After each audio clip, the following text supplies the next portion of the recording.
All right, everyone, I am going to call this meeting to order. This is the July 29th, 2021 meeting of the Klickitat County Hearing Examiner. My name is Andy Kotkamp, and I've been appointed by the Klickitat County Board of Commissioners to serve as a land use hearing examiner.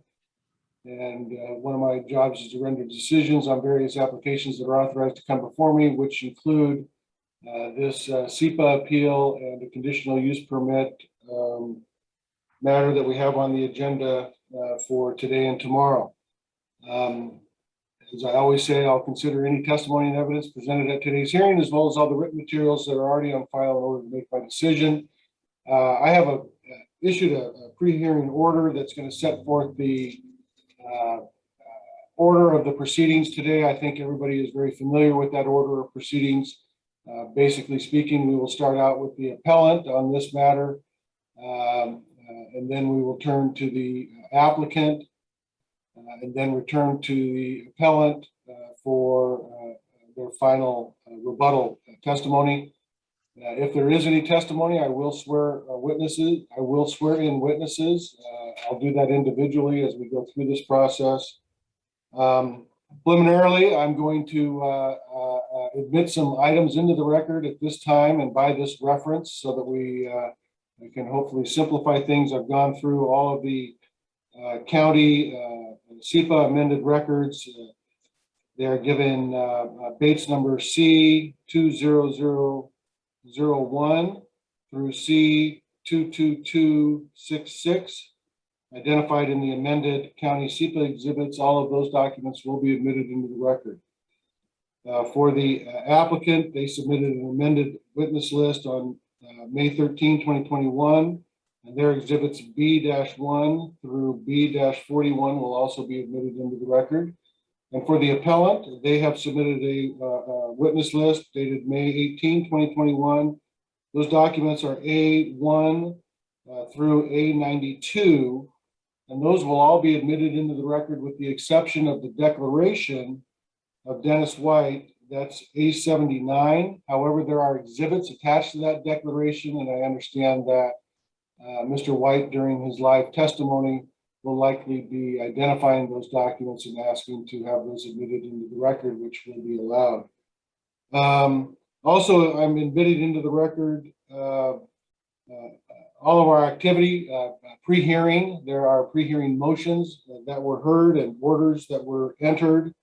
There were orders on not only the pre-hearing conference, but pre-hearing motions.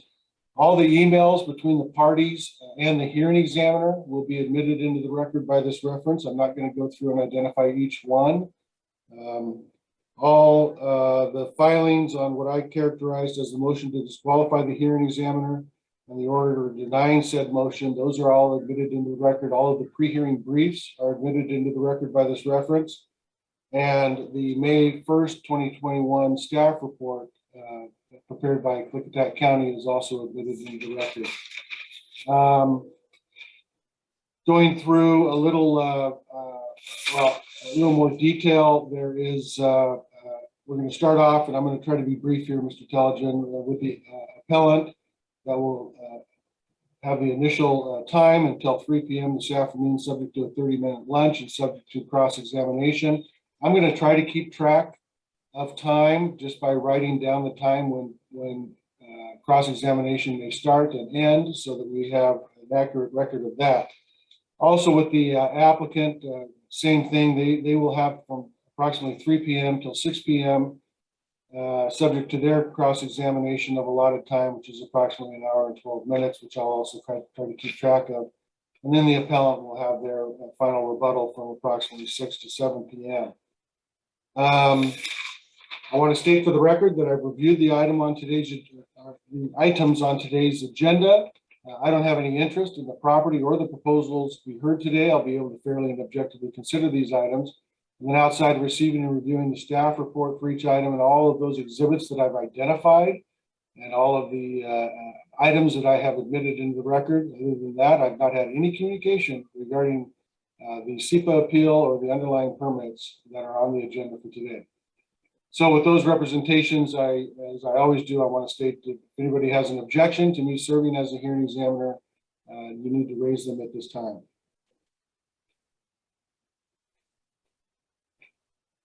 All right, then we will turn to this SEPA appeal, given application number SEPA 2020-21. And I will turn this matter over to Mr. Telligent or Ms. Calkins for the appellant's presentation. Thank you, Mr. Examiner. Just a couple very small preliminary points. Sure. Did you say that in your reference to all the items that are going to be admitted already, did you mention the expert reports? I didn't catch that on my list. Those were they were in your exhibit list, weren't they? No, the expert reports were actually submitted a little bit after the exhibit list, if you recall. Yes, okay. And then earlier on, you'd said that if, I believe Mr. Scott, who was unable to be here today, he has one that you said would go in. I just wonder if we could just take care of admitting the other experts that we have provided, which will be testifying today. Yes, I have the declaration of Norris, the declaration and report of Norris, declaration and report of Scott, declaration and report of Stewart, declaration and report of mispronounced this, Tiltman. It's just an L, Tillman. Oh, Tillman. Oh, I'm sorry. Those are admitted into the record. I have reply reports from for the appellant from Norris and Tillman and Stewart. Correct. All right. And then for the applicant, I have reports from Wright, Shira, Zander, Flisakowski, and Hartung. Those are all admitted into the record. And yeah, I think I got them all. There was also rebuttal reports from Wright, Phil Sikowski, and Hartung, and those will be admitted into the record. So thank you, Mr. Telligent, for pointing that out. Did I miss any of the reports that from the appellant that you thought that I should have admitted? No, I believe that's it. Mr. McDonald, did I miss any reports for the applicant that you believe should have been admitted? Mr. Cotkamp, I apologize. Could you state again the original ones that were filed on June 1st? For who? I captured for the applicant. Yes, I have for the applicant, Mr. Wright, or I don't know if it's Mr. and Mrs., but expert Wright, expert Shira, expert Zander, expert Flisakowski, expert Hartung. Correct. Thank you. I think that covers it. All right. Okay. Thank you. All of those reports are also admitted into the record. Let me make a note of that.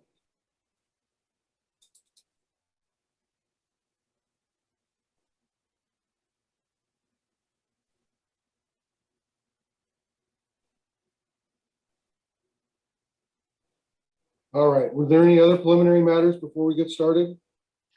Just one very small one. I don't mean to be ticky-tacky. I don't like to be. But we had Mr. McDonald and I had an agreement on splitting, basically giving each other 40% of our time for cross-examination. So I think it comes out to about 2 hours and 20 minutes for him out of mine, and about 1 hour and 12 minutes of his time for me. We haven't discussed lunch. I don't know who I don't know who time that comes out of. I don't know how we're going to do that. I just wanted to flag that issue. My recommendation, I think, would be to split it 20-10, since that's approximately the ratio of our respective times. But I don't know how. Yeah, Mr. McDonald, any comment on that?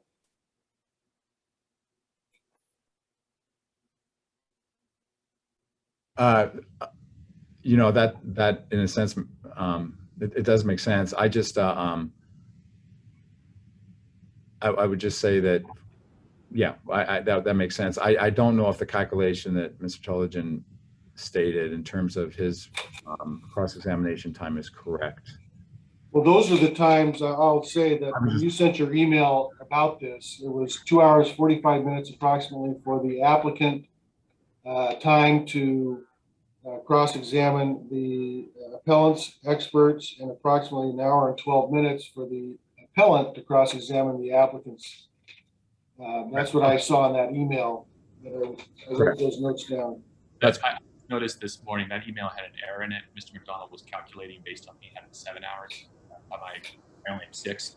So 40% of 6 is 2 hours and 20 minutes. Oh, okay.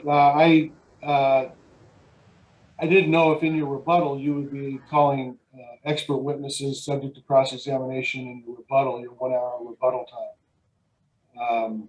So that's why I think the 7 hour time would be appropriate. If he burns up all the time in the whatever's left over would be left over for the rebuttal time. And I will tell everybody right now, I mean, I'm going to try to keep track of the time as best as I can. I got nowhere to go, so I'll be here. I just want to make sure that everybody feels that they've had a fair and complete opportunity to present their case and their witnesses within the time allotted. So if we go over 10 minutes here or there, it's I'll hear an objection, but I just want to make sure that everybody has a fair and equal opportunity. Subject to that it may be somewhat, it's not going to be entirely strictly enforced, I guess is the best way to put it. I just want to make sure that we get through this so that everybody feels that they've had a fair opportunity to present their materials. Very good. All right. So we'll start with the appellant. Thank you, Mr. Examiner. As you know, this case is a appeal of an MDNS issued by Klickitat County. The project is a 95 unit, I guess, sort of recreational camping, glamping resort. I'm sorry, I'm going to interrupt you one more time. Just want to make sure, are you going to be given any evidence that you need to be sworn in as a witness or not? No, I was just providing a brief overview, and I was about to get to the point of saying, I presume you've read all the briefs and we've spilled a lot of ink already. So I wasn't going to spend any time on that. I was going to call my first witness. I was just giving the I sometimes attorneys want to be sworn in case they blurt out some testimony. So I just wanted to give you that opportunity as well. Okay. All right. Sorry to interrupt you. I'll try to avoid that. No problem, sir. So I was going to say the general idea is appeal of an MDNS under SEPA of a 95 unit glamping resort. Parcel's about 119 acres. They're developing about 27 acres of that. We submitted 2 pre-hearing briefs where we outlined our issues.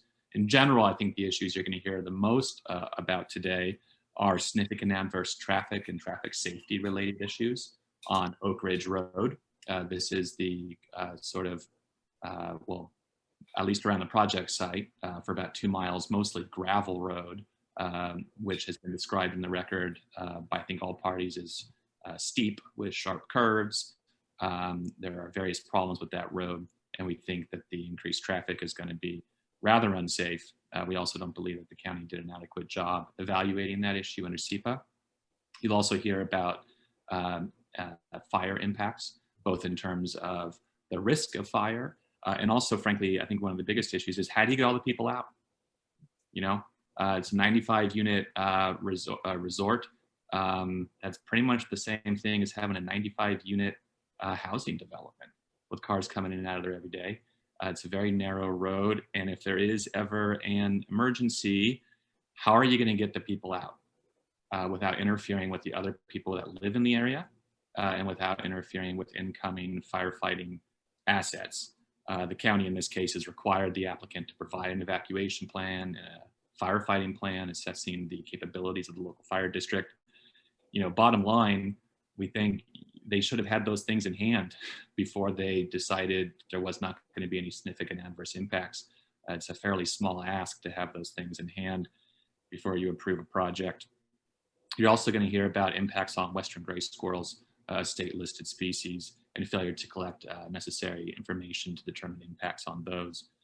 There are various other items discussed in my brief, inconsistency with the comprehensive plan, primarily having to do with public safety, conflicts with the conditional use criteria, which I believe are at least relevant under SEPA, insofar as those are laws designed to protect the local environment, and there can be a significant conflict with those laws. But you'll mostly be hearing about traffic, fire, and squirrels today. And so with that, I would like to call my first witness, Dennis White. All right, thank you. Mr. White, you can unmute yourself and let me know when you can hear me, and then I'm going to swear you in as a witness.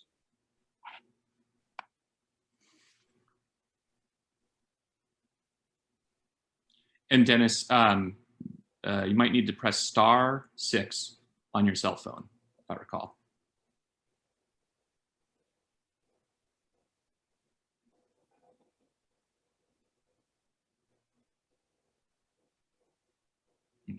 Mr. White, can you hear me? We can't hear you. I guess you can probably hear me, but Is Miss Lindblad, I think you had asked Miss Lindblad if she was the host. Is there anybody online who can unmute Mr. White's line? This is Moch Lindblad, and I tried and I asked him to, but I'm not able to unmute him. all right, thank you.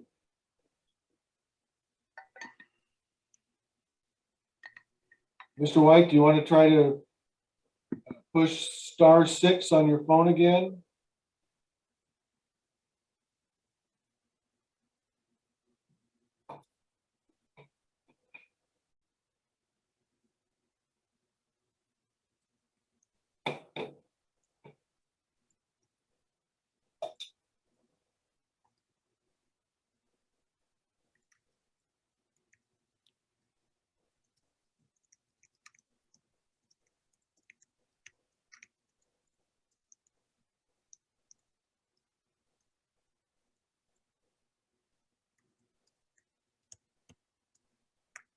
Oh, I'm sorry, #6.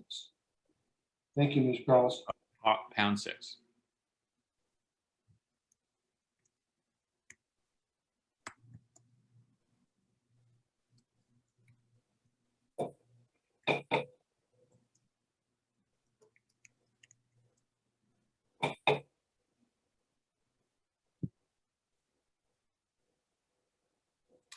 Well, I just sent Mr. White an email,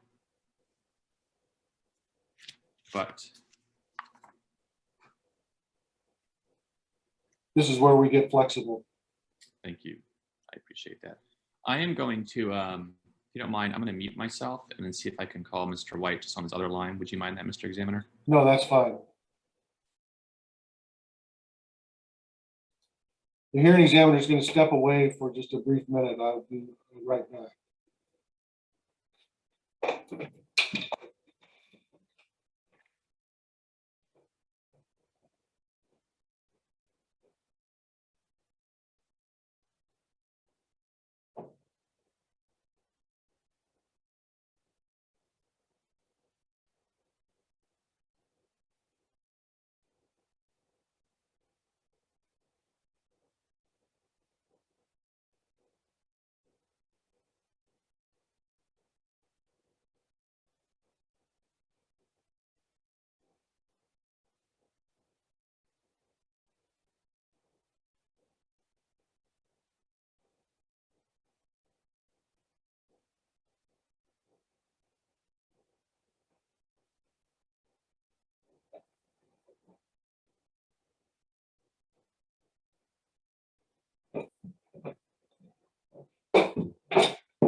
Mr. Examiner, apparently they've tried to hang up and call back in a couple times, and it pops up as being muted. And they've tried both *6 and #6, and it won't come through. So I'm having them call back in one more time. And if that doesn't work, I think I'll I think I'll move on to my next witness, and we'll see if we can get this resolved later. Is there, yeah, that'd be fine, but is there a way, if you can reach them on the phone, can you put your phone up to your microphone, or would that be not your preferred way? I just don't know if that would work.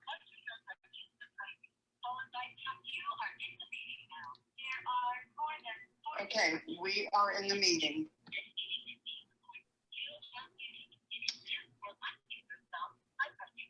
Now it says they're in the meeting, or they just told me. No. Yeah, I've seen them here. Okay, Brian? Yes. Yeah, Bonnie, can you hear me? Yes. Mr. Can you say something to the examiner, see if he can hear you? Okay, in this phone, can you hear me? Yes, if you could just ask the examiner if he can hear you. Examiner, can you hear me? Yes, Mrs. White, I can hear you just fine. Thank you. So that might be the best we can do. All right. Dennis's phone, so he'll have to hold it while he's trying to do this. Okay. Okay, thank you. So, Mr. White, let me know when you're on the phone. Yes, I'm on the phone. All right, I'm going to take your word for it. I'm going to have you raise your right hand for me, okay? Good. All right, sir, do you swear or affirm under penalty of perjury that any testimony you give today will be the truth? I do. All right, thank you. And can you state your name and address for the record, please? Yes, my name is Dennis White, and I live at 367 Oak Ridge Road, White Salmon, Washington, 98672. All right, thank you. Mr. Telligin, your witness. Thank you so much. Good morning, Mr. White. Thank you for being here today. Can you begin by telling us a little bit about who you are and where you live in relation to the proposed under-campus site off of Oak Ridge Road? Sure. I live with my wife at 367 Oak Ridge Road. We've lived at this address for 42 years. We've raised our daughter at this address. Our house is located downslope approximately 250 feet west of Oak Ridge Road and approximately 400 feet southeast of property under canvas proposes to develop. I'm 77 this year, so I am mostly retired except for co-management, along with my wife of the Klickitat Land Preservation Fund.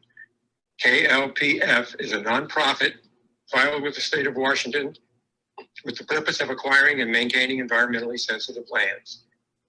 KLPF owns and manages approximately 1,400 acres in Klickitat County. The subject KLPF parcel is located directly east of the Weyerhaeuser parcel under canvas intends to purchase. Thank you, Mr. White. You provided several comments on the county's mitigated determination of non-significance, both the most recent one and the preliminary one that was withdrawn earlier, raising concerns about road safety issues on Oak Ridge Road. Can you give us an overview of Oak Ridge Road and why you are concerned about road safety issues? Sure. Listen, off SR 141 and meanders 7 miles northeast connecting with the Glenwood Highway. The first mile is paved and signed speed limit of 50 miles per hour. The next 1.7 miles are paved with a speed of 25 miles per hour. This section is windy with no shoulders or pullouts and a width of 20 to 23 feet. The entire paved section of Oak Ridge Road is marked with a no pass center stripe. From milepost 2.7 to approximately milepost 5, the road is unpaved. The proposed ingress-egress to the campground is located within this section. It is this section that poses the greatest threat to traffic safety. All under canvas guests, employees, and service vehicles would, by necessity, use this section. This section is narrow, less than 20 feet wide along much of its course. This section of road is steep with a grade of 8% or greater. There are some pullouts, but there are no continuous shoulders for pedestrian use. These pullouts are of unstable gravel and are soft during wet periods. Steep drop-offs with no guardrails occur in many areas. The surface of this section is of loose gravel that is prone to washboarding and the formation of potholes. These surface conditions begin within days of grading. Under canvases, significant increase in traffic would essentially keep the unpaved section in a constant state of washboarding and potholes. This will necessitate considerably more grading, already required 5 times or more per year. Graders are slow-moving, large equipment. It takes a day or more to grade the unpaved section. This will impede traffic flow as grading leaves berms in the roadway that are difficult to negotiate, particularly with oncoming traffic. As Oak Ridge Road services large adjacent agricultural and forest management areas, log trucks and semi-sized fruit hauling trucks are frequently on the road, particularly during the height of these operations, which is spring through fall, concurrent with Undercanvas's stated season of operation. Mount Adams Orchard, the world's largest winter pear orchard, occurs at two locations along Oak Ridge Road. There is movement between these orchards by slow-moving tractors, transporting items and materials necessary for their operations. The use of Oak Ridge Road by ag, logging, hay, and cattle hauling trailers is significant because they are wide, long, slow, and can take up more than half of an already narrow roadway. Our exhibit A13 contains photographs of logging trucks on Oak Ridge Road. The photos show the logging trucks can easily take up more than half the width of Oak Ridge Road and produce an immense amount of dust, which I'll talk about more later. The entire length of Oak Ridge Road extends through open range. This area is used by the Krebs Ranch. As I understand it, the Gilmer Open Range Management Unit, which includes Oak Ridge Road, their operation. I believe there is a letter from the family in the record to that effect. Cows are often standing on and or along Oak Ridge Road. They have the right of way. In fact, fall roundup and cattle drives occur along Oak Ridge Road. Cattle are mostly black in color and are hard to see in shadows and after dark. On several occasions, I have encountered large, obstinate bulls challenging me for the right of way on Oak Ridge Road. For all these road conditions and situations, I believe that Undercanvas estimated additional traffic use, the volumes and driver unfamiliarity with these conditions and situations would pose a very real and significant threat to public safety for both Undercanvas guests and existing road use. I think the best appreciation for the foregoing is for the hearing examiner to drive Oak Ridge Road, preferably without the distraction of the county. Thank you, Mr. White. Before I move on with your testimony, I'd just like to know, can we turn on screen share? I believe it's disabled.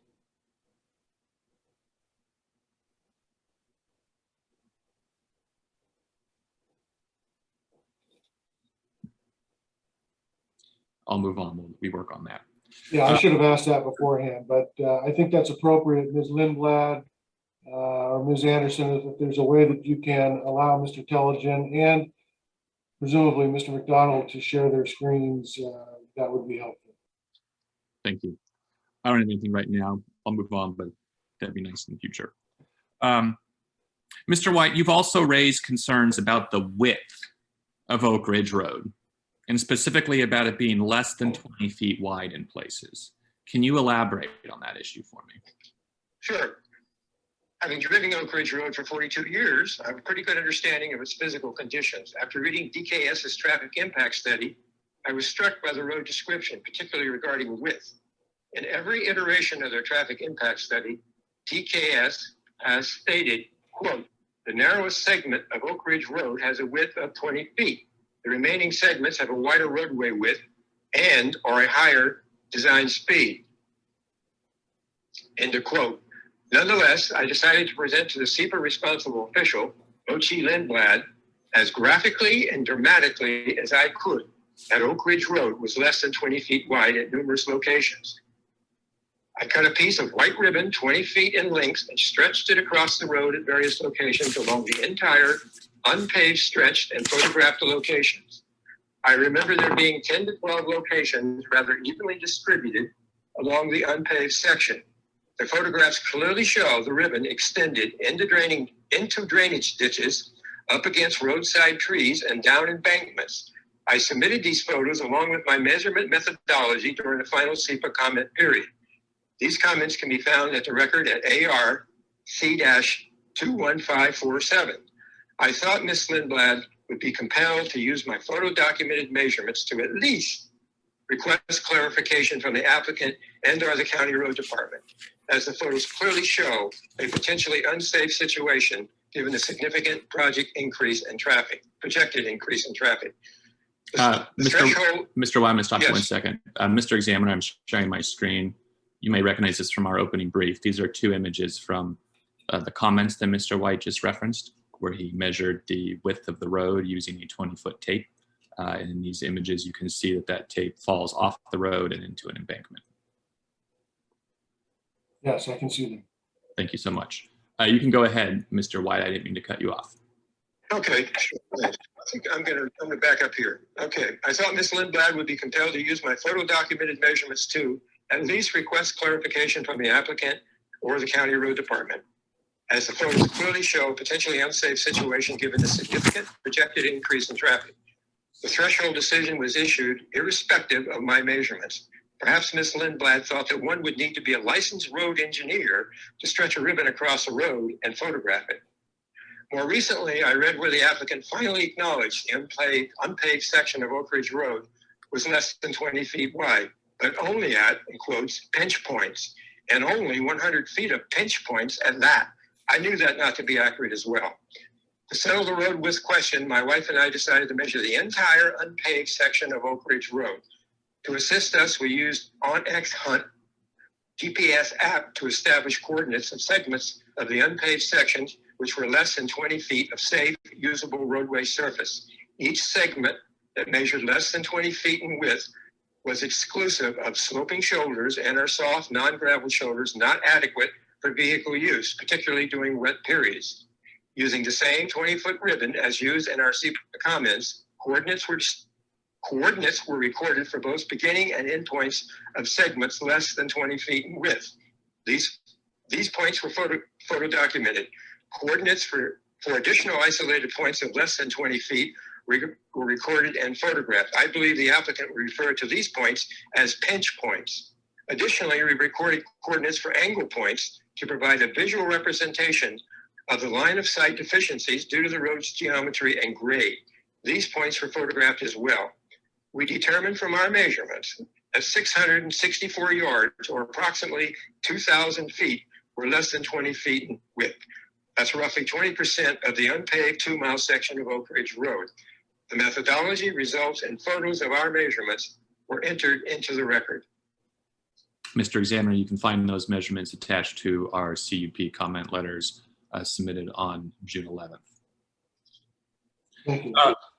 Mr. White, in this appeal and in your SEPA comments, you've also raised a concern about wildfire risk associated with the under canvas proposal. Why is wildfire a big concern in your mind? Yes, it's hard to imagine a more unsuitable location for a large resort such as under canvas, given the topography of the proposed development site, condition of Oak Ridge Road, area summertime climate, existing vegetation, and adequacy of first responders. The Glant ground would be developed in a depression next to the White Salmon River, over 1 mile off Oak Ridge Road. The location has a southwest aspect, amplifying the hot, dry, windy conditions prevalent May through September. The area surrounding the proposal and along Oak Ridge Road is heavily forested. The forested nature, and thus the fuel load of the subject parcel, would increase over time as any forest management plan approved by the county would require it. Under canvas would convert only 30 acres or so of the 120-acre subject parcel. The remaining 90 acres or so would be subject to Washington Forest Practices Act and the Open Space Taxation Act.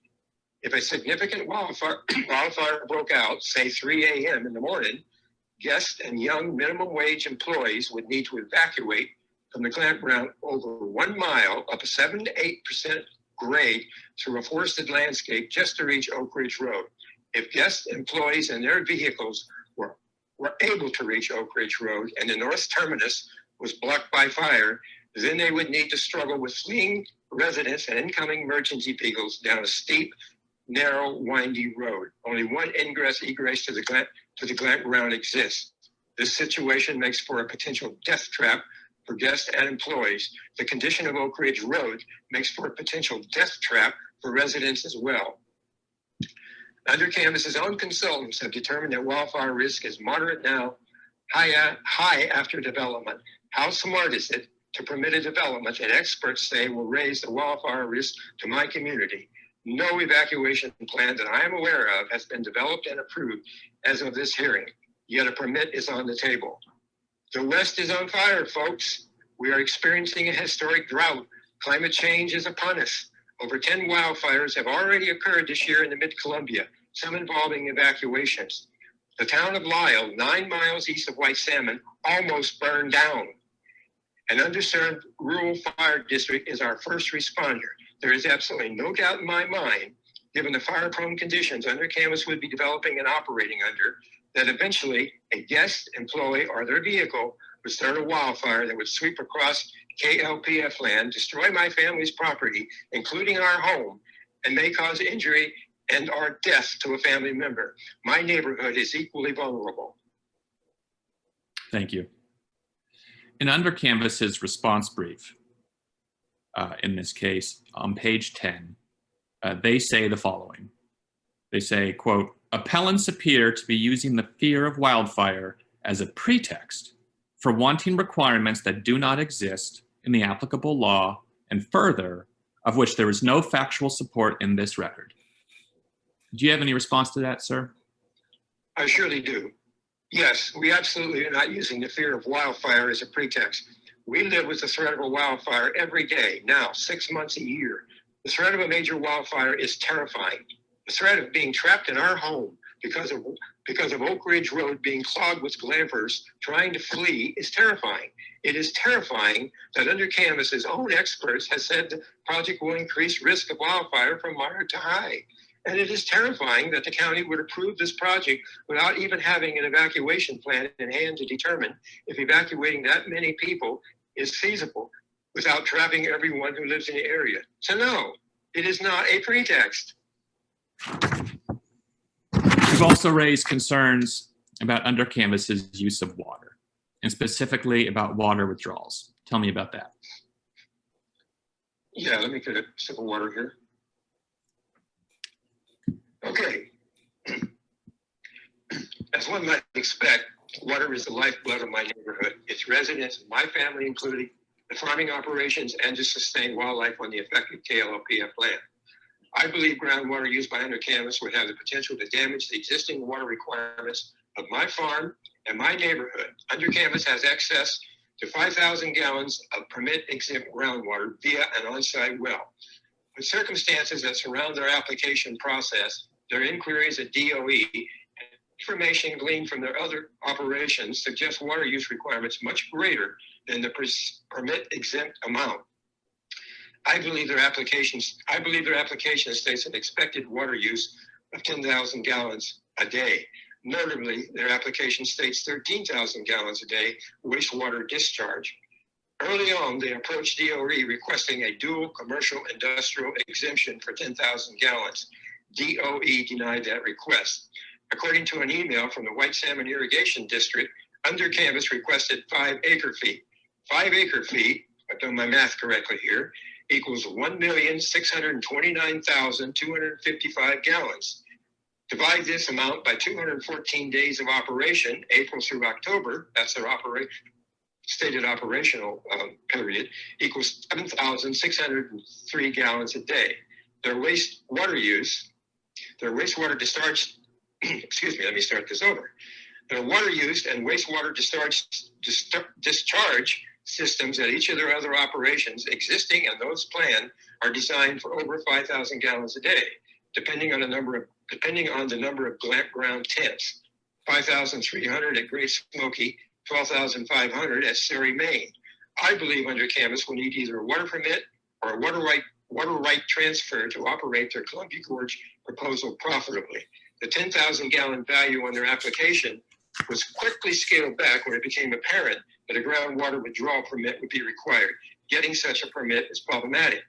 I believe Under Canvas is now employing a foot in the door strategy, phase development, laundry service off-site, and so on. Under Canvas knows that once they get a permit to operate, once they make a significant investment and do their PR thing, getting a water withdrawal permit is much more likely.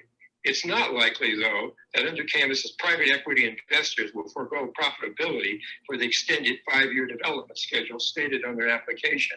I believe full build-out would occur within a year or so. Where else has under Canvas grounds taken 5 years to fully develop? And of course, they will eventually be back before the county requesting additional tent sites. Pre-application information submitted to the county indicates that 125 tents were planned for, not 95. It's worth noting that under Canvas's water expert, Jason Shera, suggests any well be drilled and cased below upper water-bearing rock strata so as not to affect existing wells and springs. He must not have considered my family's well and water right, as the depth is within the strata he recommends drilling to. Nonetheless, what regulation would require an under Canvas well be drilled at any depth? I believe it's also worth noting that during my background research of under Canvas's other operations, I discovered that according to Montana water administrators, they have been operating their glacier site illegally without a groundwater withdrawal permit and not reporting water use at their Yellowstone site as required. I'm sure under Canvas has an explanation for these infractions. I have entered into the record documentation that supports these assertions. Also, UC under Canvas failed to disclose to Klickitat County and the Department of Health that in addition to hauling water at the Grand Canyon site, they rely on well for water use. This is important because in their SEPA response comments, they use Grand Canyon water use to make the case before the county and Department of Health that water use at their Columbia Gorge proposal would be less than 5,000 gallons a day, obviating the need for a water permit. Documentation for this is also in the record.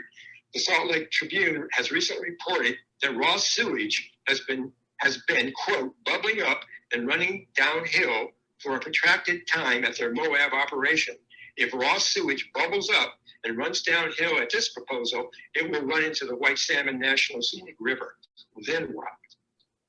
Mr. White, in that answer that you just provided, you had mentioned entering documentation into the record regarding under Canvas's other sites. Do you have your prior declaration in front of you, Exhibit A79 by chance? I do have it. And that documentation you're referring to, is that Exhibit C to your declaration? Yes. Thank you. Mr. Cockamp, Mr. Telegen, are you offering that as an exhibit? Yes, I'd like it to be admitted. Um, In his declaration. Thank you. Correct, but I know his declaration is not part of the record, so I will be objecting to Exhibit C. It includes expert testimony on under Canvas, an expert that wasn't named as an expert by the appellants, and did not provide any written testimony, and it's attached to, it's part of Exhibit C. So I would like Exhibit C not to be admitted.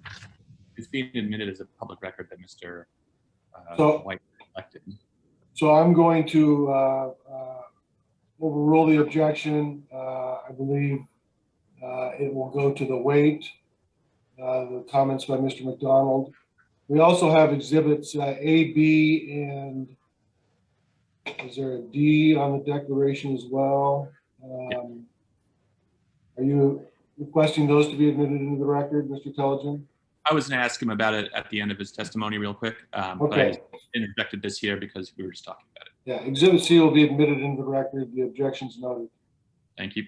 Mr. White, returning to our dialogue here, returning to the traffic-related issues, we have alleged in our appeal that the under Canvas proposal will likely generate significant amounts of dust, which will likely impair air quality and visibility.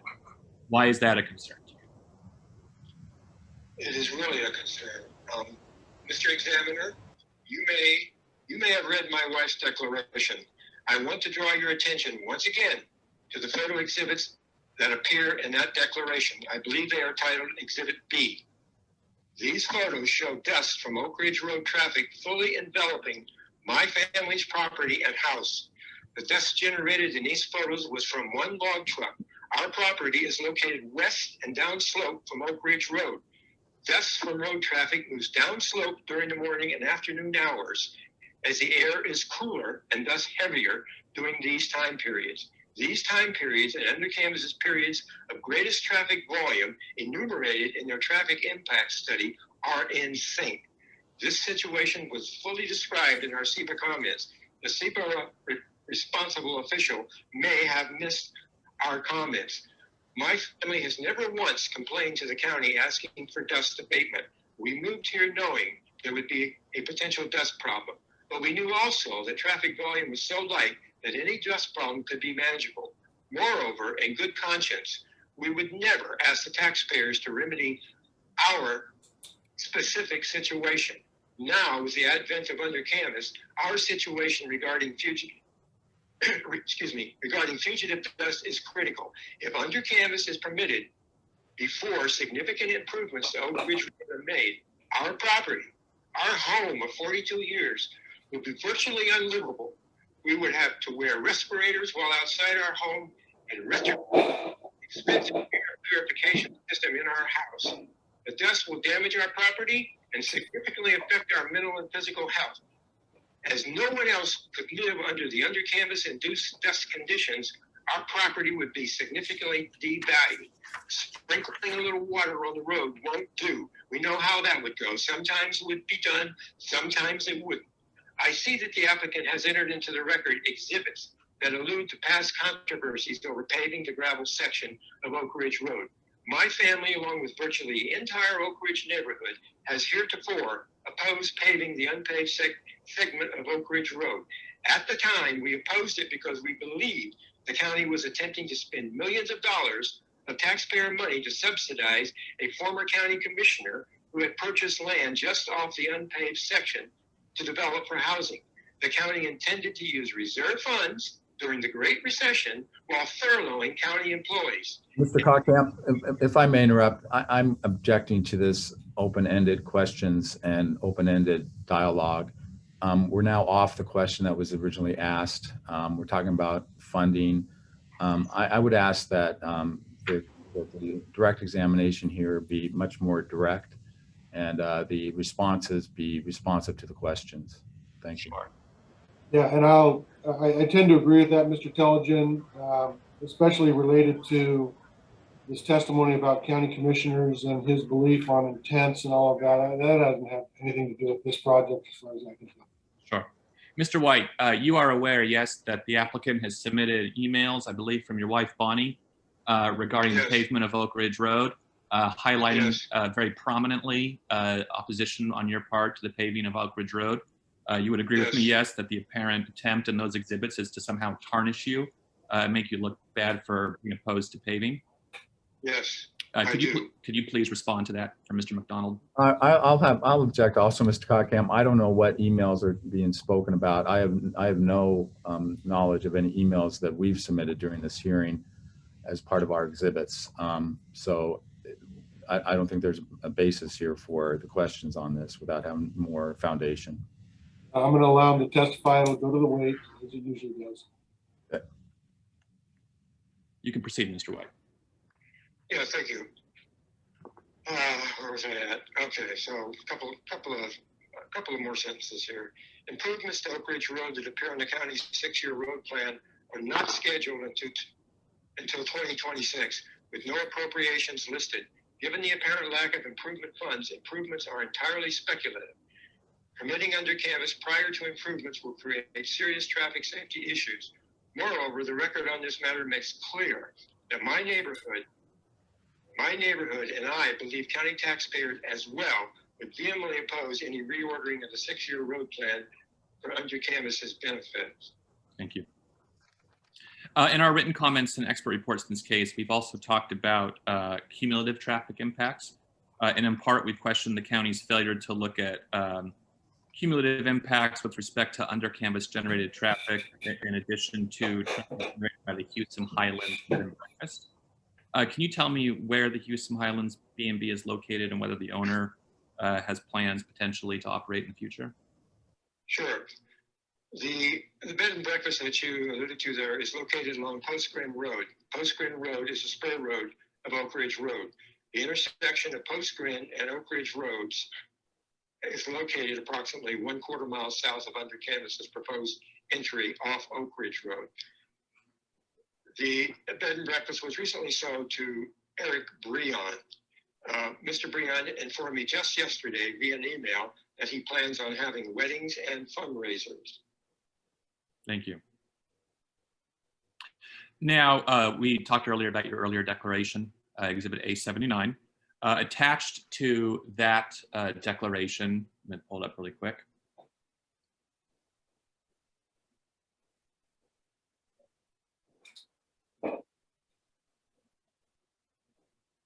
I'm showing on my screen what was submitted as Exhibit A to that declaration, which was a map of the areas surrounding the under canvas property. It has some properties marked as the under canvas property, the KLPF property, yours and Bonnie's individual property, a property owned by the Woodwards, and then the unpaved section of Oak Ridge Road. Are you familiar with that exhibit?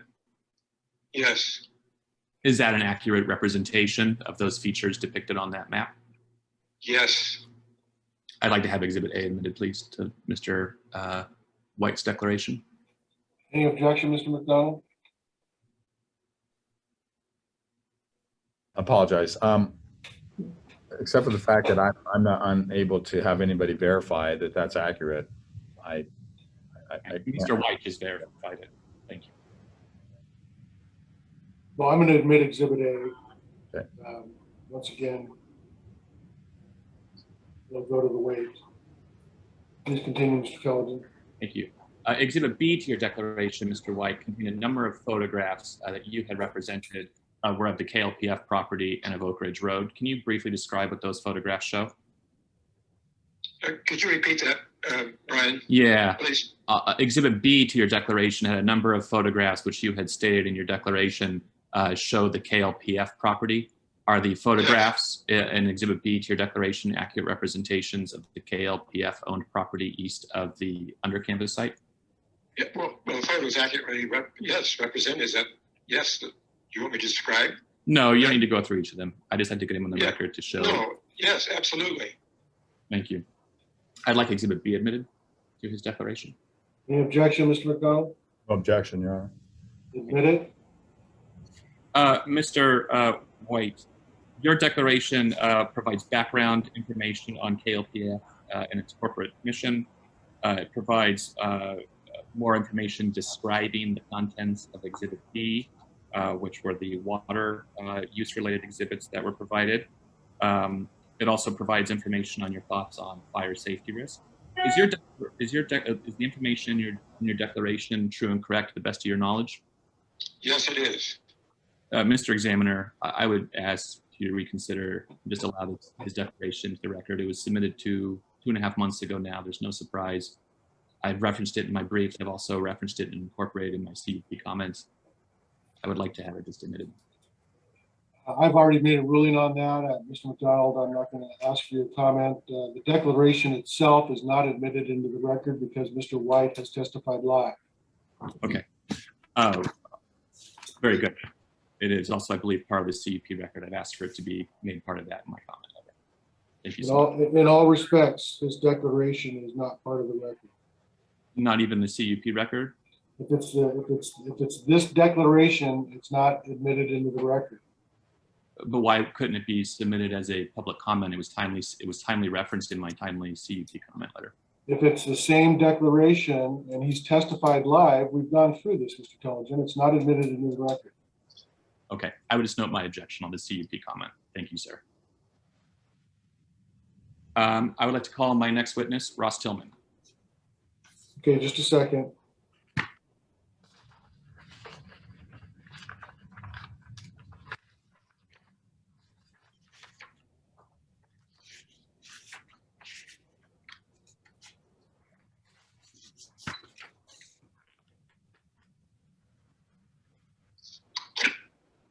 All right.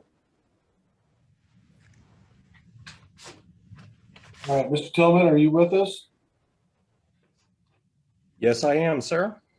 Okay, thank you. Can you state your name and address for the record? Ross Tillman, 4618 44th Avenue South, Seattle, 98118. All right, I'm going to have you raise your right hand for me, please. You swear or affirm under penalty of perjury that any testimony you give today will be the truth. I do. All right, thank you very much. Mr. Tilden? Good morning, Mr. Tillman. Thank you so much for being here today. Good morning. Happy to be here. So we had previously submitted your resume as appellant's exhibit A76. Could you please tell us a little bit about who you are and what you do for a living? I'm a transportation planner, and I have been my entire career, which began in the early 80s when I was attending grad school. I've been working full-time since the end of 1984 in transportation planning. In that time, I've worked throughout Washington State and nearly half the states of the country, doing transportation planning for a wide variety of land uses, range from a single use, single site to comprehensive planning for an entire metropolitan area. I have also specialized in what I would call unusual uses, a lot of public assembly facilities, parks, zoos, ski areas, recreation sites, for which there isn't often a lot of really good traffic data.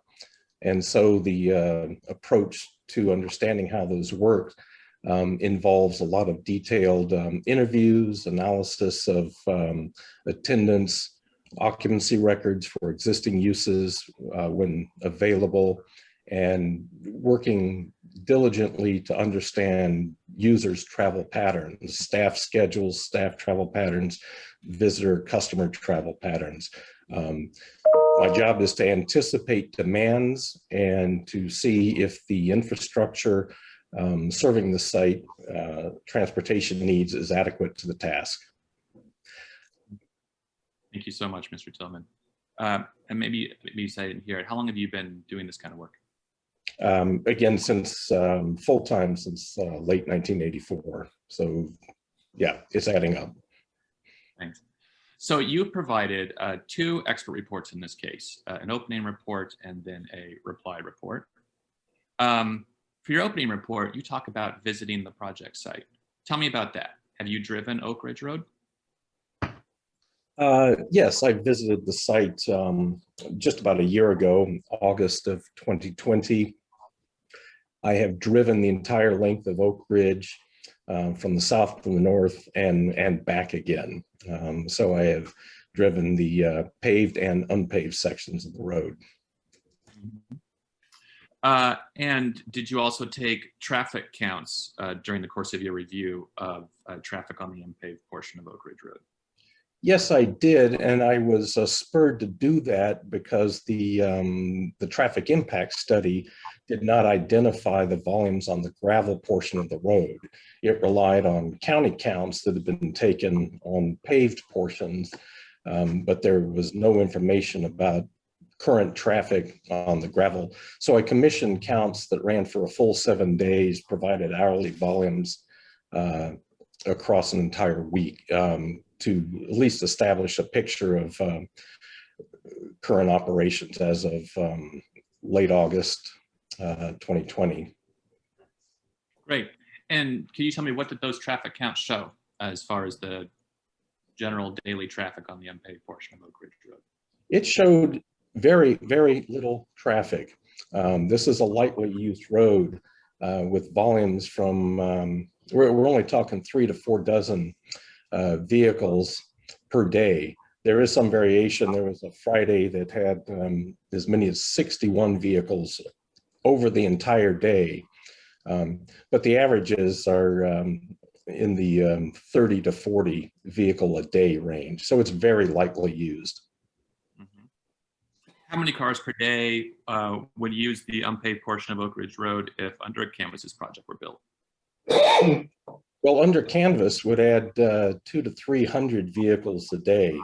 The traffic study identified an average was around 245, 250 vehicles a day. But even the scant data that was available suggested that there would be busier days, say a Friday And that could add approximately 300 more vehicles a day. So the daily counts would go from the 30 to 40 to something like 350 vehicles a day. So a tenfold increase for many days of the week in the summer. Mm-hmm.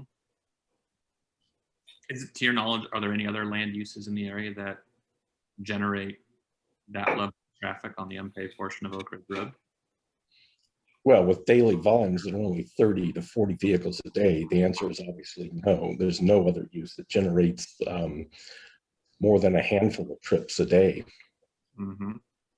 So talking about the DKS traffic impact studies, there's 3 of them in the record provided by Under Canvas. Generally, did those do an adequate job, in your professional opinion, of assessing the impacts or the consequences of adding that much more traffic to the unpaved portion of Oak Ridge Road? No, in my opinion, they did not.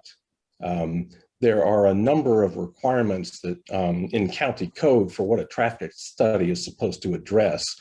And the studies, even the second and third updates, did not address all of the items the county code requires, didn't provide accident history, didn't evaluate or identify key deficiencies in the road, roadway width and sight distance in particular.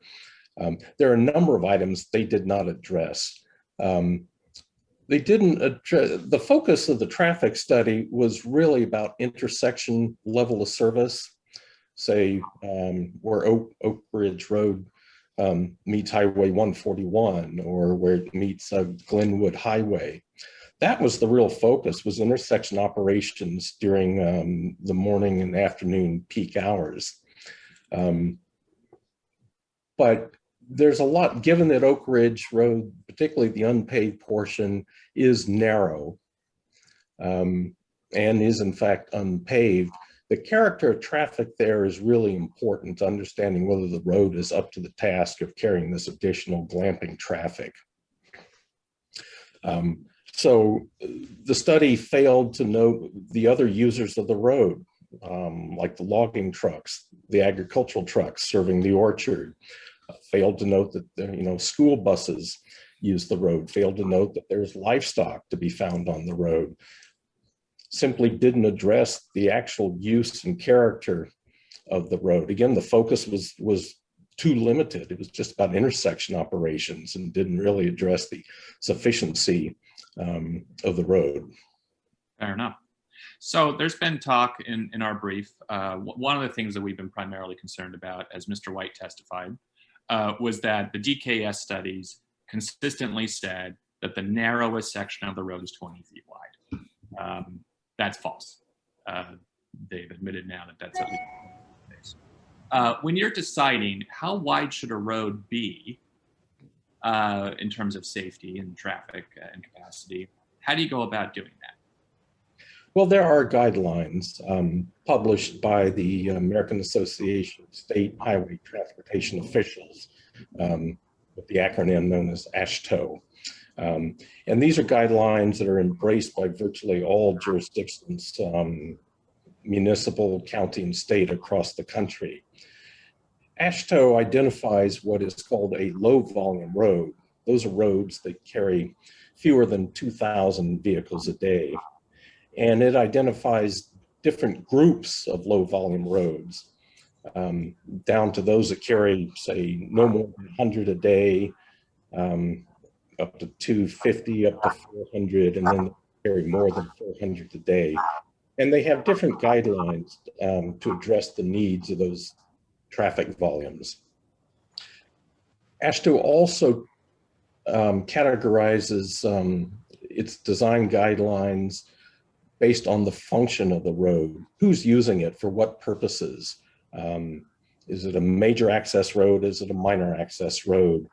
Is it a recreational road? Is it a resource recovery road? That would be mining, logging roads. Is it an agricultural road where it's got to deal with large, slow-moving, awkward-moving equipment. So there are a number of categories, and AASHTO provides guidelines for appropriate roadway width based on those volumes and functions. Thank you. And what would be an appropriate category of overage road based on what you know of the traffic composition between not just normal vehicle use, but also logging, agriculture related vehicles, that sort of thing? Well, it's something of a hybrid. It's pretty clearly a rural minor access road, but because of the agricultural functions due to the large orchard, it could be considered a rural agricultural road as well.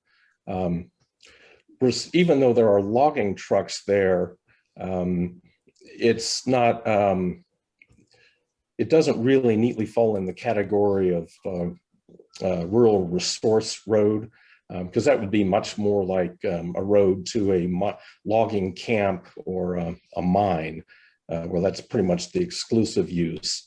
But I think it is fair to categorize it as a rural minor access road and a rural agricultural road. And AASHTO recognizes and says that roads can have more than one function. And in the case when there are overlapping functions, the guidelines would default to the higher requirement among those functions. Thank you. So we're looking at your opening report. This is PDF page or page 7 of your report. And here we have a chart, which I believe you mark as being from the guidelines for total roadway width for new construction of low volume roads in rural areas. Can you tell me what this chart is and how the applicant used it? Well, this is the range of guidelines based on volume, on function, as well as design speed. And you can see the array of those speeds and functions and the resulting recommended roadway widths. The applicant refers to this chart only to the extent that they reference the footnote number 2 down at the bottom of the chart. Yes, thank you. That says, for roads and mountainous terrain with design volumes up to 600 today, use 20 feet total roadway width. How did they interpret that footnote?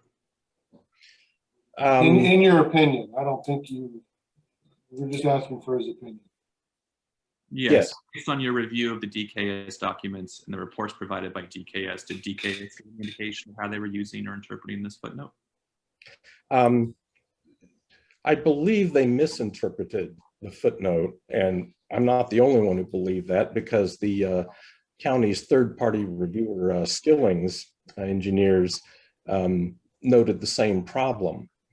The footnote is a footnote to the third column of the table, which is major access road by design volume level vehicles per day, the 401 to 2,000 vehicles a day. And so for a 25-mile-an-hour design speed, it says that the recommended width is 23 feet. And there's that footnote 2. And so it says for roads and mountainous terrains with up to 600 vehicles a day, use 20 feet of roadway width. So it's an exception recognizing the difficulty of building wider roads in mountainous terrain where there have to be a lot of cut into steep side slopes. There might be a number of hairpin turns to navigate the grade. So it is an exception based on terrain. It by itself is not a recommendation to say, well, if you have up to 600 vehicles a day, 20 feet is fine. It's an exception only for the case of mountainous terrain. Are we in mountainous terrain here? Even though there are some sections of Oak Ridge Road that have slopes of 8%, that's not the entirety of the road. I think it's fair to say we're in rolling terrain. In fact, Washington Department of Transportation defines 3 types of terrain: level, rolling, and mountainous. The adjacent highway, State Route 141, is designated by the state its entire length as rolling terrain. So if Oak Ridge Road kept rising, if it were 6 to 8% its entire length, then I would say mountainous terrain would apply. That's not the case here. It is rolling terrain. So Footnote is not applicable to Oak Ridge Road. I see. So two follow-up questions. The first is, when you were out driving Oak Ridge Road, did you observe any areas that were narrower than 20 feet? Yes, I did. In fact, there's one right beside, there's a large tree right on the edge of the road, right basically under Canvas's entry area. I paced that and got about 17 feet of roadway width there. So even right at their front door, there is a section considerably narrower than 20 feet. And it was my impression there were other areas narrower than 20 feet. And as I think Mr. White articulated well, there are no paved shoulders. There's no runoff area.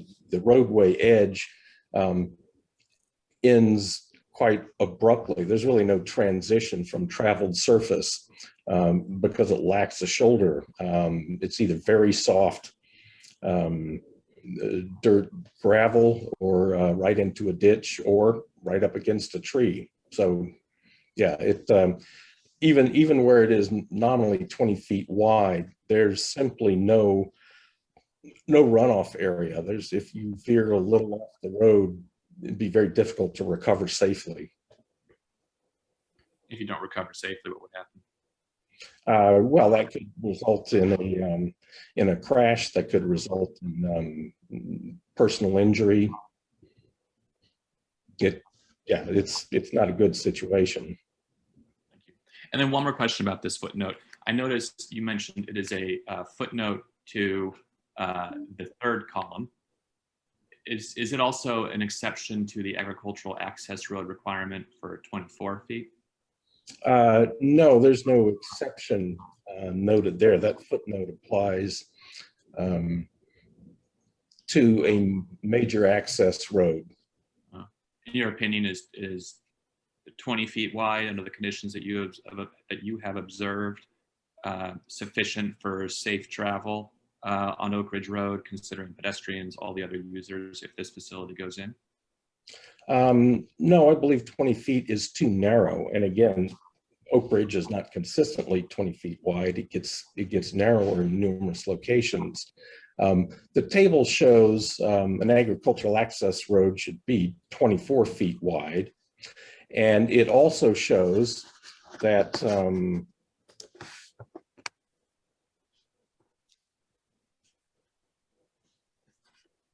I still with you?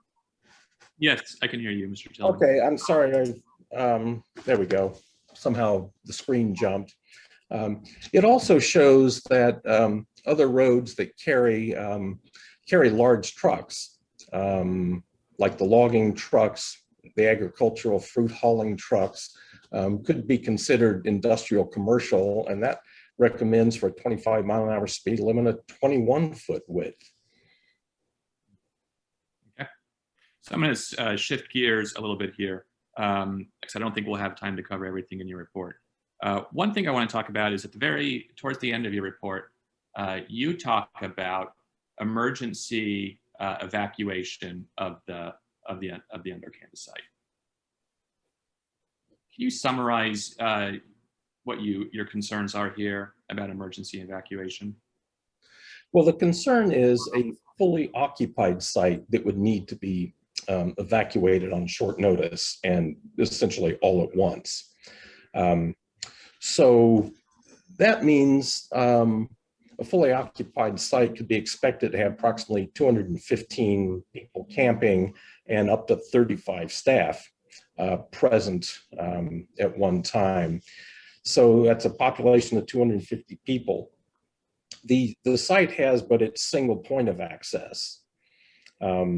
So obviously, if there's a problem with that access, those people appear to be stuck. They're not going to be evacuated by vehicle.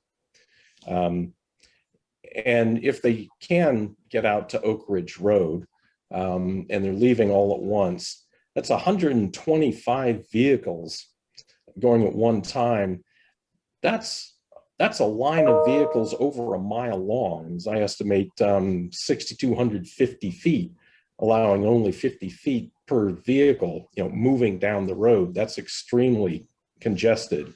So that basically extends a good part of the length of the gravel road from their driveway south, say to Kirbish Road, where the pavement begins. So that's a long line of vehicles. And if emergency responders are having to come into the site or the area at the same time, that's a lot of conflict.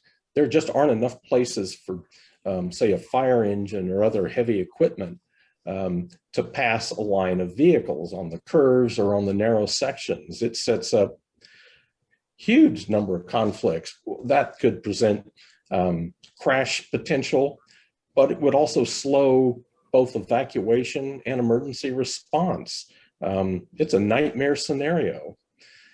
And the discussion about dust on the road, that many cars traveling all at once would create a near storm cloud of dust. It could actually act like fog. And if this were during darkness, the visibility would be as poor as in fog, because headlights would be reflected by the dust. It'd be extremely difficult for people to see clearly and be safe. So and even though one could imagine people evacuating both to the north and to the south on Oak Ridge, there could be scenarios where one of those routes is impassable. We see fires jumping roads very frequently. And so it's not a sure thing that both directions would be available. So I think it's a very serious problem. That's a lot of population to have to move out. And that's just not a road that's well suited to that task. So I'm going to skip to the end. In your opinion, based on your total review of the DKS reports, the reports by the applicant's experts, primarily Ms. I believe Klickitat, do you think there was sufficient information provided to the county to draw a conclusion as to whether or not this proposal would or would not have significant adverse traffic and traffic safety related impacts? No, I don't think the county got sufficient information or had sufficient information on which to make a reasoned decision. And as I mentioned earlier, the county's Title 12 lays out what a traffic study is supposed to address. And there are numerous items that this study, through 3 revisions, failed to address. It didn't address accident history. It didn't address roadway geometrics in any serious fashion. It didn't identify pedestrian needs, much less overall traffic operations, accounting for the other types of vehicles that already use the road and would continue to do so.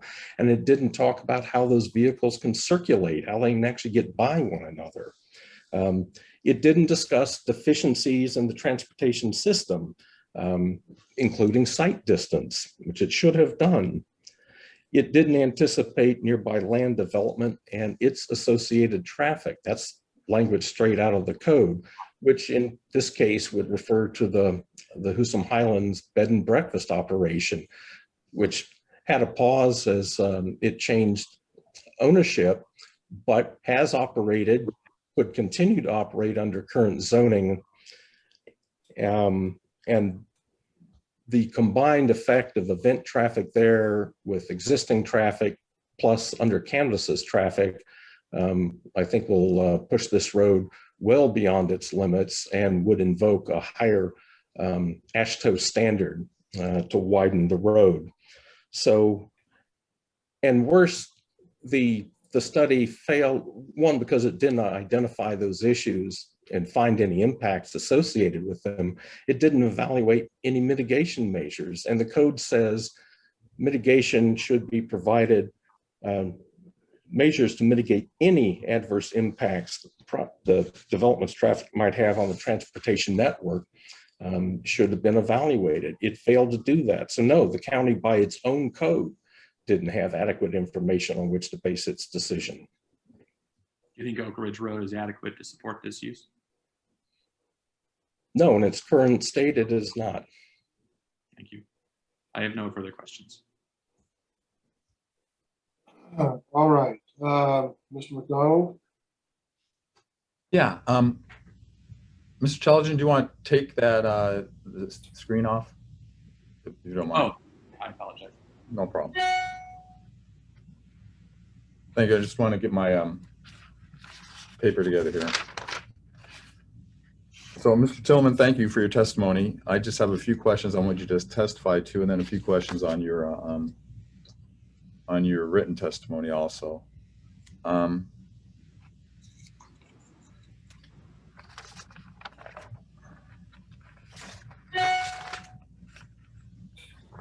let's talk about the evacuation testimony that you gave just now.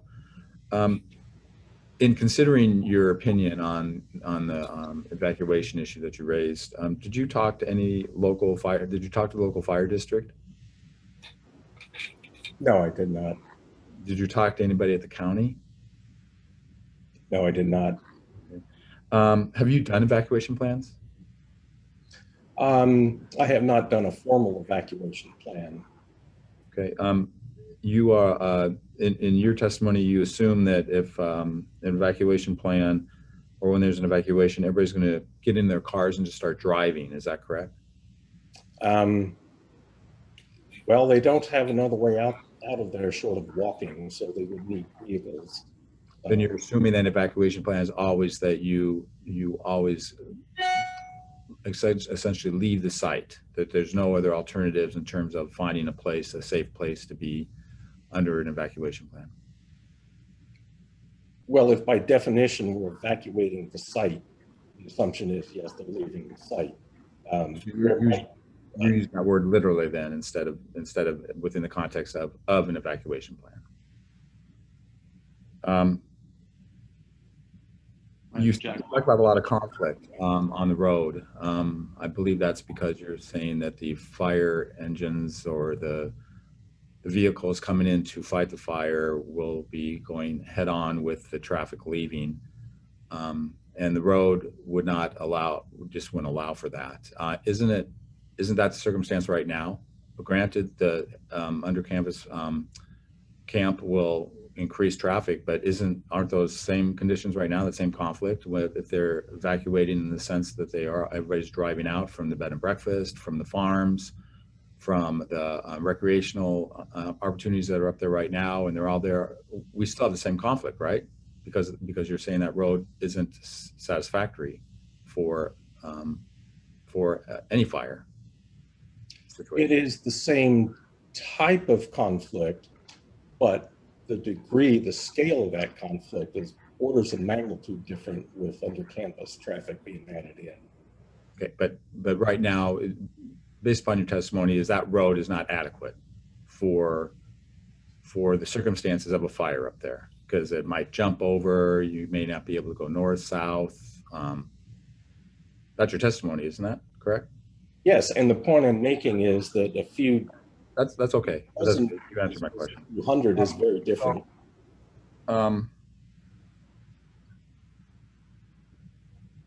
You state that the dust. So I'm a little confused about the dust, because based upon your testimony, it sounds like you're saying that with the additional vehicles, there's going to be conflict. People aren't going to be able to get out of there quick enough. So to me, that is what the conclusion there is, and that people are having to drive pretty slow. Then, isn't that correct? They may be, not necessarily. They could be extremely anxious, and some may be trying to drive faster. If they're driving faster, then they're able to evacuate quicker. So if they're not able to evacuate quickly, they must be going slow. Isn't that correct? They may, again, the speed limit's 25, so presumably they're going 25 and perhaps a little slower. Okay, so you think they can be going 25 miles an hour then during evacuation, and that will kick up some dust? Well, I think dust will be kicked up even at slower speeds. That my experience driving that road is it is a very dusty road, and even moderate, even a very moderate speed is going to raise dust. Okay. Now you said the road will not support this, the traffic from under canvas. Didn't you testify earlier that this road is evaluated at 2,000 vehicles a day? No, I don't believe I said this road is evaluated at 2,000 vehicles a day. I think I said AASHTO provides a range of functional classifications, and the guidelines depend upon the design daily volume of vehicles. The road currently carries, between 31 and 48 vehicles a day on average. With under canvas and other activity in the area, I think higher daily volumes would be on the order of 400 vehicles a day. Well, and above 400 plus vehicles a day. Wait a minute. How can you jump from, you said very previously they would add at maximum 300, which I don't know if that's accurate, but that they would be providing about 240 vehicles a day to the system. So how did you get up to 500? If you look in my my report, I outline what higher volumes, say what a Friday volume would be when talking about cumulative traffic impact. Oh, you're talking about, well, that would be cumulative impact, I guess. I thought you said, well, if you have at max 60 cars a day based upon your study, and then you have additional 240 from under canvas. Am I wrong on those numbers? Well, you're going the right direction, but if you refer to my report, it actually shows a Friday using the Friday peak rate that was in the appendix of the TIS. You can get to a daily volume, a cumulative total just over 400, assuming there's an event at the Housam Highlands Bed and Breakfast. Okay, so you're including kind of okay. So what about I want to talk to you about the AASHTO and their and I'll talk a little bit AASHTO a little bit later too, but you talked about that you would not consider this if it's, even if it's relevant. I'm not saying it's relevant by even asking this question, but we heard of Mr. White be pretty graphic about this being, I would describe as a mountainous terrain, steep slopes, 8%, curves, no pullouts, and then you described the highway there, 141, is actually considered rolling. So you think Highway 141 is the same as Oak Ridge Road? I'm not saying it's the same. I'm saying that the state classifies 141, which is close by, as rolling terrain. I also said that, yes, while there are sections of Oak Ridge that are 8%, the entirety of the road is not at 8%. There are numerous relatively level sections of the road. There are steep sections, but that's not the entirety of the road. The dirt section itself is quite steep, though. That's what we heard from Mr. White. He did say that, but I don't, in my observation, you're asking me about my observation, the entirety of the gravel section is not all steep slope. There are substantial sections that are level. Could a reasonable person, somebody in your position, define it as mountainous because of what we know? I would suggest that they would generally see it as rolling if you look at the full extent of the road. Okay, so you're saying it's comparable to Highway 141 then? Well, in terms of it being rolling terrain. Okay.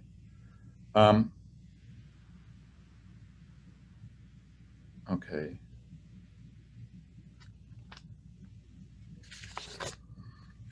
Excuse me, just for a second.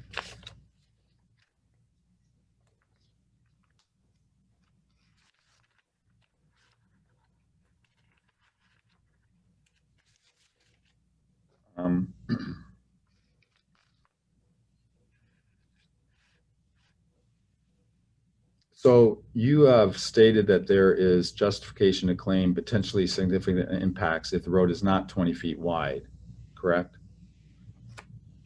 Yes, I'm saying it's a substandard width. Okay. But you know that the MDNS states that indeed the road must meet the criteria of 20 feet.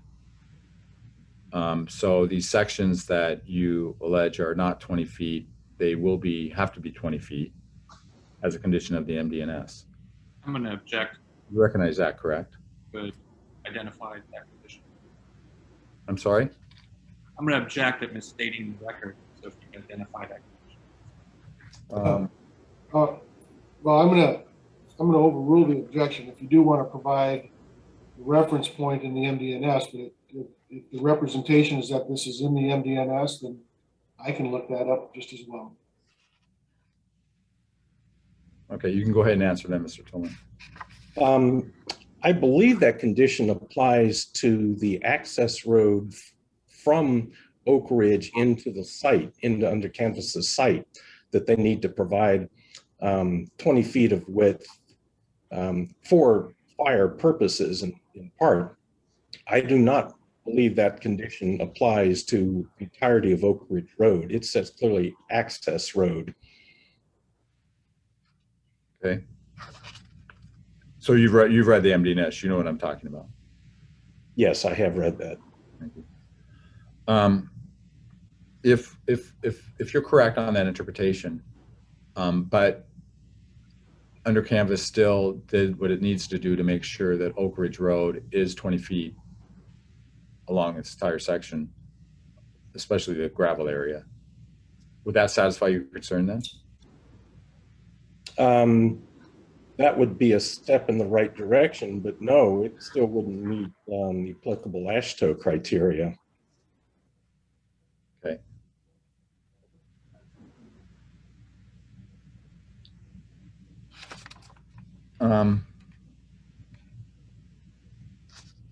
Now, let me ask you a little bit about AASHTO. AASHTO is does not provide requirements, correct? These are guidelines based on pretty extensive research and are widely embraced, as I said, by jurisdictions across the country. Correct. And pretty much those guidelines are for the construction of roads, isn't that correct? Yes, that's correct. Okay, so but we're not designing a road here. We're not constructing a road here for the purposes of this project. Isn't that correct? That's correct. It's using the existing road. We're not reconstructing a road. Well, there was some suggestion that there would be some improvements just now, but no, it's not a project to reconstruct the road.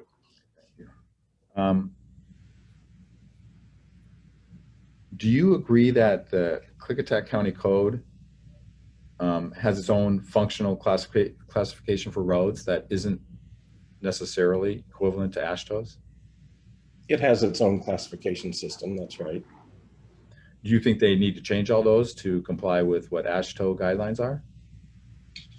I believe the county follows AASHTO and state guidelines for road design. For design, okay. Now, in your testimony, at top of page 5, your primary written testimony, you think that for existing roads, the width need not be modified unless crash patterns show an unsafe location. Have you done a crash study analysis?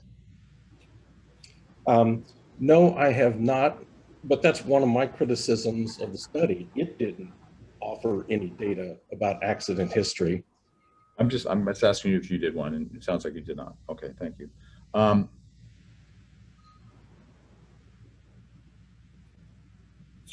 So I guess what capacity does this road have then? Would you say, what capacity does the Oak Ridge Road have?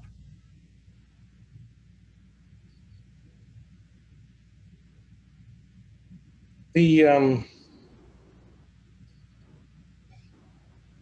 mean, the road, given its present constrictions, I think has a very low capacity. In fact, it has fewer than 100 vehicles per day right now. The lowest threshold of design guidelines under AASHTO are roads with 100 or fewer daily trips. And again, AASHTO doesn't identify a standard less than 18 feet. We've got portions of the road that are 17 feet. So I would say its comfortable daily capacity is very low. And I think in a safe environment, it probably is on the order of 100 vehicles a day. These are not, yeah, I would say it's extremely low. And okay, and that's based on just your observation and seeing max 60 cars a day in early August. Well, that's the highest observed number. But then we know they're logging. The mix of traffic also matters here. These are not, to some extent, it is a matter of judgment, but the road is not designed for hundreds of vehicles a day, put it that way. It is designed, to the extent that it is designed, it caters to, again, dozens of vehicles a day. Dozens, okay. And you don't know how the county, what the county recognizes as the capacity of the road then, do you? No, I do not know. I've not seen any statement to that effect. You do state that the road is substandard, widths occurring at about 0.35 miles of gravel road, which is, I believe, to be probably consistent, maybe lower than what Mr. White testified to. And that's where it's less than 20 feet sections. How do you know this? Is this from Mr. White? Yes, my summation of approximately 0.35 miles was based on Mr. White's measurements as he described. And do you generally rely on information from a layperson to make a determination or make an opinion, a layperson's information to you to make an opinion on whether or not the road's safe or not?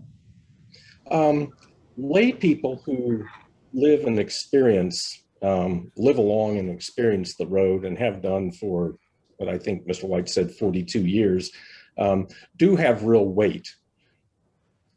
They understand, they have seen a wide variety of traffic behaviors and conditions through all seasons, all weather, day and night. And in fact, a number of design manuals indicate that where residents raise points about recurring problems, where they have complaints, it is a valid basis for further investigation. For further investigation. Okay, thank you. Are you familiar with Synchro or HCS? Yes, I am. Would you explain those? Those are, HCS is an acronym for Highway Capacity Software. Synchro is a particular vendor of one of those capacity softwares. They are used to evaluate intersection levels of service. Okay. Is your understanding that those were used in the work that DKS did? Yes, that's right. And those are, it's proper to use those, correct? Those are typical tools. Yes, they're most frequently used. Okay, thank you.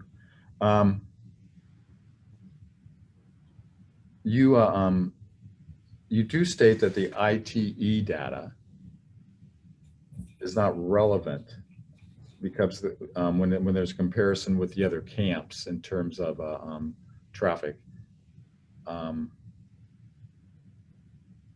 because the other camps may be staffed differently. Can you just explain what your criticism is of using the ITE? Well, ITE describes the types of campgrounds that its surveys included, and many of those are county and state campsites. They are most typically self-service. They are very different to the highly staffed and organized operation that Under Canvas offers. State and county campsites might have an on-site manager, and they might not. Again, as I say, they're really self-service. Under Canvas is talking about having 35 or so employees present at one time. It's a very different type of operation. The ITE data is also very sparse for campgrounds. There just aren't many reports. So there's not much to rely on there. Not much. Okay, there's not much to rely on. Okay. That's right. Yeah, and it's best I can tell, it's not applicable to the Under Canvas. Oh, you don't think it's okay.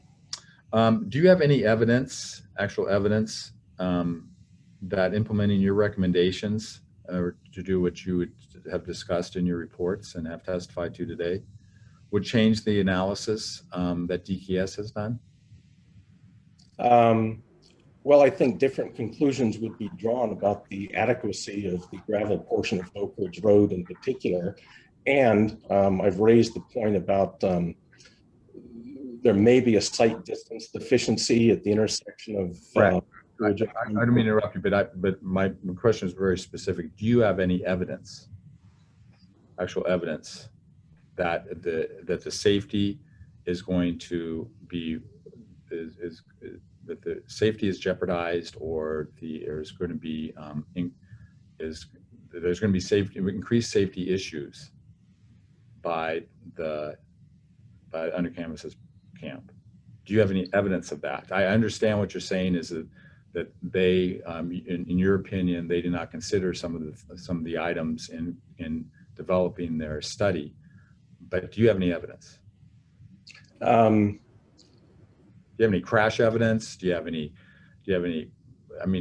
Do you have any evidence that dust has caused it? Do you have any evidence that there's been crashes with the vehicles, with the bigger vehicles, with the agricultural vehicles? Do you have any evidence that let's just stay with that. Well, when it comes to the dust, you mentioned that. Yes, we do have some evidence. In fact, Mr. White, I coordinated with Mr. White to make video of vehicles passing along Oak Ridge Road at about the volume that would occur with Under Canvas on a Friday morning to see what effect that had on dust. And it generated considerable dust. And in fact, the determination was that at that peak hour rate, the dust cloud would not dissipate within the hour. It would be a nearly constant cloud of dust across that hour. So there would be, and that does not happen now because there are only 3 to 8 cars in 1 hour on Oak Ridge Road at any time of the day. So there's there would be a lot more dust, and I think that's been demonstrated. Right.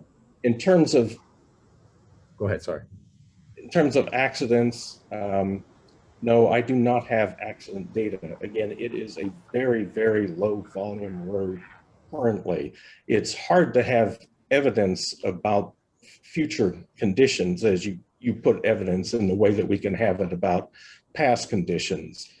But there is strong reason to suspect with substandard width road with less familiar drivers, and that's the key point of the AASHTO guidelines, is that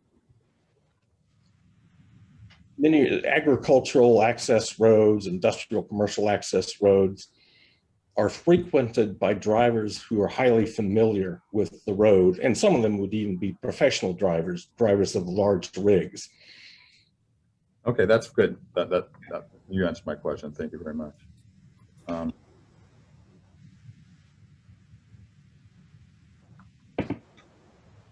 Just one second.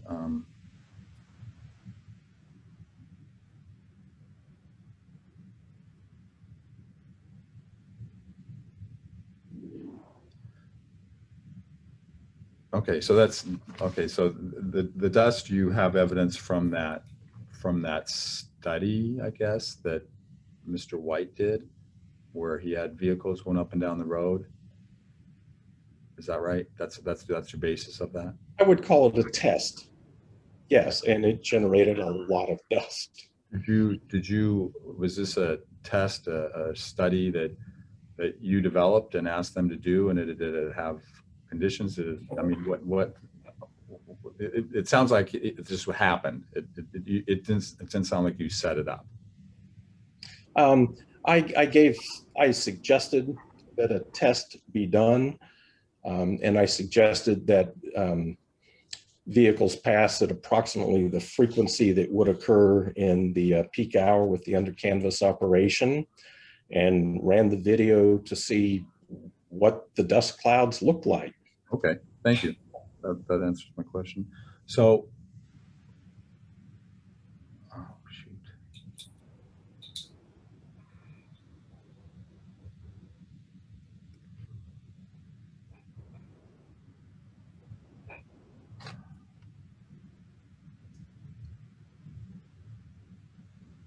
Apologize, I just want to get my thought here.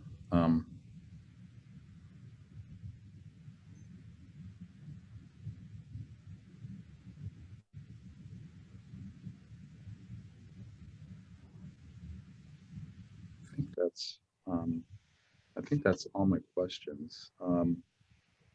There was one more, but I think we'll leave that as it. We'll leave that. Okay, I have no further questions. All right, let me mark the time here. Mr. Telligent, any redirect? Yeah, just briefly. Hello again, Mr. Tillman. Hello.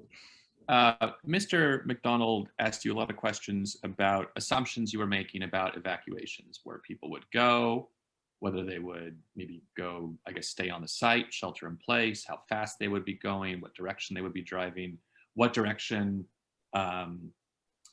emergency fire assets would get to the project site. Do you recall all those questions? Yes. Those were good questions, correct? Yes, no, they're very astute questions to the severity of an evacuation. To your knowledge, did anybody at the county ask those questions? I have seen nothing in the record other than saying that an evacuation plan should be prepared, but I haven't seen what the scope of that would be or what the criteria would involve. Okay, very good. He asked you if you had any evidence that, I guess, I'm not sure it was I'm not sure if I quite understood the question, but if maybe you can help me out. I think he asked you if you had any evidence that the road would be made less safe, I guess, based on dust and the other things, and he was looking for concrete evidence from you, correct? Well, that's the way I understood it, yes. Is it safe to permit a project without knowing the actual width of the road? Oh, I'm sorry, without knowing the actual width of the road? Yeah, is it safe? I mean, is it prudent? Is it safe to permit a project without knowing the true width of the road? Well, it would be risky, particularly when the road has narrow spots, substandardly narrow. How about sightline distances? I mean, pedestrian usage by cattle, Is it, I mean, should all these things be looked into before you permit something? Yes, they're all the sorts of things that need to be considered. AASHTO provides guidance for that. Need to consider the function of the road, the overall, and the county's own criteria. Talk about the overall function and circulation. So that would be the entire mix of vehicles.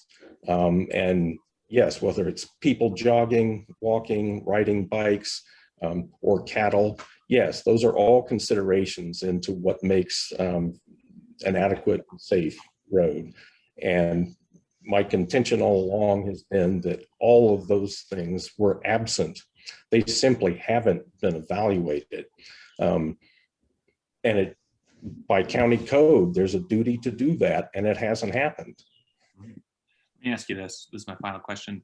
If the project is permitted on a peak traffic day, when there's cars going to and from the under campus site, and there's also logging trucks or potentially agricultural vehicles, is that a place that you would feel comfortable going and jogging? No, there's no place to go if you're a jogger.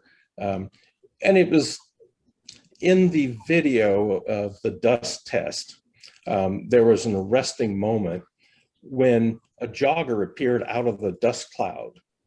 Couldn't be seen until he was really quite close to the camera. And that could mimic what a driver would see, or more to the point, would not see. That's a dangerous situation. And again, unless they're willing to jump into the bushes, there's no place for them to go. And I think the whole point about, is the road safe, is that we're talking about minimum standards, and the road doesn't even meet minimum standards. The safety of the road, the ability of it to function well, depends upon how the least confident, the least capable driver navigates it. And in this case, there's just no margin of error. There is no room for them, for the least capable, to go anywhere. It is not a prudent thing to add hundreds of trips a day without further assessing the site distances, the curves, the slopes, the widths, with that volume and mix of traffic. Thank you. I have no further questions. Thank you very much. I do have one. I just want to clarify, because I'm reviewing your curriculum vitae, and then some testimony today. There was some testimony that you gave regarding emergency evacuation plans, but however, you also stated you've never formally prepared one. So my question is just simply, do you consider yourself an expert in the design of emergency evacuation plans? No, I don't make that claim. All right, I just wanted to be clear of that. Thank you very much. Any follow-up, Mr. Telligen? Yeah, would you consider yourself an expert, Mr. Tillman, on figuring out at the very least whether there's potential conflicts with trying to get all those cars out of that location along Oak Ridge Road while trying to drive large vehicles in that road? Well, yes, the physical characteristics of that are the kinds of things that transportation planners anticipate. So the details of an evacuation plan would be prepared by others, but I would be competent to evaluate the efficacy of 125 vehicles departing that site at one time on that road, and the conflicts with emergency vehicles or others coming the other direction on that road, because it's pretty obvious there are a lot of places where they're not going to be able to pass one another. It will delay the evacuation and the response times. Thank you. I have no further questions. All right, thank you very much. Your next witness. Mr. Gary Norris. Sir, can you unmute yourself and state your name and address for the record? Yes, my name is Gary Norris. My address is Post Office Box 547, Preston, Washington, 98050. All right, sir, would you raise your right hand for me? Do you swear or affirm under the penalty of perjury that any testimony you give today will be the truth? I do. All right, thank you very much. Thank you. Mr. Felgen, yeah. Good morning, Mr. Norris. Previously, we submitted your curriculum vitae as Exhibit A77. Can you just give us a rundown on your education and what you do for a living? Yes, I received a bachelor's degree in civil engineering with an emphasis in traffic engineering from the University of Washington in 1973. After that, I went to work for the city of Seattle as a transportation planner for a year and a half, and then received a scholarship from the Federal Highway Administration in traffic safety to obtain a master's degree, which I did at the University of Washington in 1977. At that point in time, I went to work for the city of Bellevue as a transportation planning engineer, where I worked for 5 years, mainly doing development route review and long-range transportation planning. Subsequent to that, I went to the city of Renton as the traffic engineer and then became the transportation systems manager.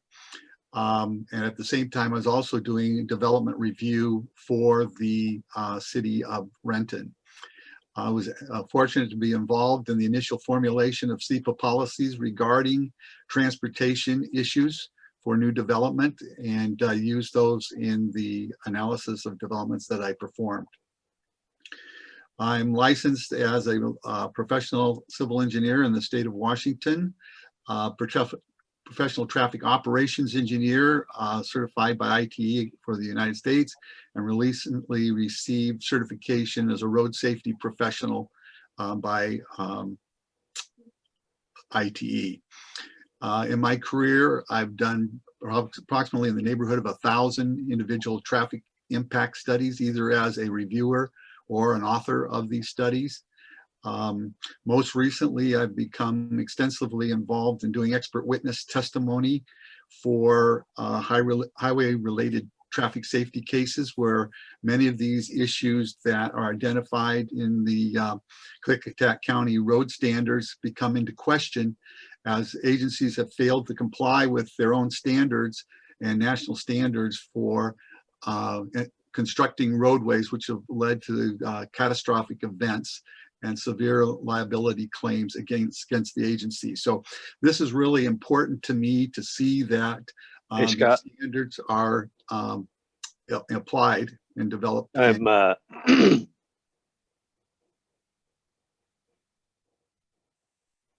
Thank you, Mr. Norris.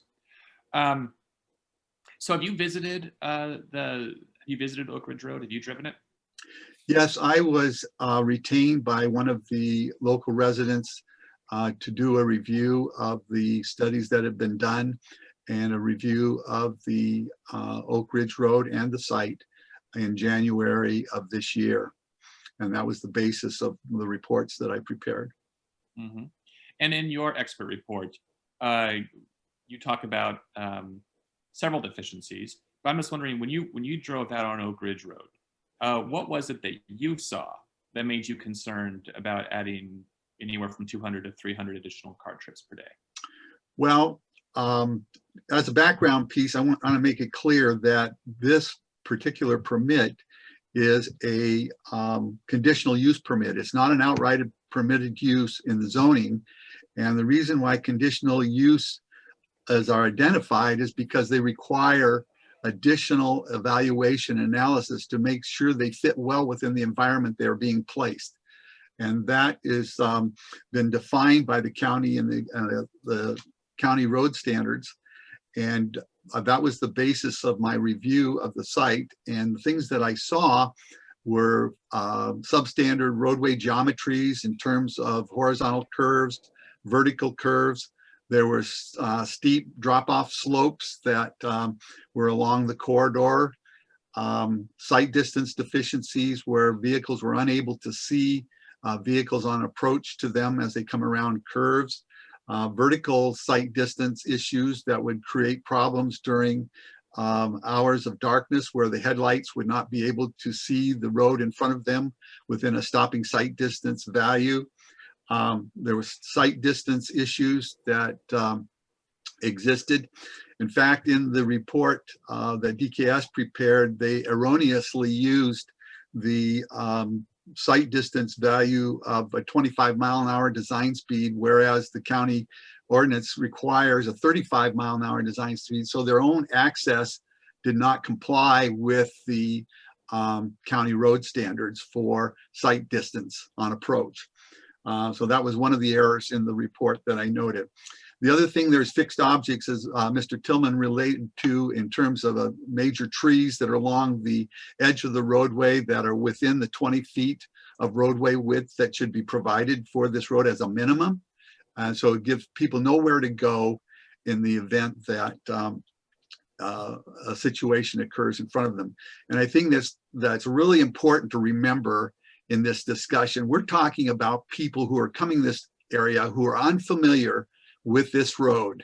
They don't have any knowledge or expectation of what they might encounter.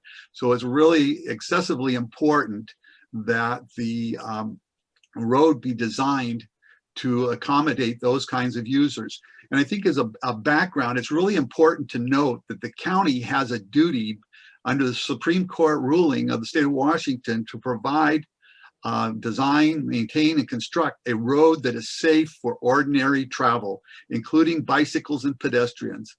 I believe that the county standards, the road standards that they developed, were intended to do just that.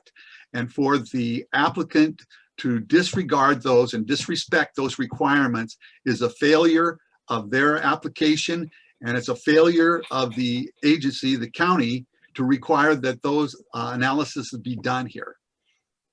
Thank you. So you mentioned pedestrians, bicyclists, other people that would be traveling on this road, not in a vehicle.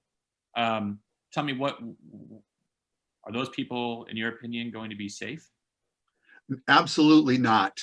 If a pedestrian is walking around one of the curves and the driver cannot see them as they're coming around, if they stop for any reason, they have to bend over to pick up something, or they're just not walking fast enough to avoid the vehicle, they're going to be put in harm's way.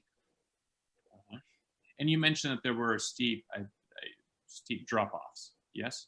Yes, there are. At certain points in the road, the slope is very extensive, that if a vehicle were to get caught in the shoulder of the road and forced off the roadway surface itself and off into these steep slopes, the results would be catastrophic in terms of crashing into trees or just physical damage to a vehicle as it encountered those slopes.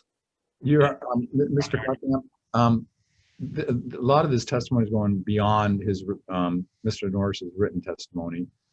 I thought we were not allowed to, the witnesses were not allowed to expand beyond, provide opinions or foundations for those opinions beyond what they already wrote.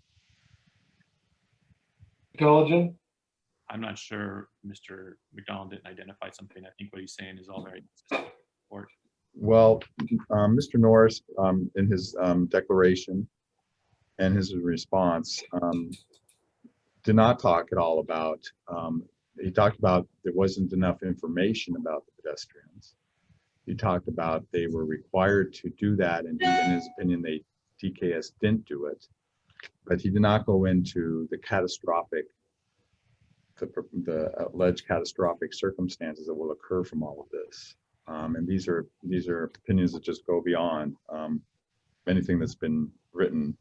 He does recommend on pedestrian needs. You can read that on page 8 of his report.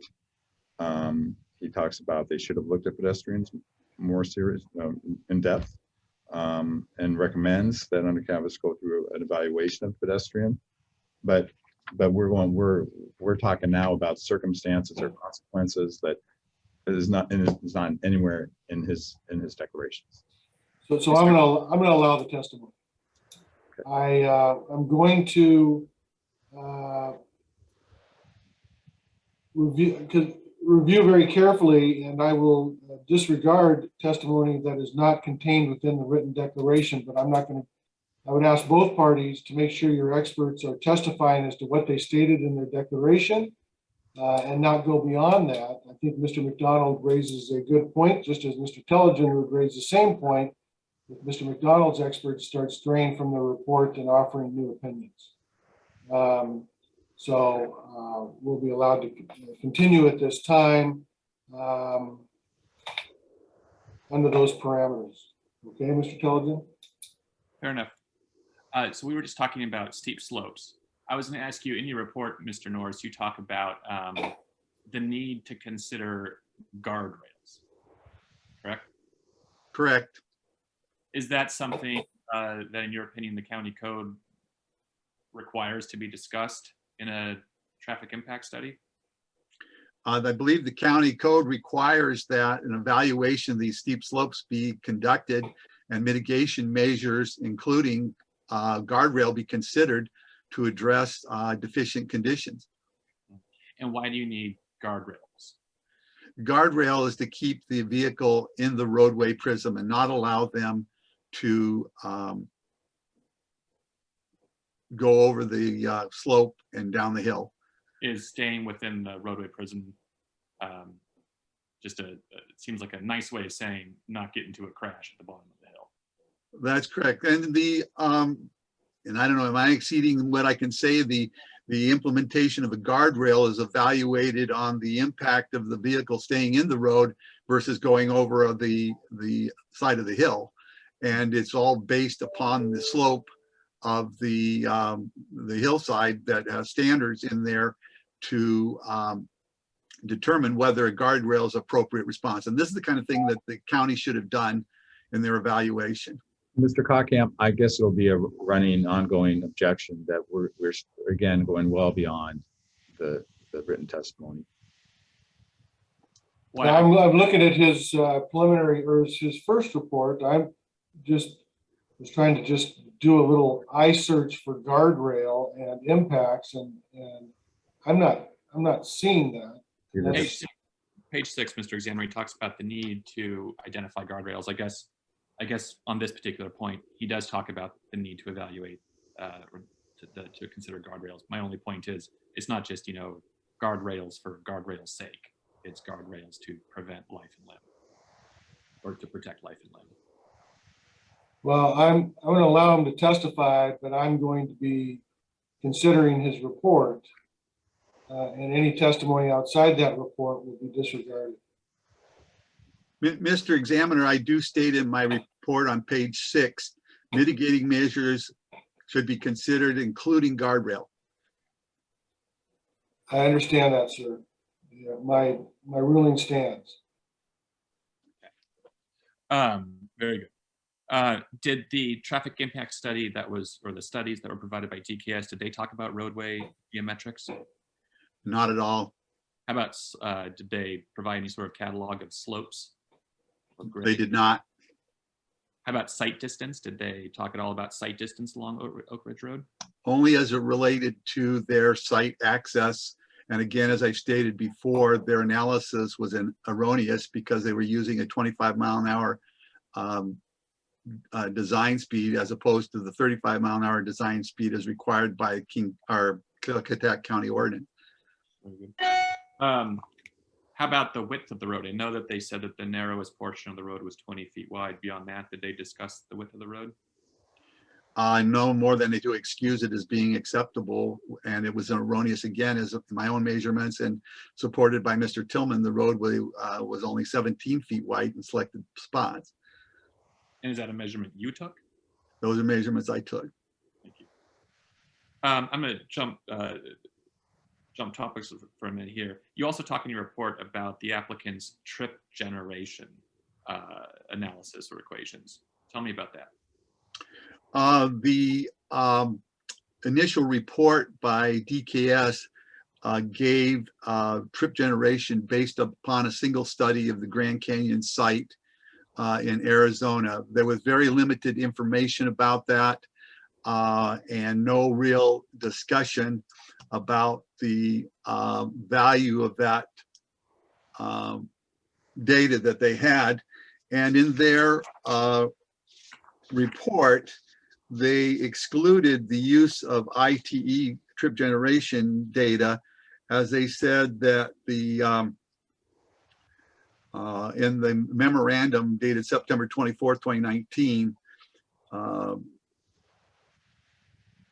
It says this evaluation was conducted because the ITE trip generation manual does not have trip generation data rates that fit with the unique characteristics of the under canvas product. And the hybrid rates developed as part of previous planning efforts may misrepresent the trip generation potential of under canvas. So in the cases where ITE in their published trip generation manual do not meet the uses of the site, the ITE suggests that special trip generation studies of a similar site should be conducted to determine what the actual trip generation or a reasonable trip generation estimate of the site would be. They failed to do this in both their initial report, subsequent report, and rebuttal response.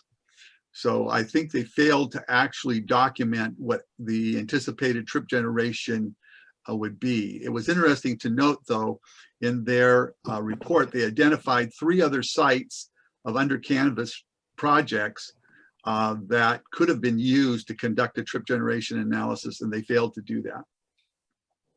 So how many similar sites does the ITE recommend you look at when performing a trip generation analysis? Their suggestion is 3 to 5. And how many did under canvas do?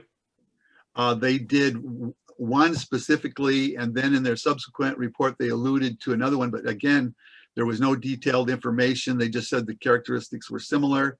And then in their rebuttal, they tried to bring in the ITE information when they'd already discredited ITE as being of value in the trip generation analysis. So I think it was totally substandard and lacking any basis of legitimacy to apply to this development.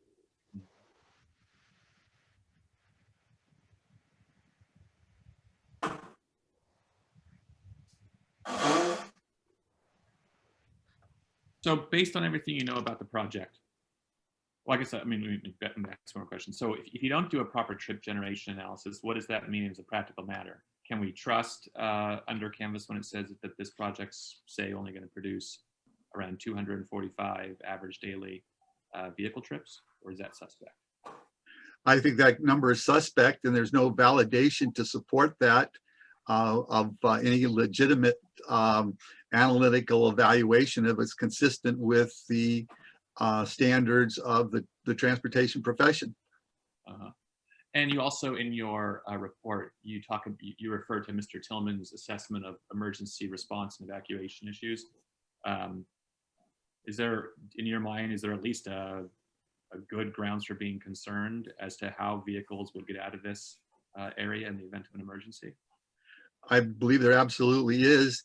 I was very curious, though, when Mr. McDonald alluded to the condition of the MDNS to construct roads 12 feet wide. And the question in my mind, it says all roads that are accessing the facility.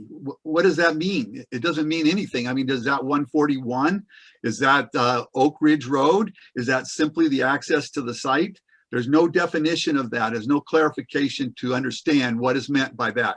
If they applied that across the board to all of Oak Ridge Road, then much of these issues could be addressed. But I don't think that's their intent. Are you looking at the MDNS right now? I am.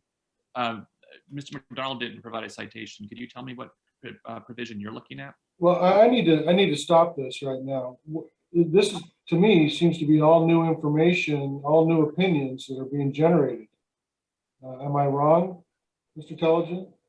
I think it's very consistent. This is the first time I've heard that there's a condition in the MDNS that would require under canvas to widen the road. And Mr. Norris's report is based on the presumption, and I think the view that no, the road is what it is. So I think it's fair game for him to say, I don't understand if we're talking about something totally different here, that under canvas is going to have to widen the entire road from their project site to SR 141. Well, I think it's strained from the report, but I'll let him testify. Mr. Norris, can you tell me what provision you have from the MDNS? Pardon me, I couldn't hear you. what condition are you looking at in the MDNS? This is condition 17, as it states, all roads that are accessing the facility shall meet Klickitat County Title 12 standards for a fire access road. And it goes on into 3 subdivisions. The road being 60 feet wide, easement shall have a running surface that is no less than 20 feet wide. And it's a paved road. The fire access road should be constructed with a minimum of 0.75 compacted thickness base course or pit run with a 0.25 compacted thickness of top course placed on a wearing surface. And then it deals with the slopes too. If roads are modified or construction, maximum field slopes and ditches slopes shall not exceed a 2-foot horizontal to 1-foot vertical. Slopes steeper than 2.1 are not allowed. Okay. Based on what you know, Mr. Norris, about Oak Ridge Road, about this project, do you have an opinion as to whether this project is likely to have significant adverse traffic or traffic safety related issues? I object. I don't think he provided that opinion in his reports. So his conclusion on page 9 is, with the anticipated traffic volume, substandard road conditions, and potential emergency response issues, the under canvas project is likely to create significant adverse traffic circulation and traffic safety issues for all users. He provided that opinion. Well, I'm gonna let him testify. He said on page 9 as well, I don't believe it's possible to determine that the under canvas does not create safety issues on Oak Ridge Road. You're stating it a little differently. Is likely to create significant adverse. All right, okay. He can answer that. Thank you very much. Can you restate the question for me, Mr. Tilden? Yes, Mr. Norris. Do you have an opinion as to what, given what you know about this project, given what you know about the deficiencies on Oak Ridge Road, do you have an opinion as to whether or not this project is likely to result in significant adverse impacts relating to traffic and traffic safety? As it's presented at this point in time, my opinion is that it will result in adverse impacts to the road. I think it's incumbent on the county to address these issues and mitigate them appropriately in order for this development to proceed. Thank you so much. I have no further questions. All right, Mr. McDonald. Okay, thank you. Well, Mr. Norris, Hello. I don't have a lot of questions, but I want to go back to something that you just talked about, and that is the ITE documents and the use of those. Do you believe that in determining the counts of cars, that ITE should have been used? No. No. Okay. I guess I misunderstood your testimony. So if condition number 17 on the MDNS, which you read out loud, I understood you to say that if they did do this and met the 20-foot requirement, that and did everything under Title 12, that these issues would be resolved. That was your testimony, wasn't it? My testimony was that if they applied that to Oak Ridge Road as a fire access road, I believe a lot of those issues could be resolved. Okay, thank you.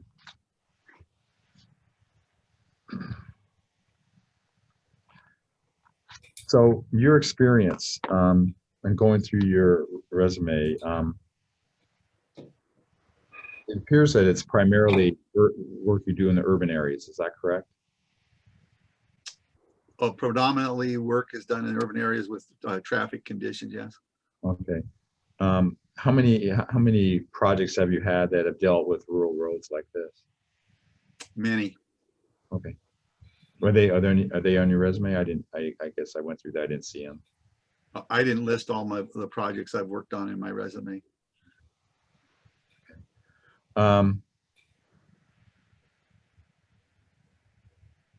So primarily your testimony that you wrote is the failure to address the requirements of Klickitat County Code section 12.30.02010. Is that correct? I'm not readily referencing the number. That's the section of the code that it states the conditions for the requirements for putting together a traffic survey. Yeah, the traffic survey, and then alluding to the standards that are defined in other sections of the code. Right. Okay. Thank you. You state that on top of page 4 of your report that that the study, the DKS study, acknowledges a substandard condition on Oak Ridge Road. Can you cite where that is in there in the study? Do you know where they said it's a substandard road? And you may not be able to do that right now, but I couldn't find it. Yeah,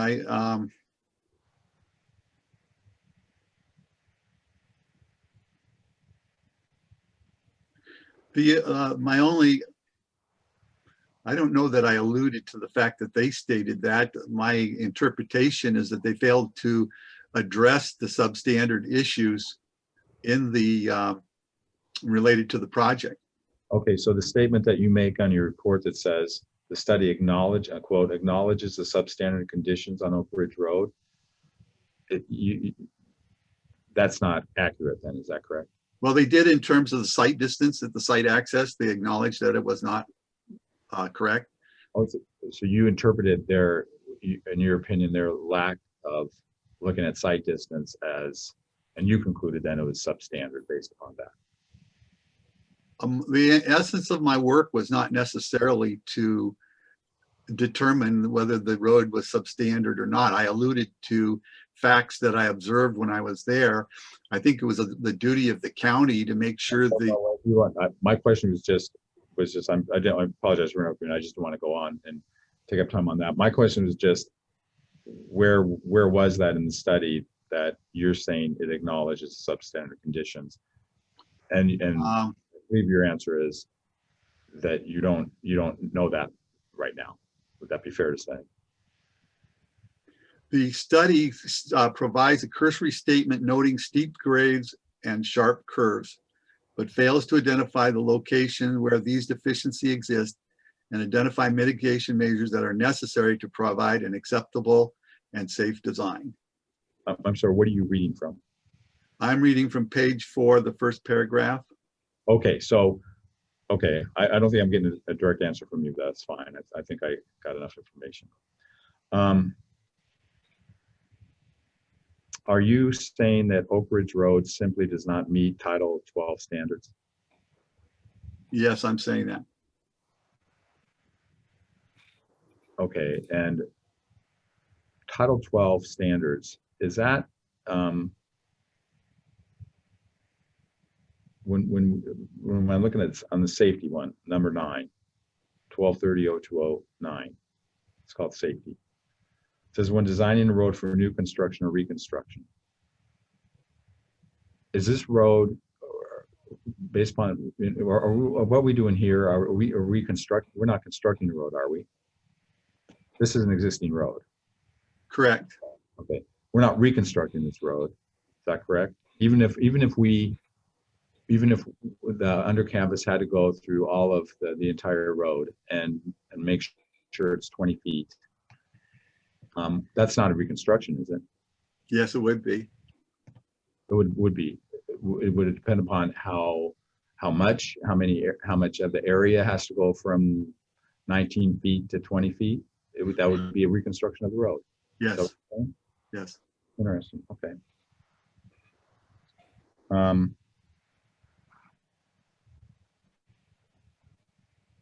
Okay.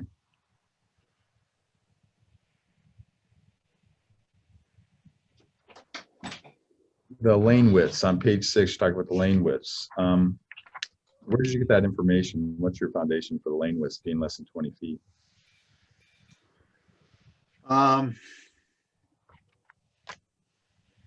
That is under section 12.30.040 subsection 4 lane widths. It's a quote from the standards: travel lanes shall be a minimum of 10 feet wide, 12 feet being desired. I'm sorry, I didn't ask the question properly.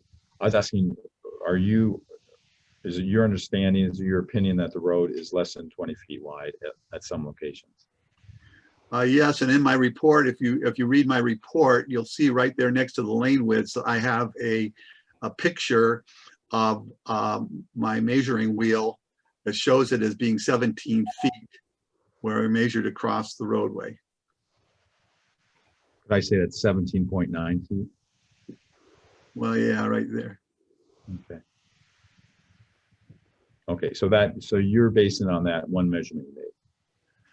No, I measured it in several different places. I think the one place that was really pertinent was a tree, was a fixed object on the side of the road. Okay.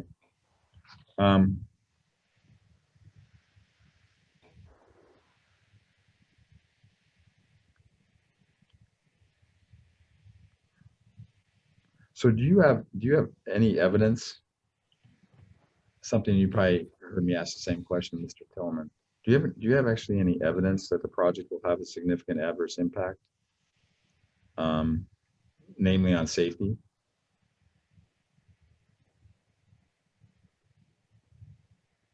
I think failure to address these issues has the potential to lead to safety issues in the road. Yes.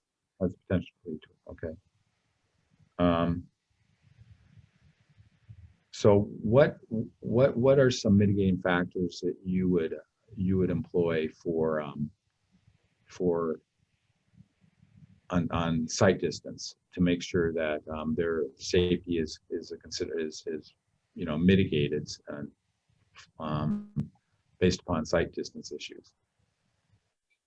Well, in terms of the construction of the road, it would be the horizontal and vertical alignment of the road that can be addressed. So you'd actually change the alignment of the road. Well, it's changed the alignment in terms of grading the shoulders and smoothing out the cross slopes and things like that. Okay. Essentially reconstruction of the road. Okay.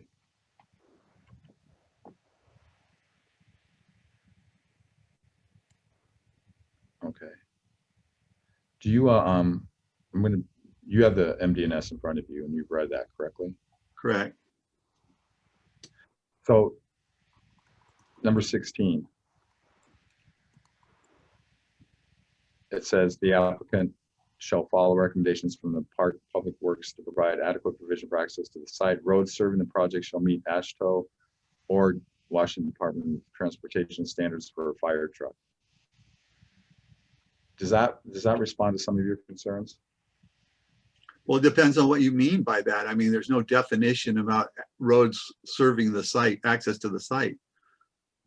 Are you talking about So 141? Are you talking about Oak Ridge Road? Are you talking about just the site access?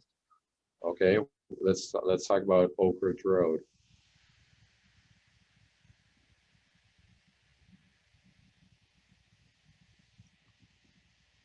Would that solve your? It sounds like if Oak Ridge Road addressed the 20-foot portion of it and did what it's and Oak Ridge Road applied to condition number 16.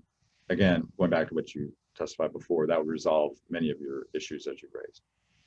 Well, it's really for the county to determine what those issues are and what needs to be done to mitigate them. Oh, okay. Okay. So you'd be relying on the county to do that. It's not the appellant's job to do the analysis and design for the county. That is really their review, and the whole basis of my report is the failure of the county to do this work that needs to be done as stated in their own code. I understand what you're saying. Okay.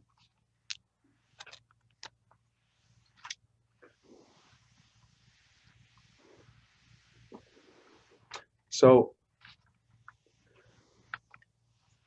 did you testify about the dust issues also? I thought you did. I don't want to go beyond your testimony. No, I did not. Okay.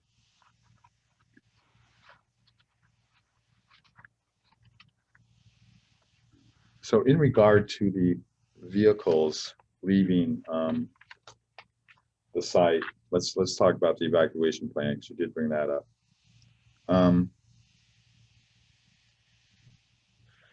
I guess I'd ask the same thing I asked Mr. Tillman. Have you done evacuation plans? No, So you consider yourself an expert in evacuation plans?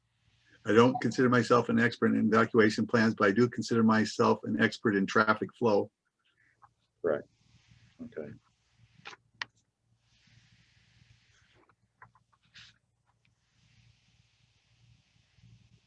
So when the flow of traffic coming out of the site, you've been there, you said,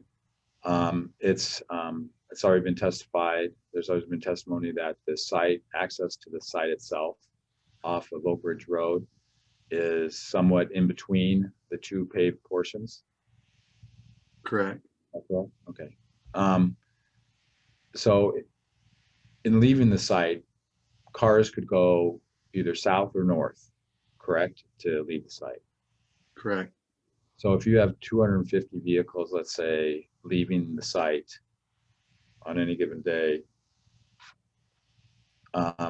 there could be reasonably 125 would go one way, 125 would go the other way. Would you accept that? I think that's not really consistent with the traffic flow conditions in the area. Well, we don't know what the flow conditions would be because the site's not there yet. But my point is, I guess, is that you're not going to have 250 cars going down the dirt road in the same direction necessarily, because they can exit the site and enter the site coming either way. Would that be a correct statement? That would be a correct statement. Your previous statement was not correct, though. So, okay, that's why we restated.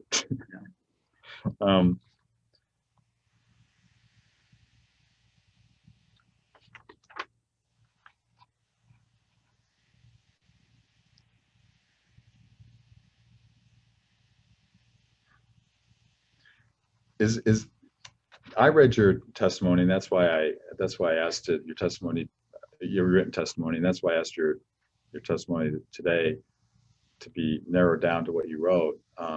Is that basically you're saying there could be more analysis done? Is that correct? I believe more analysis needs to be done. Okay, needs to be done. Okay, I have no further questions. I have a couple. How are you, Mr. Norris? Howdy. Okay, I have just two questions, really. I just want to confirm one of the questions Mr. McDonald asked you. So regarding the MDNS condition number 16 and those AASHTO standards, and the question was basically if you apply that condition to Oak Ridge Road, would it resolve any of the issues and concerns that you raised? And I believe your answer was, that's not for me to determine, that's up to the county to determine. Did I hear you correctly? Yeah, the point being that the county needed to look at these issues and make a determination about what needs to be done to provide a safe roadway.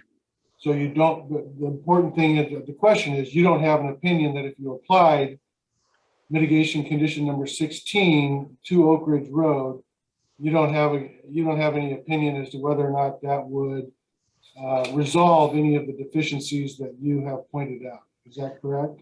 I believe point 17 speaks more to that. If they were to design the road, Oak Ridge Road, to be a fire service road and meet the requirements of the fire service road, I believe that would address a lot of the safety issues that I pointed out in my report. Okay, thank you. That's very helpful. That's MDNS condition 17. Yes. And then one last question after I can make my note here.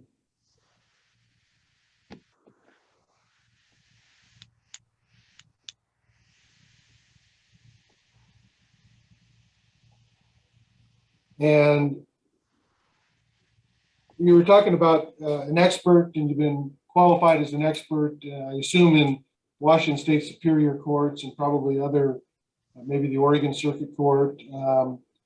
in your testimony, and it sounded like you primarily testify on the side of the plaintiffs, the side of the person who is claiming that an agency didn't fulfill their duties. Is that fair to say? I think I have about a 60-40 plaintiff to defense.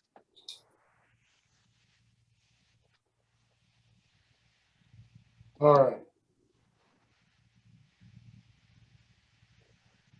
Thank you very much for coming in, Mr. Norris, today. I appreciate your testimony very much. Thank you. I had some follow-up questions. Yes, Mr. Tilligen. Thank you.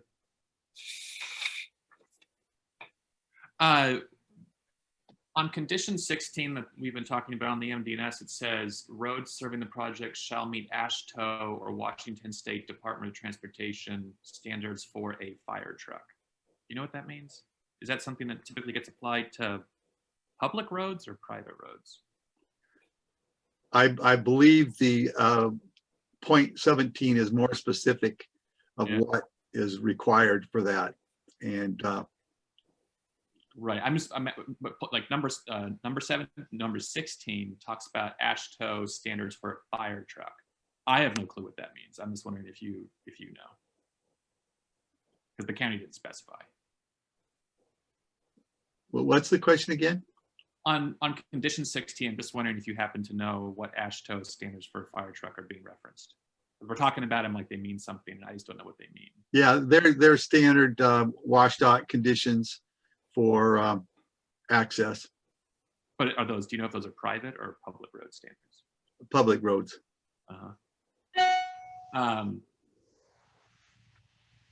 And assuming that the road was widened to 20 feet, would that take care of sightline problems on the road? Well, back to the comment before, is in any reconstruction of the road requires the, as I, in my report where I stated that, oh, where is it?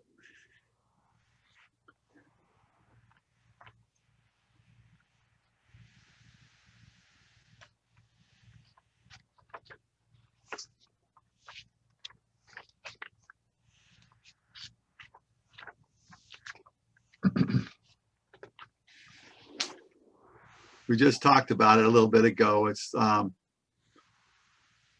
McDonald alluded to the engineer. No, that was on, I was talking about, I think it might be page 4, if you don't mind me interrupting, Mr. Telligent. No. That's fine. I just wanted to know if widening the road would take care of sightline problems. Widening the road and straightening out the horizontal vertical curves would take care of the sightline problems. Thank you so much. No further questions. All right, thank you very much. Mr. Telligent, how long do you expect for your next witness? The next witness is Ms. Calkins. So I'll let her answer. So I anticipate about a half an hour of direct. Who's this witness? This is Dr. Stewart.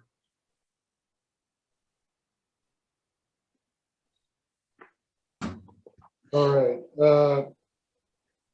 Mr. McDonald, without knowing what the testimony is, how long do you expect the cross-examination to be? I'd expect that to be 10 to 15 minutes. All right. Ms. Calkins, are you okay going until about 12:30 before we take a lunch break? Sure. Mr. McDonald, you okay with that? Yes, I am. All right, then let's proceed.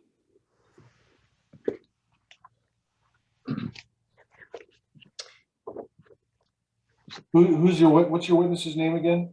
So Dr. Catherine Stewart, and I believe she is here. I saw her on. I'm here. There she is. All right, terrific. Can you state your name and an address for the record? Yes, Catherine Stewart, 4346 243rd Avenue Southeast, Sammamish, Washington, 98029. All right, thank you very much. Could you raise your right hand for me?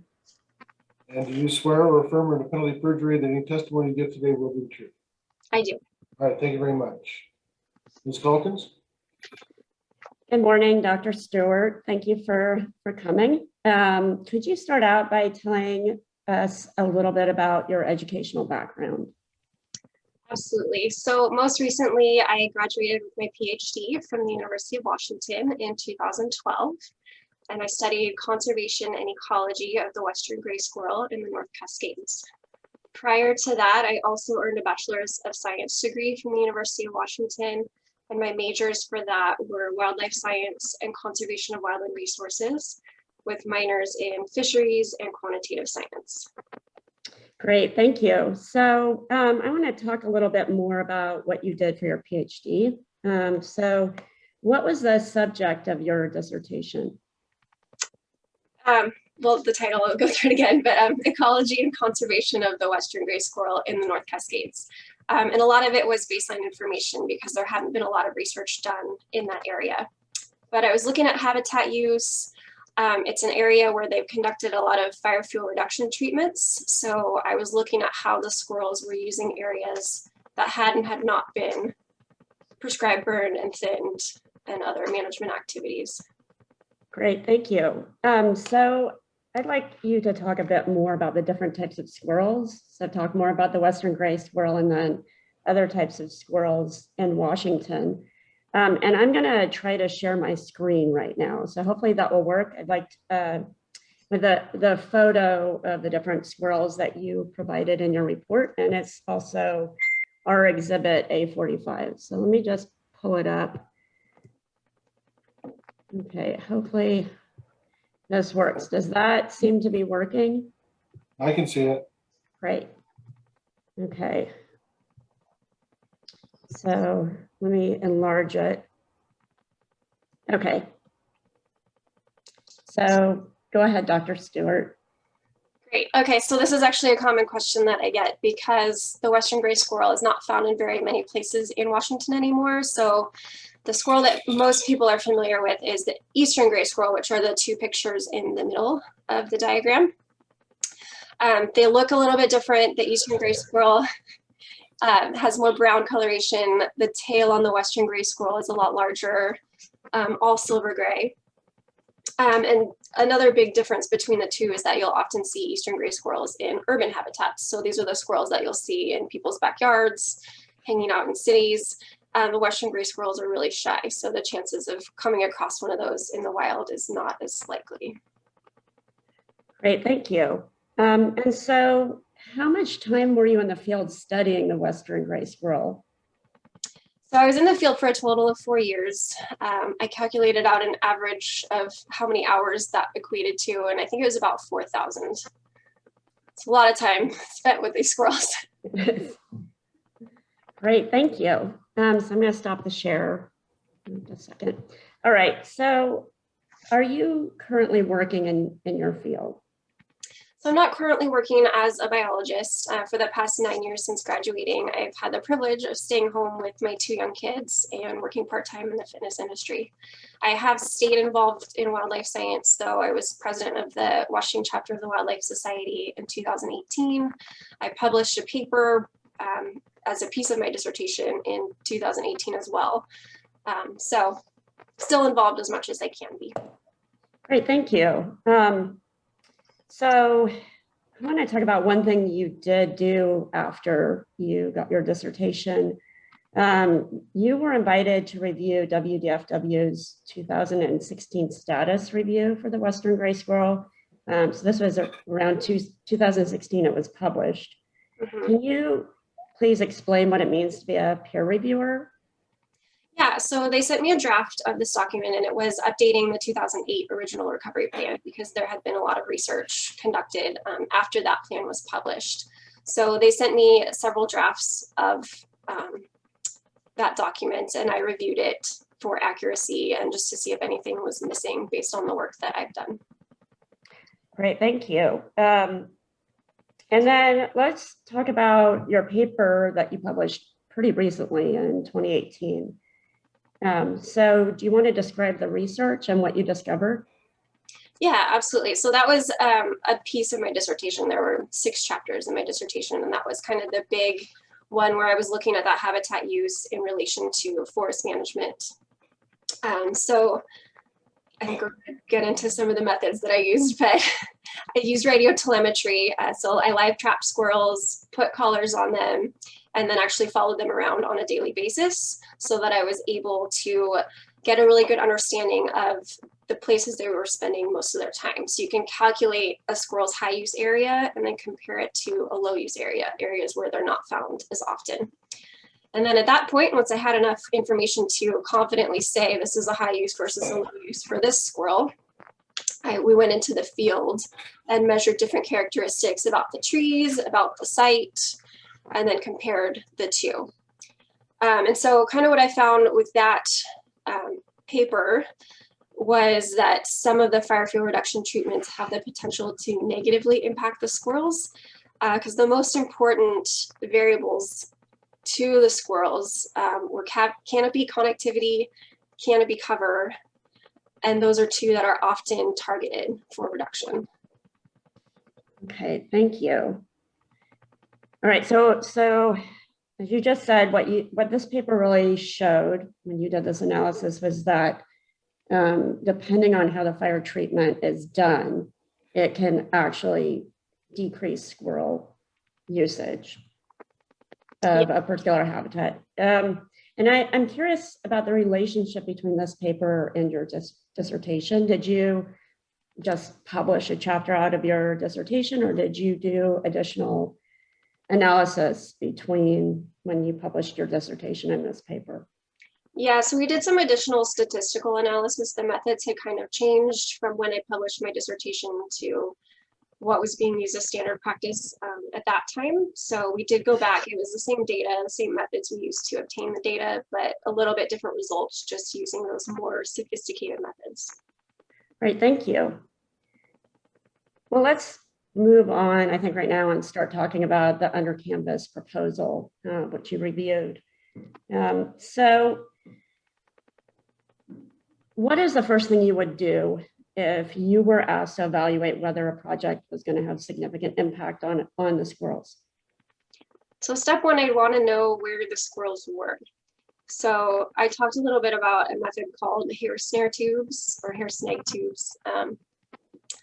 It's a way you can go and put their PVC pipes with a metal plate that have sticky tape, and the squirrel runs through, you glue a walnut to the middle. So they run through, leave some hair behind, and you can identify them based on those differences that we looked at earlier. So you can tell if it's an Eastern versus a Western just by the color of the hair.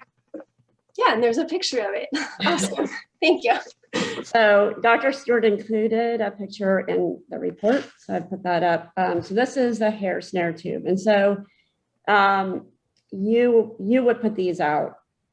This is one method you would use to figure out what areas the squirrels were using. Yeah, and that was the first step I used in a lot of my study areas when I was first starting out. Before I put live traps out, you kind of have to know where you're going to be able to capture squirrels. So getting an idea of presence, it's a little harder to tell absence, but at least you can get an idea of if there are squirrels in that area. And can you talk about the expertise needed to use these tubes and to get data? Sorry. Yeah, no, the best thing about these tubes is that they're really easy to make and they're really easy to use. I actually helped with a really cool study from Pacific Biodiversity Institute based up in Winthrop, where they used citizen scientists. So it was just local community members.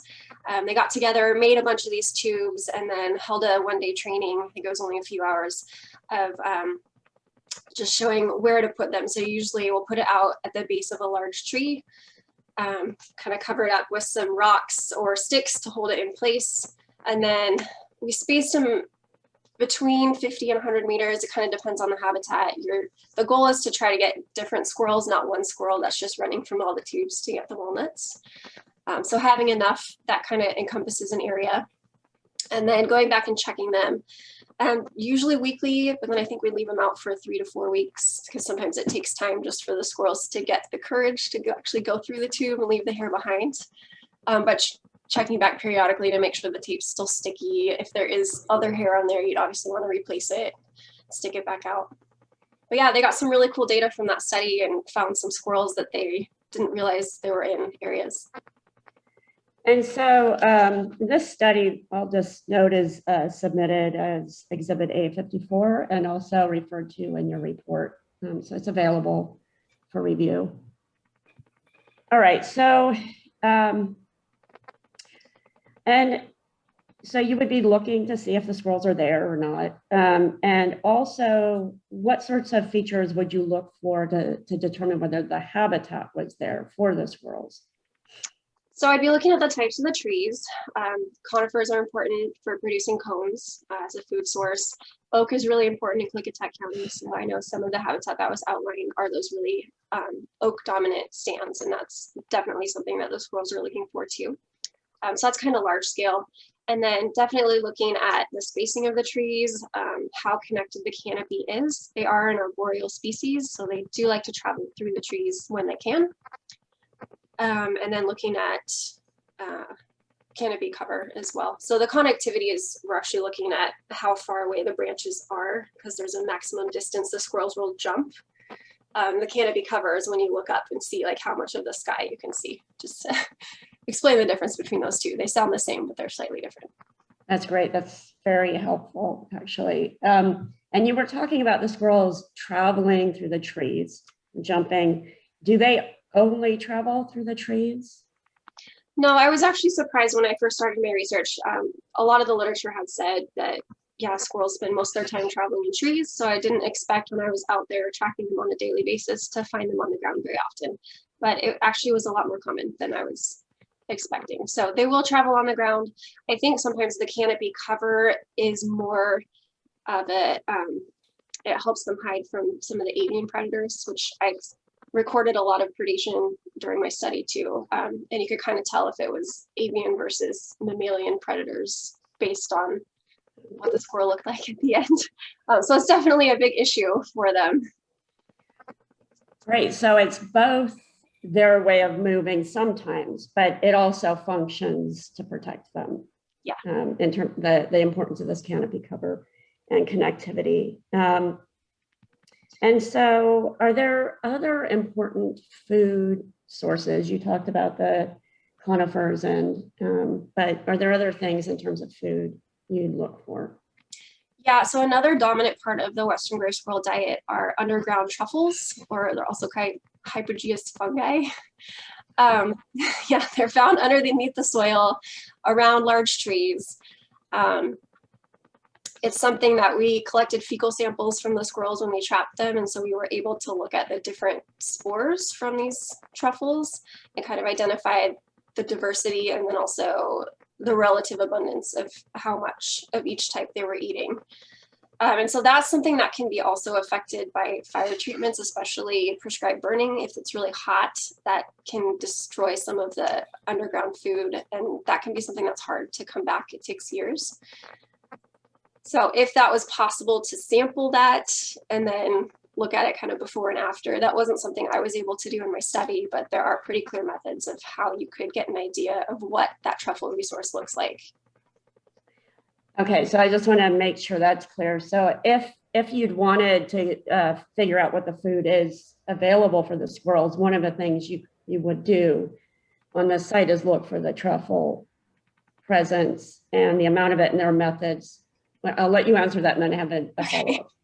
Yeah, I mean, you can study it from the squirrels like I did. I apologize for interrupting. Mr. Krakenby, I believe this is going beyond the written testimony. I have no doubt that there was some discussion in the dissertation on this, and even then, the dissertation says they ran out of time to do a lot of work on the truffles. So unless this isn't a testimony going into all the issue with eating the truffles and the eating habits, I would be objecting.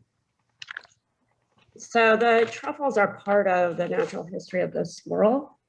And so it's contained in the report with respect to the squirrel's natural history. Well, I just wanted to stick to the report, not to go to other issues beyond that. I mean, talk about truffles is one thing, talking about more details about truffles that aren't in the report is not appropriate. So I want everybody to stick to their reports. Thank you. All right, Your Honor, I'll be attentive. Thank you. Okay, Dr. Stewart. So you basically gave us the two kinds of things you'd be looking for if you were going to go out and just do the baseline, what's going on the site. Are the squirrels there and where are they? And then what about the food resources and other habitat elements that they need? Mm-hmm. The habitat's the big thing. The habitat. Okay, great. Thank you. So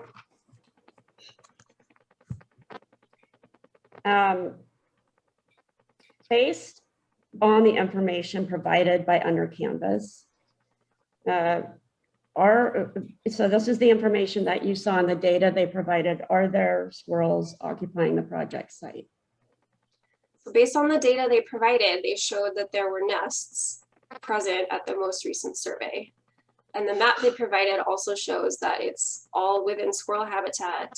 And the most recent data they have shows that squirrels were present in the area. Okay, so what was your evaluation of the information they provided? So what you just, let me reiterate what you just said. There are squirrels there based on the data they presented, and there's suitable habitat. Based on what they submitted, what is your opinion of the information they provided, other than those baseline pieces of information? As far as well, let me take a step back. So let's just talk about presence or absence of the squirrels. So can you describe again what they submitted? What they submitted shows presence. And what were these data? Were these data they took in recent years? Yeah, so the nest data was from 2014. It was taken by a timber company before a logging operation.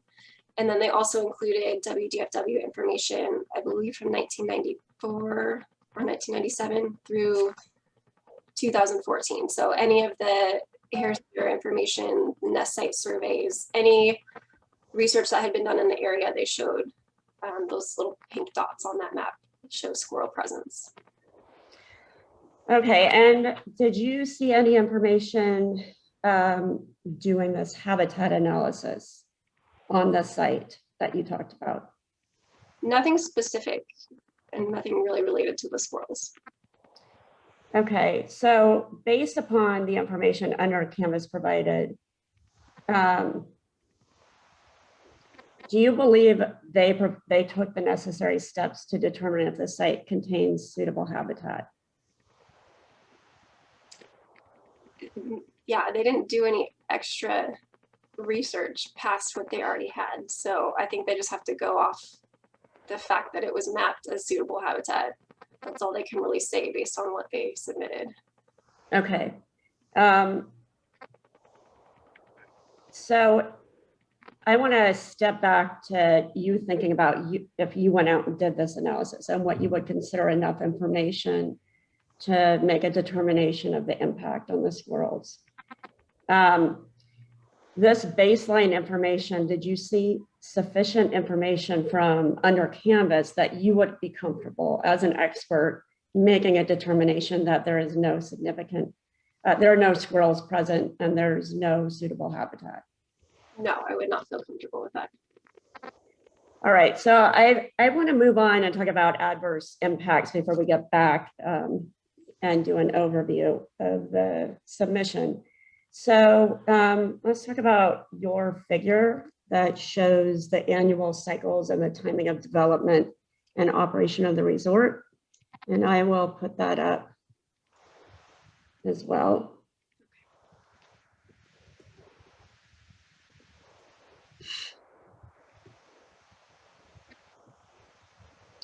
Okay, so it should be up. Mm-hmm. All right, can you, oh, go ahead. Sorry. So the main thing this shows, I just wanted to kind of overlay when construction is taking place and then also when the camp is planned to be operational and how that relates to these really important life seasons for the squirrels. So you can see the breeding season is generally between December and June. Squirrels can become pregnant from January to October, and then juvenile squirrels are emerging from the nest from March to August. And there's kind of this long period because they reach sexual maturity between 10 to 12 months, and the squirrel's only in estrus for 1 day every year. So the males end up running around giant home ranges during the breeding season as they're looking for these females on that right day. So you can see the construction does overlap with that as well. But the bigger concern for me was that the yearly operational time, you can see it overlaps all of juvenile emergence, a lot of the breeding season and pregnancy. And that's when these squirrels are really kind of vulnerable to any of these impacts because they're taking care of their young, they're trying to eat extra so that they're able to provide for those young squirrels. And the young squirrels are learning about their environment. All right, well, let's keep this in the back of mind and then talk about the impacts that you saw as potential risk factors to the squirrels. So what kinds of risk factors, first of all, would you look for in any project? So a big one that we always look at with the squirrels is habitat degradation and fragmentation. That's actually why they are a threatened species at this point, where they have such a small range because there's not a lot of their preferred habitat left.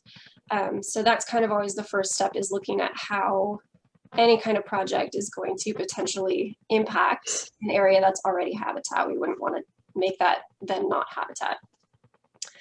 Other things to look at are roadkill mortality, and I did record that during my research. Wildfire is a big one. Like I mentioned, I was looking at fire fuel reduction treatments because I was working in areas where the fire risk is very high. And actually 2 of my study sites experienced a really large scale wildfire a few years after I finished my research. So that's definitely a big issue that we look at as well. Okay, so let me reiterate. So we've got habitat, roadkill mortality, the impact of wildfire, and then the fire fuel reduction treatments.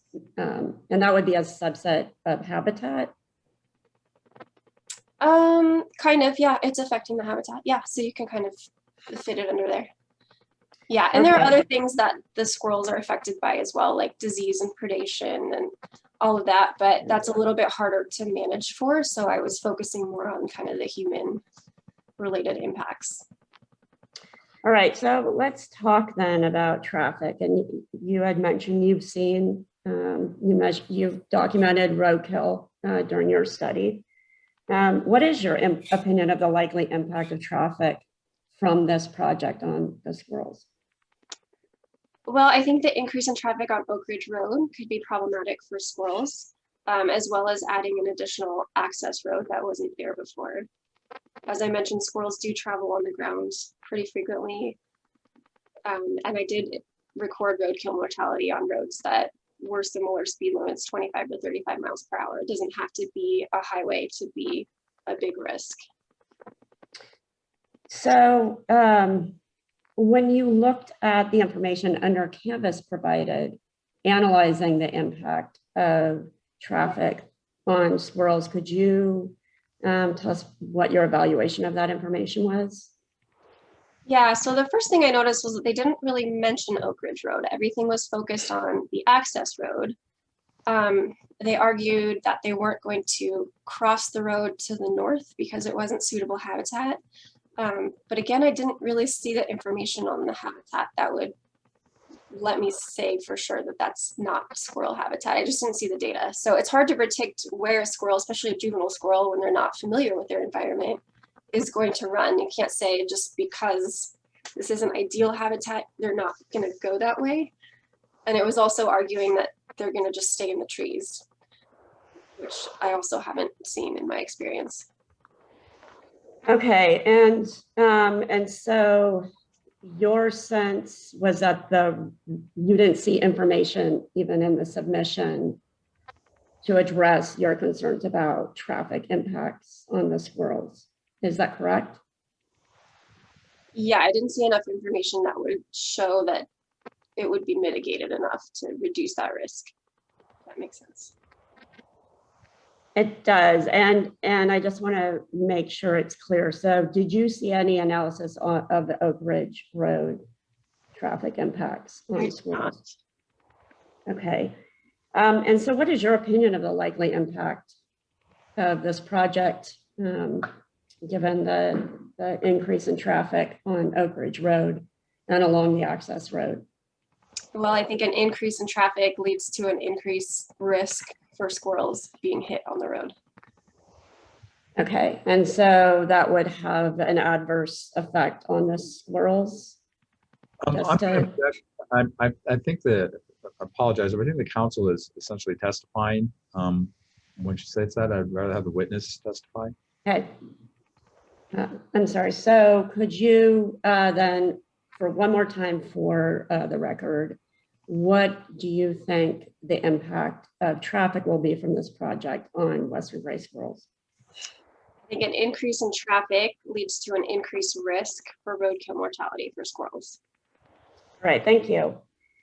So let's talk a bit about the disturbance. You talked about camp operation being a concern. And so can you talk a bit about your experience of how the Western gray squirrels reacted to people when you were in the field? Yeah, so like I mentioned a little bit before, they're a much shyer species than the eastern gray squirrel that we're all familiar with. Just to give you an idea of what radio telemetry looks like, the squirrel has a radio collar around its neck and it sends out a unique frequency that then we have an antenna and we'll go and track it. And based on the volume of the beep, you can tell how close you are to the squirrel. So a lot of the times when we were out there tracking squirrels, and it was generally just one, maybe two researchers at a time, we would get to the point where the signal would be louder, so it indicated we were closer, and then all of a sudden it would get quiet again. And this is, we wouldn't see the squirrel, but if that happened 2 or more times, we considered that to be a case that they were running from the observer. So they were actually able to detect us following them before we even saw them. Because once we saw the squirrel, that would be a definite location we would stop tracking at that point. So definitely sensitive to human disturbance, even on a small scale. And so did you see an analysis of this risk in Under Canvas's submission? I did not. They focused a lot on the construction and potential noise concerns, and that's definitely a concern for squirrels as well. But the bigger issue of having 100 to 200 people present in an area was not addressed. And so what is your opinion of the impact of having people in that area on the squirrels? I think it has a potential to decrease the habitat quality. If they're always having to be on alert because there's people and dogs everywhere, it's going to be harder for them to conduct their daily activities like finding food and reproducing. So it could potentially turn that area into unsuitable habitat. And in the submission, Under Canvas suggests that the squirrels might occupy the site around where the resort is, operations are occurring, or may go into the resort space when it's not being run, when it's not occupied. What is your opinion of those assertions? So some of the areas that they talked about being within that would stay as squirrel habitat, they're really small compared to a squirrel's home range.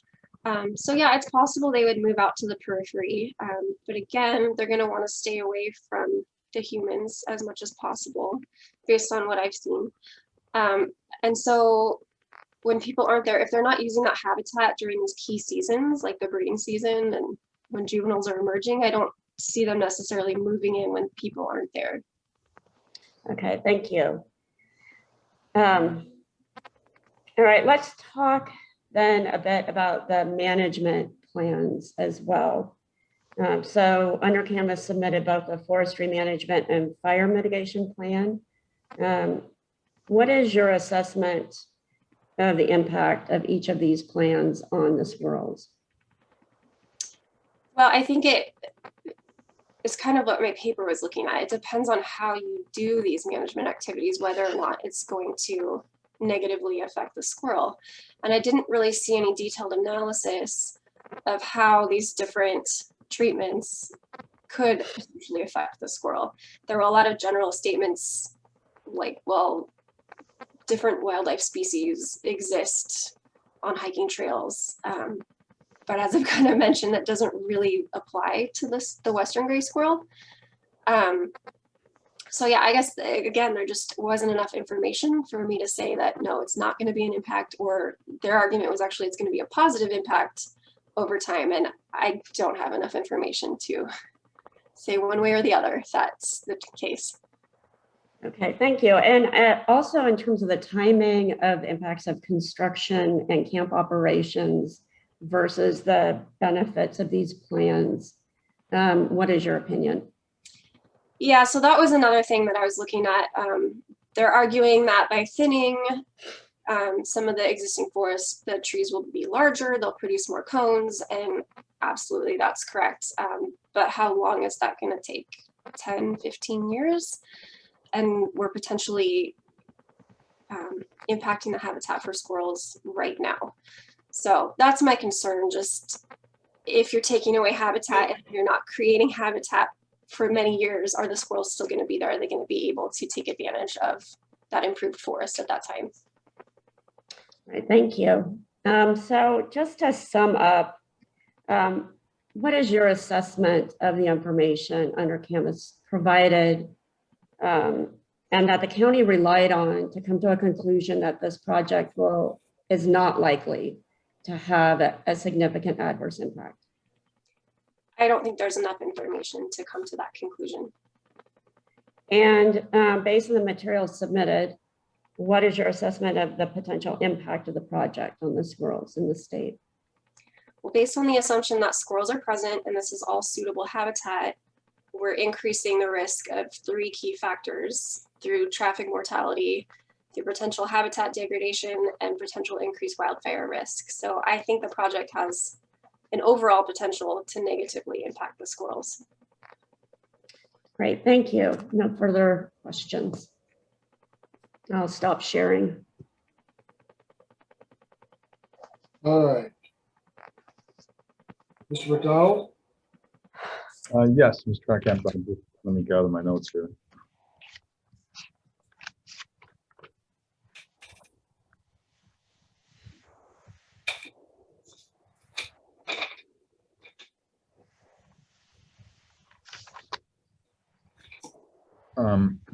Okay, Dr. Stewart, thank you very much. I have a few questions on just your testimony right now, and then some questions on your written testimony that I'd like to ask you. I want to get your understanding of this new access road. What information do you have to say that they're going to be constructing a new access road?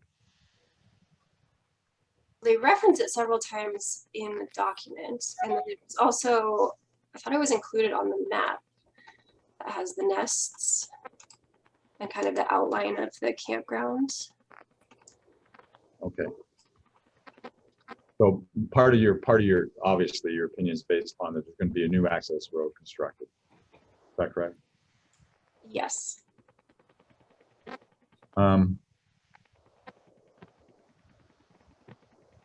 Now, in terms of the squirrels getting killed on the road, is there any kind of standard for determining what that is based upon the different mile per hour, or if it was a 25 mile per hour, it was 50, if it was so many cars or less cars, or is there any kind of standard?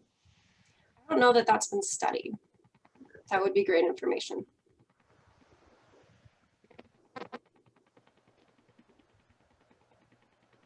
I can just tell you based on my experience that roads with similar speeds, I did record mortalities. And I did see them also on higher speeds too. But yeah, I don't have a difference between numbers of each. But you've seen mortality at squirrels on roads with similar speeds of Oak Ridge? Yes.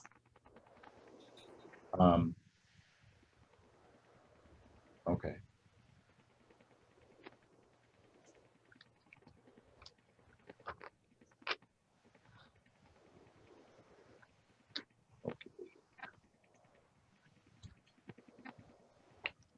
Now, wasn't clear right now, according to your resume, you're not working in wildlife management at all right now. You have some other jobs you've been working since you left university. Mhm. Right. So what's your profession? Professionally, what are you doing right now? Right now I'm a group exercise director at a gym. So I manage a team of instructors and the group exercise class schedule. And then what did you do before that?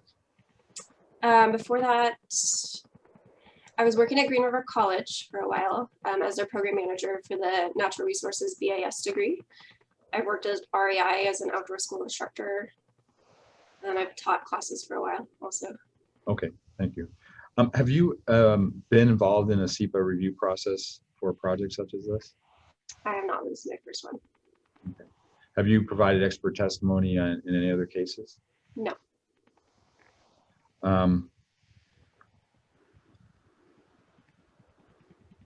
So you recommend, I believe you recommend telemetry, radio telemetry, because it'll provide a better idea of squirrels population. Is that correct? I mean, that would be the best information. At the bare minimum, I would just want a hair snares tube survey to provide occupancy information.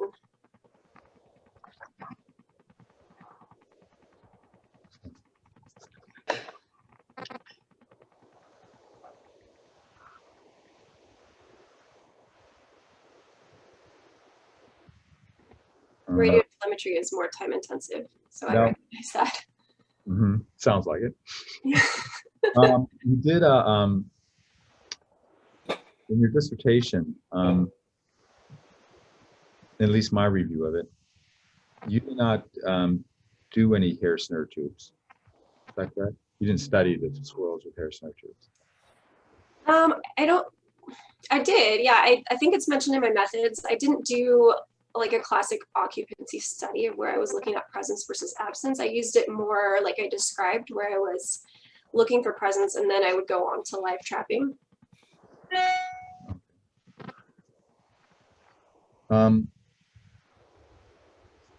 So you went over, you were in the field, I thought it was 5 years. You're in the field 4 years?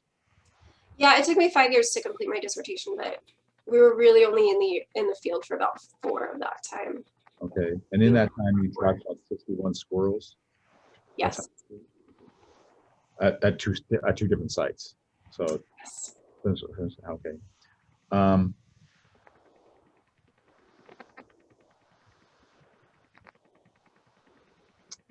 Now, fragmentation, you bring that up in your expert report.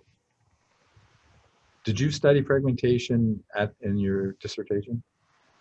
Not specifically, no. Wasn't your dissertation, the study is to answer questions of impact on squirrels from disturbances from wildfire and fuel reduction? That was part of it, yeah.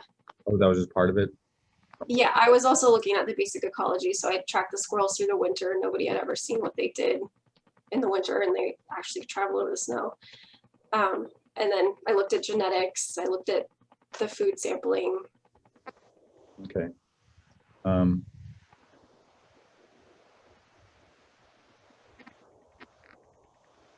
So in regard to fire fuel treatments, I believe in your written testimony, you said that it would have the thinning process, those types of things, it would have a negative impact on the squirrels. Or you thought it was a negative impact on the squirrels. Am I saying, is that correct? Yeah, I think I just said it has the potential, depending on how far apart they're thinned, because that's when it starts to affect the canopy cover and the canopy connectivity. But they also can have a positive effect, correct? Yeah, absolutely. I mean, if they're reducing the risk of a catastrophic wildfire, like what happened in my study area, it's better to have some kind of habitat available for the squirrels.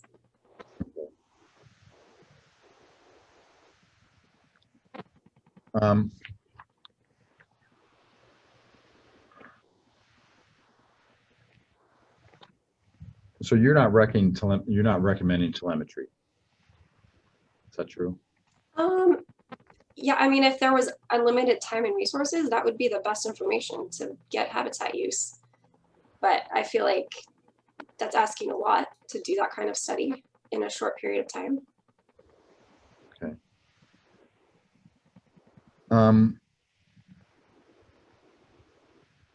Well, how, even for the talking telemetry and we're talking snare tubes, sorry, I trip over that. That's okay.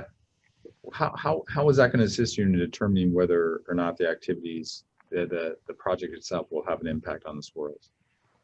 Well, just knowing if the area is being used by squirrels and where they are in relation to where the proposed camp would be. That's the information I'm looking for. And right now we already know that the area, at least in your opinion, and I think based upon the 2014 survey, we know the squirrels are there and that there's habitat there for them, correct? Based on what the information we have, yeah.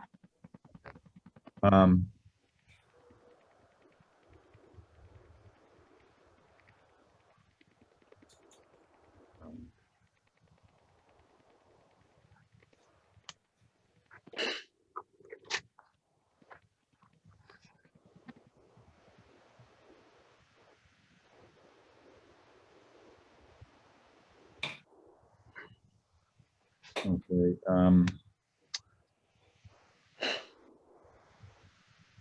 You do state in your report that visual surveys for squirrels and nest surveys do provide occupancy and distribution data, correct? That they do? Yes. Yes. Yeah. Yeah. That's another method you can use. But I think you say, but it may be less accurate than the snare herd tubes.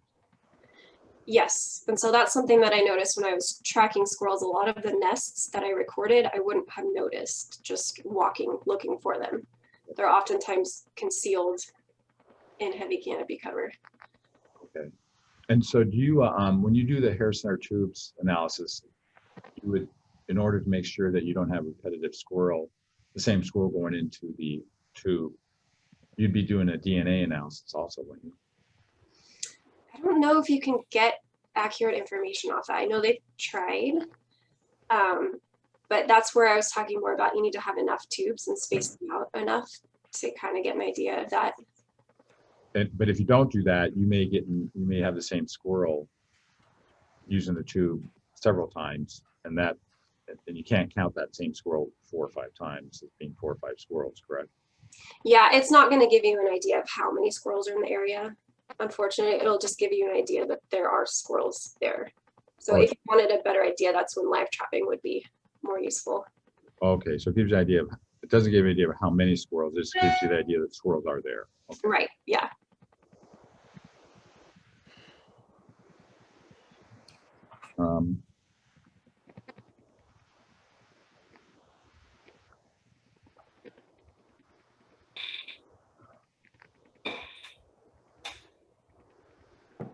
Okay, now, did you actually do a study on the impacts from the traffic, or are you just, is it kind of conjecture, not in a bad way, that you have more cars, you're going to get more squirrels, but you've never done a traffic study on roadkill for squirrels? I use the word roadkill, but yeah. No, I haven't done a specific study on it. I followed squirrels and recorded mortality.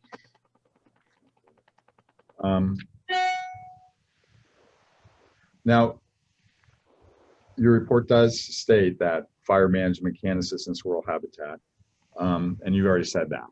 Okay, but I want to make sure that's your testimony. Yes, so depending on how it's conducted, I think that's the key for my paper. It can help or it can hurt. It just depends on what you do. Okay, and conifers are helpful and oak trees are helpful, right? Oak trees and conifers, yeah. Okay.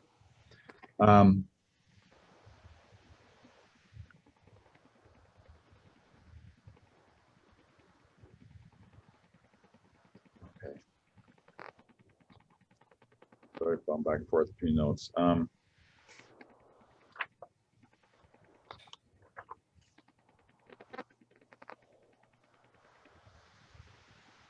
Now, well, I won't go into the truffles since I think that's beyond the scope of your written testimony.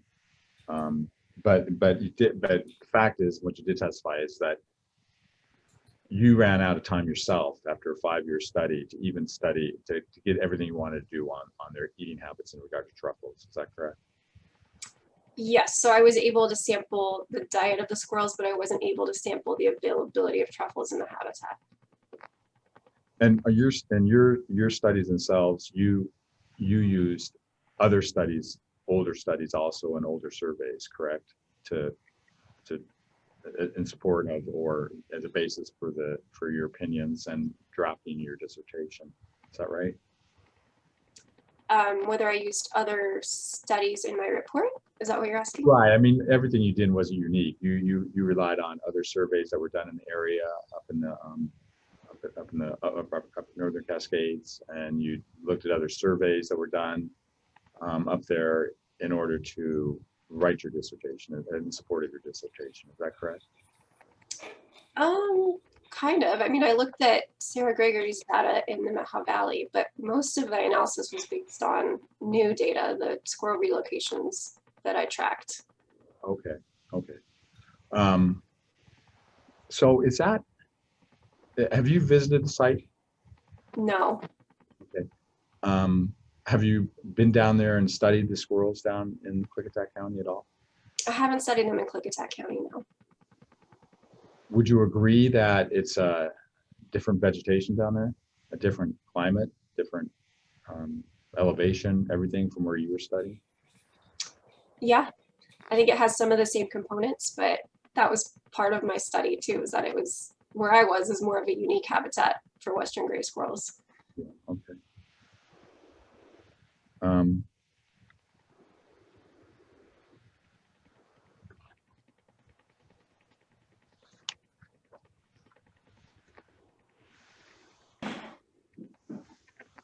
So you use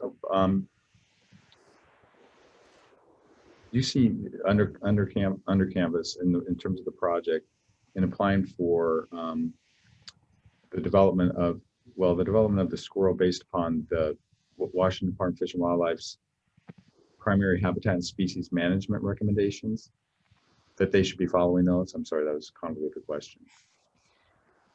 Yeah, I think if those recommendations are there, as much as they can follow them, that would be best practices.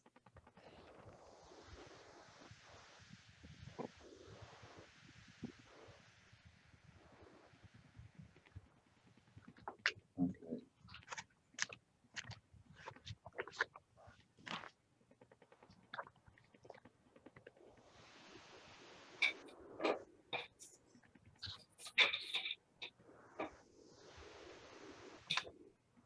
Sorry, some of these questions I have here are duplicative, so I just don't want to ask you twice, so bear with me.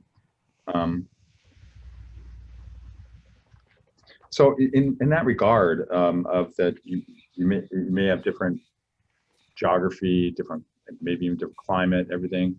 Would that change could that change your chart that you have on page 13 that your attorney put up on the screen, the breeding season, the pregnancy season, the juvenile emergence season? Could based upon the different geography, climate, could that change what those seasons are? No, that's consistent for all squirrels, I think throughout the range, definitely in Washington State. So those information came right from the recovery plan. Okay, okay.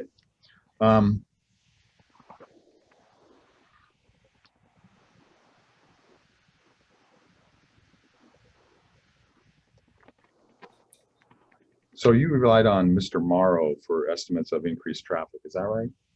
Yeah. Okay. Did you, do you know Mr. Morrow? No. Or anything about his credentials in terms of making a determination in terms of the traffic? I read his report.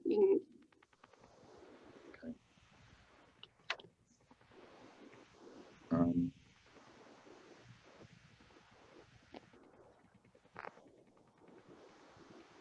Okay, you say on page 15 of your report, and I'll just quote you, so I don't mean to be that, but it says removing habitat at the project site would decrease habitat connectivity across the landscape, which is the definition of habitat fragmentation. But you didn't necessarily study fragmentation. But my first question, I guess, is what habitat is being removed from the site in regard to this project being placed there? What habitat would you say is being removed? The area of the campsite. So this clear-cut area at the campsite, where the campsite's going to be, which was done with that 2014 squirrel survey, you're saying that in and of itself, that clear-cut area is squirrel habitat? Based on the information that was provided, that's the only conclusion I can make. Okay, so is any clear-cut areas you would say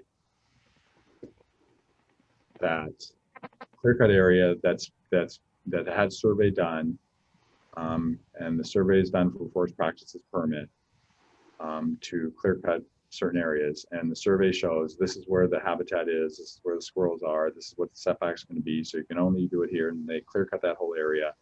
That whole area they clear-cut now is still, you consider the squirrel habitat? I think it still could be. I don't know. That's where I don't have information to say. Like, if they've gone out there and studied that the squirrels weren't there or that the habitat has changed. Okay. So that's more like a visual survey going out there. Mm-hmm. And a habitat survey. Right. So do you know, have you read the MDNS? Yes.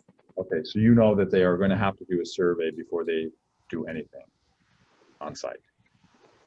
Yeah, I'm just surprised that they didn't have to do that before saying it wasn't going to have an impact on the squirrels. That seems like it should have happened before the MDNS. But you don't have experience doing SEPA reviews, correct? No, but I do have experience studying threatened species. Right, no doubt, no doubt. And so the Washington Department of Fish and Wildlife and their requested mitigation, that's also in the MDNS as a condition. You know that. Some of it is. Okay, what's not in there? Well, I mean, I went through it in my report, but they mention the mitigation measures, and then there's only a few that they actually say they're going to do. Okay, that is, yeah.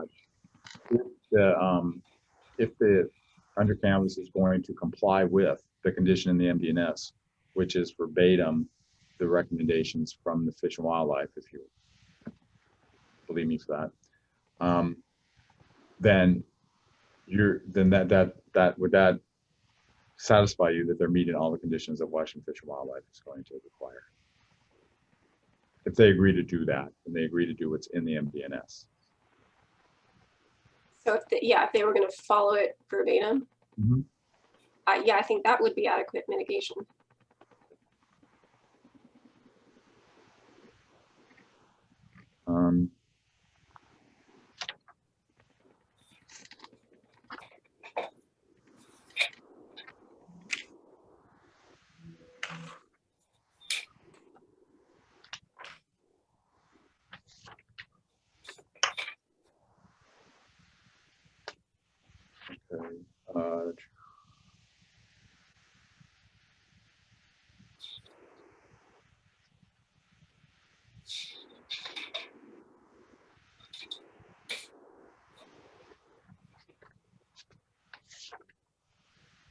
Okay, one more, not much more. So,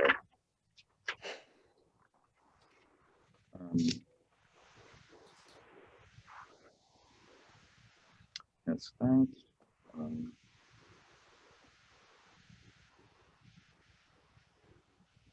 Answer that.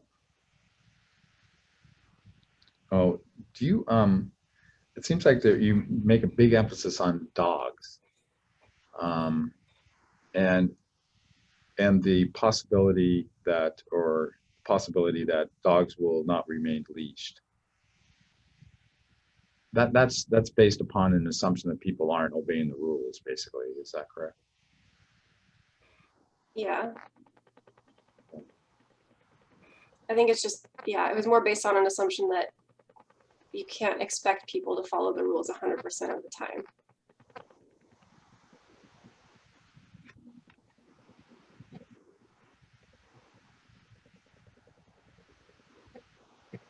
So is that a, you also say that in your reply, that the map that was in your report, that was talked about in your direct examination, and our witness put a pink line around it, and I think then therefore he got a modified map. Am I describing that correctly? Yeah. You say this map does not address the recovery goal of increasing the total number and distribution of the squirrel across the state. So is your opinion that any operation there, anything that happens on that property, whatever its use is, that they should be coming there in regard to and essentially improving, meeting the recovery goal of increasing the number and distribution of squirrels, that they would be required to do that, to use that property? No, I was just trying to say that there can't be areas of the habitat that, I was getting the sense that they were saying that part of the habitat's not important. Where really, if we're trying to recover the species, all of its habitat should be important and considered. So not necessarily that we need to increase the habitat when we're looking at a project, but we definitely need to make sure it's not negatively affected. Thank you.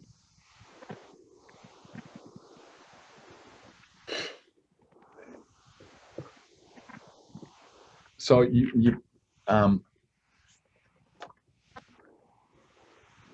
what level of, I know you're concerned with human activity on the site.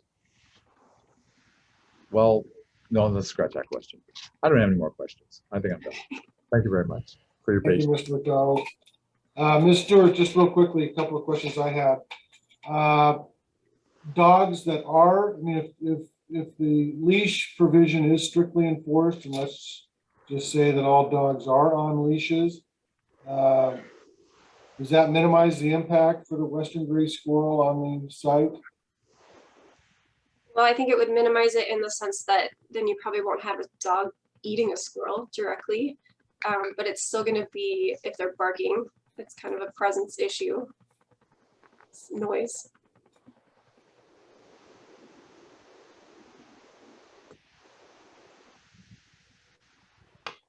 And I think you've said this several times, but I just want to make sure. So that whole clear cut area where they're planning to put the campground, no trees in it, but it's circled by trees, or it's surrounded at some point by trees. That whole bare ground area, you consider that to be western gray squirrel habitat as well? I just know it was habitat in the past when the survey was conducted. It might not be as high quality habitat now, but that's the study that needs to be done. And the camp's potential has the ability to expand beyond that into the surrounding habitat with the noise concerns, with the campers going out, hiking on the trails, venturing beyond. So it still needs to be considered. All right, thank you very much. Yes. Sorry, Your Honor, I have a few more questions. Yeah. All right, so Dr. Stewart, I want to talk a bit more about the road issues. So you suggested that you discussed one of the reports submitted, and it was the only report that we've submitted was Tillman's report. So you reviewed the report that was submitted by our expert, correct? Correct. Okay, great, thank you. And then Mr. McDonald asked you some questions about the construction of the access road. If the access road wasn't constructed but was there, would you still be concerned about an increase in traffic on that road? So like if it was already on site, Yeah, well, we're still looking at just having that area be used more frequently. So there's going to be more cars. All right, so your concerns remain whether or not it's being built, or about roadkill, whether or not it's being built or just used and is already in existence. Yeah, and that goes along with the Oak Ridge Road. That one's already there, but having more cars on it makes it a bigger threat to the squirrels. All right. And so I have just another question. How many PhDs are there that you know of who have done this kind of intense work with Western gray squirrels? I want to say 5 or less. Okay, so Washington State, so there's not that many of us. thank you. All right, let's just talk about the fact you were doing research on a different site. So do you have reason to believe, first of all, that your general conclusions about the things that need to be looked for when you're determining if something is going to have an adverse impact, does that change? Would that change? I mean, do you think your own work on a different habitat would affect that? I think I still would have used the same methods. The habitat differences definitely would have shown in the habitat data. But the canopy cover and connectivity has shown to be important through all of the different habitats. So large scale, it's the same issues that you're looking at wherever you are. Okay, and then what you've said here is that what the applicant needed to do and the county needed to do is get on the ground and take measurements, including in this clear cut area that was clear cut 7 years ago or more. Yes. All right, and then I want to talk about the MDNS really quickly. There are 2 conditions that the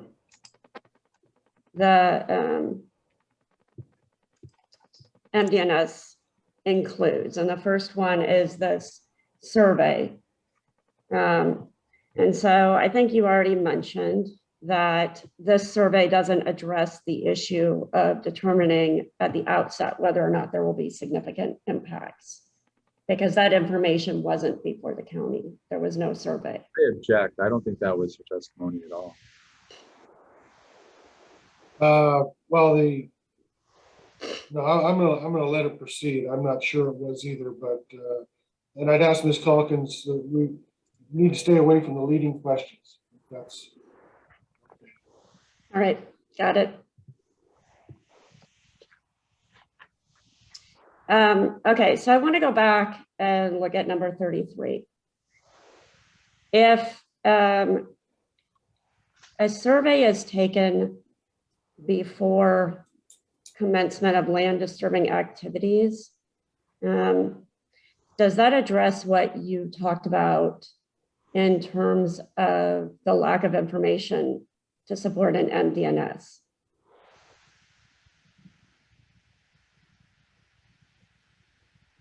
I mean, I feel like it should have been done beforehand. Okay, thank you. So I want to move on to the second condition.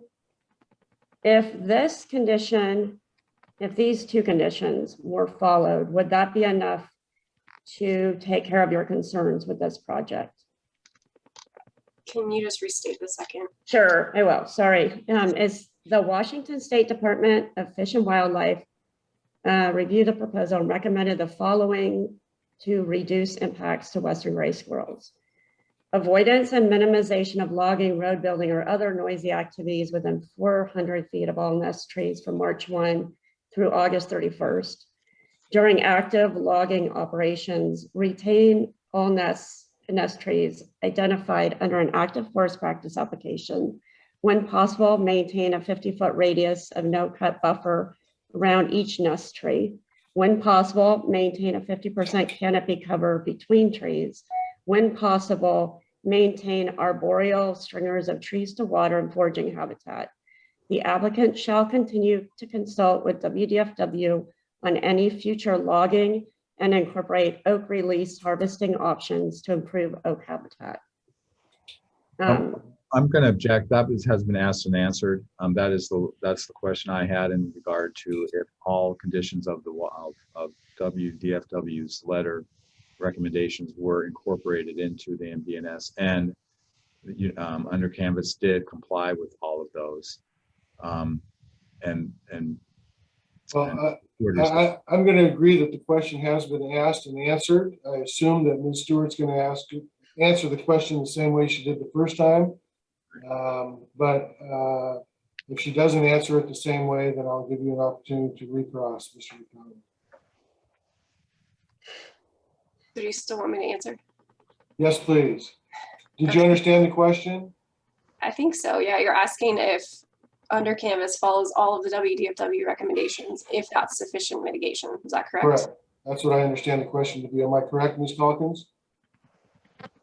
Yes. I'm asking about the MDNS, not the letter that WDFW submitted. So, all right, but that's fine. Okay. Ms. Stewart?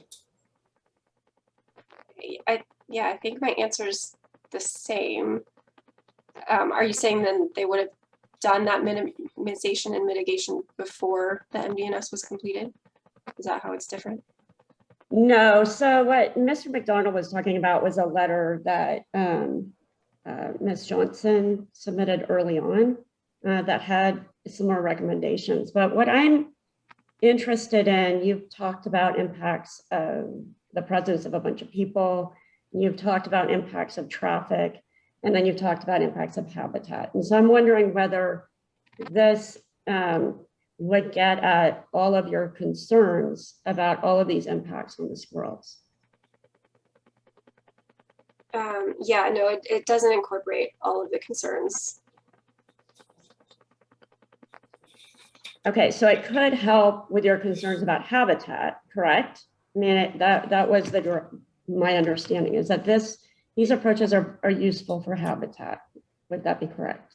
Yes, that's correct. Yeah, it doesn't really address the traffic or the wildfire, but it is looking at habitat. So that's where I was saying in that respect, it's adequate, as that's what WDFW has recommended. Okay, great. Thank you. I think that's it. All right, thank you. Mr. McDonald, we'll give you an opportunity for recross if you would like one. I don't need one. I think. Okay. Thank you very much. Thank you, Dr. Stewart. Thank you, Dr. Stewart. Okay, we are at now 12:50. We're going to take our half-hour lunch break.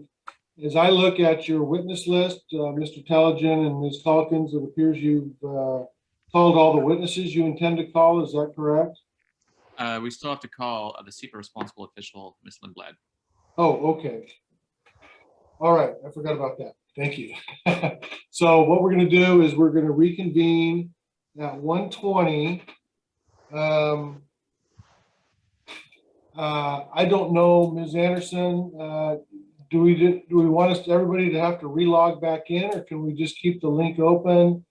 People can mute themselves and stop video, and we'll come back here at 1:20. That's probably what I would prefer, but what is that okay? I believe we can just keep it running. Mochi and I will probably take a break, but we'll leave it on. And if for some reason some glitch happens, we'll certainly make it work at 1:20. Okay, no, we will.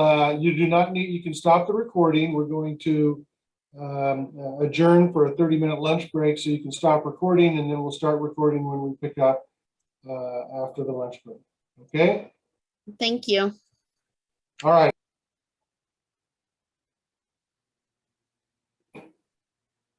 All right, everybody, it is 1:20. The lunch break is over. Is the appellant ready to proceed? Yes, sir. All right. Is the applicant ready to proceed? Yes, Mr. McCall. All right. So, Mr. Telligin, please proceed, or Ms. Calkins? Yes, I'd like to call Ms. Lindblad, please.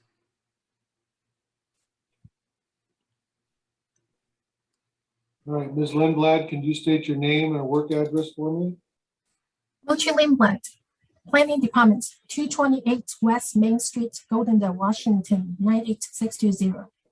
All right, thank you very much. Could you raise your right hand for me? Do you swear or affirm under penalty of perjury that any testimony you give today will be the truth? I do. Thank you very much. Mr. Intelligent? Thank you. Good afternoon, Ms. Lindblad. Thank you for being here today. Can you hear me okay? Yes, So what do you do at the county? What's your job position? I'm the planning director and the SEPA responsible official for the planning department. Mm-hmm. So as a SEPA responsible official, what are your obligations? I review the project proposal consistent with the state requirements and the county SEPA ordinance, and to do the environmental review for the project. Mm-hmm. Did you draft the MD&S in this case? Yes, I did. And you had done a prior preliminary MD&S, correct? Correct. And why did you withdraw that one? Because we received comments during the preliminary MD&S process, and there's some information that we would like to address. And therefore, I withdrew the application and provide time for the applicant to do those reports and resubmit it for further review. Mm-hmm. And how many cases have you been, or how many projects have you been the SEPA responsible official for in the past? I do not have a count, but I've been the county SEPA responsible official since 2015. 2015. Okay. And what kind of, can you give me a sort of an estimate of the range of projects you worked on? Any development, county conditional use permit, variance, shoreline permit, subdivision, things like this, all case type that would trigger SEPA review. Mm-hmm. Have you ever issued a determination of significance? Yes. What kind of projects were those? I issue those for wind projects, renewables, solar projects. Those are a couple that pop into my mind right now. So I did process application, and I did make a DS determination before. Do you know how many? Just one or multiple? Multiple. And so under SEPA, you're supposed to look at context and intensity, correct? Yes. And so when you look at the context, you sort of look at, my understanding it correctly, you sort of look at the impacts of this project sort of in comparison to other sort of development or projects in the area, right? I look at the application, the SEPA checklist, any information that's available, and make a determination based on the project and the location. Mm-hmm. And do you compare it to other facilities or projects in the area to determine if it's sort of radically more or radically less than what's going on already in the area? If that's applicable to the proposal, yes. Mm-hmm. So, in this case, we've made a sort of an issue about the width of Oak Ridge Road, correct? There's issues raised about Oak Ridge Road, correct? Do you recall those issues being raised during the public comment period? Yes. Do you recall Dennis White submitting comments indicating that Oak Ridge Road, at least in some areas, were less than 20 feet wide? Yes. So every iteration, Mr. White testified to this earlier, every iteration of the DKS traffic impact study in the record contains the following quote: "The narrowest segment of Oak Ridge Road has a width of 20 feet." Do you recall that? Do you recall reading that in the DKS traffic impact studies? I review those information, but anything that is related to traffic, to transportation standards, or anything in that regard, I rely on Public Works and their expertise in providing further comments on that. So I did review the report. I cannot recall verbatim whether those are the statements that are contained in the report. Did you read the traffic impact studies? Yes. Okay, so I guess I'm wondering, when you saw Dennis White provide documentary and photographic evidence that the road was less than 20 feet wide, and you saw that the applicant was continuing to say that Oak Ridge Road was at least 20 feet wide, did you ask for any sort of follow-up? Did you call that to, I think it was Public Works, you said, to their attention? Did you do anything like that? Yes, we did have discussions and consultation on this subject with I see. Department of Public Works. Okay, and so is the narrowest section of Oak Ridge Road 20 feet wide? I do not know. You don't know? I don't. Know if the applicant's experts in this case have now admitted that it's not 20 feet wide, at least in some locations? I did not personally go out and measure the width of the road, and I rely on Public Works to assist me in the review process in terms of transportation and the road width and such. So what were your consultations like on this topic with Public Works? I asked them to review the report, and I asked them to provide their comments to me and any recommend mitigation, so I can put that as a part of the mitigations for the MDNS. Do you know if Public Works went out and measured or surveyed Oak Ridge Road? I believe they did. Did they provide you the results? Their comments is in the form of the comment letter that was a part of the records. And so those are the information that I received. So I've looked at the record. I haven't seen anything from Public Works addressing the issue of the width. And I haven't seen any survey results. Did they provide those to you as the SEPA responsible official? No, because everything that they provided to me was a part of the records. Okay, but you do think they went out and surveyed the road? I believe they measured the road. They went out and do a site-specific inspection. I don't know if the survey, if you know, what do you mean by survey? You know, so I just want to know that they did go out and look at the road. They went out and looked at the road. Do you know if they measured the width of Oak Ridge Road along its entire length? Did they do a full road survey? I do not have that information. Okay.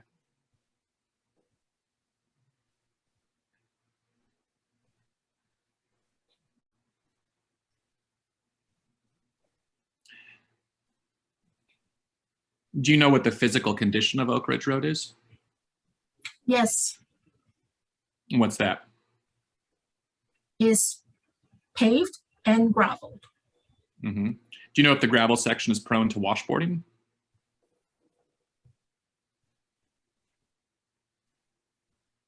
I guess all gravel road in the county is that way.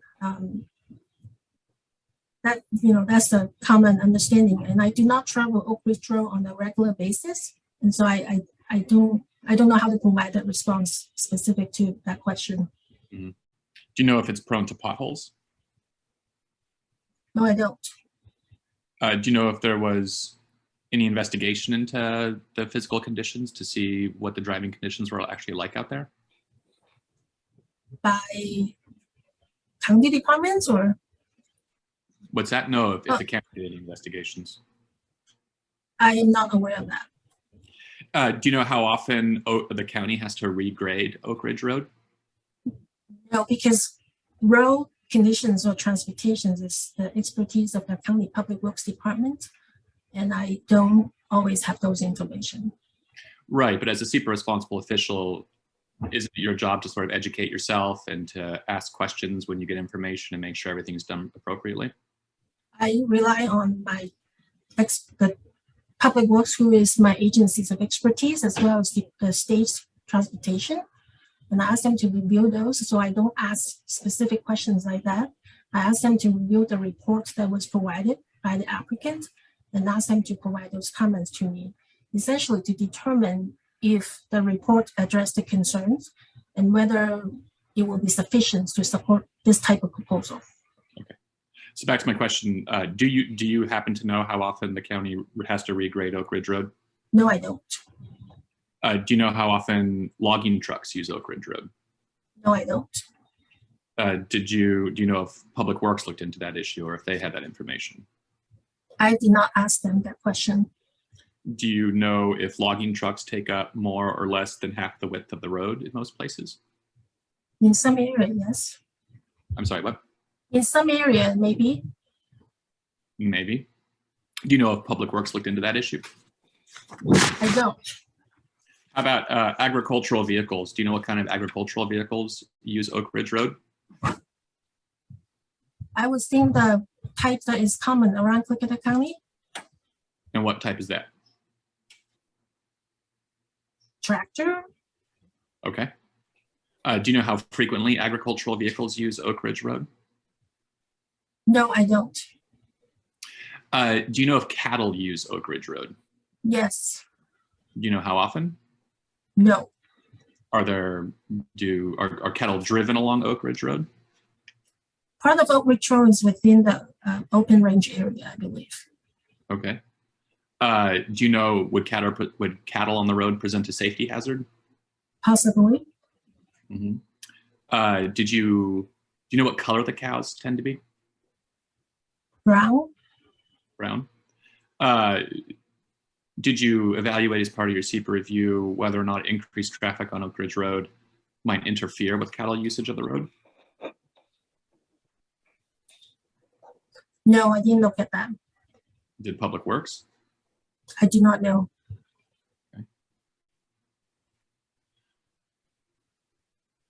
The DKS traffic studies noted that Oak Ridge Road is used by walkers and joggers. Do you know how frequently people walk and jog along Oak Ridge Road? No, I don't. Did Public Works look into that issue to your knowledge? I don't know. How wide is the shoulders on Oak Ridge Road? Is there sufficient room on the side of the road for walkers and joggers? I don't know because, like I said, for any transportation or road-related issues, it's the purview of Public Works Department, and I am not the supervisor. So I rely on them to tell me the result of the review, but I do not ask those specific questions unless I have questions in regard to the comment. Mm-hmm. Okay. So I assume the same answers are for bicyclists. Do you know how many bicyclists use Oak Ridge Road? I do not know. How about horses? Do people ride horses on Oak Ridge Road? I don't know. Okay. Do you know if there are any stopping site deficiencies at any part along Oak Ridge Road? In terms of traffic, I don't know because that's traffic-related issues. So did Public Works give you any information about potential stopping site distances along Oak Ridge Road, or did they indicate to you that they had even investigated that issue? No, like I mentioned earlier, the comment letter that I received from Public Works, those are the comments that I received from them. Mm-hmm. But you said you also had consultations with them. I'm sorry? But you had said earlier, I thought that you had also had consultations with them. We had conversations about what's, the status of the proposal, whether they have further, phone call with applicants, consultants, and things like that. But I do not monitor when or how long it will take for them to review. I check in with them to make sure that they are reviewing the proposal and the report that I sent over. Okay. Did the county do any investigation into how much dust might be generated by increased traffic along Oak Ridge Road? No. Okay. So would that include, or did you, that would be from the traffic, but did you think at all about how dust might affect private property or private property owners along the road with their air quality? I think not specifically in that sense. Not specifically, did you do it generally? Generally, in our county, when there's gravel roads in this time of the year, there's always dust issues, and residents is aware of that. But wouldn't, say, 300 cars have a bigger potential for kicking up dust than 40 to 50 cars? And therefore, we have conditions in our mitigations that we try to address them, and they are supposed to, if the project is approved, the applicant is going to continue to consult with Public Works and ask for any recommendations to do if there's any improvement is needed as a part of the mitigation. And so that's something that possibly may be addressed, but that I don't have a specific response to your questions. I see. Are there any mitigation measures in the MDNS related to dust? No, we just ask them to follow ecologies as a general question. Ecology is standard for dust control during construction. Did people express concerns about dust during the SEPA comment period? Yes, And so why didn't you look into that issue? I look at it and I believe that the mitigations that I put in the SEPA MDNS is able to address that and reduce it to a level that can be mitigated. Even though there are no conditions relating to dust. That's the general questions that they have to comply with the ecology standard. Okay. An ecology standard covers dust. Yes. Why did the county hire a third-party reviewer to look at the DKS studies, Skillings? That would be a question more appropriate to Public Works. So they made that decision? Yes. Transportation related issues, Public Works. Okay. There's been some discussion here. Let me pull it up really quick. Sorry, just one moment. I'm going to share my screen real quick.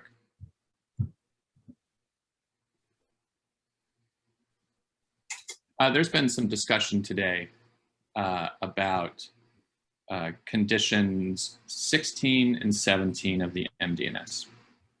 And I'm putting those on the screen right now. Can you see those? Yes. Did you write those conditions? Yes. Let's start with number 16. It says the applicant shall follow recommendations from Klickitat County Public Works to provide adequate provision for access to the site. And then it goes on to say roads serving the project shall meet AASHTO or Washington State Department of Transportation standards for a fire truck. Do you see that? Yes. What did you mean by roads serving the project? In that sense, you were mainly for Oak Ridge Road and the easement accessing the project site. So would the phrase roads serving the project, would that refer to all of Oak Ridge Road?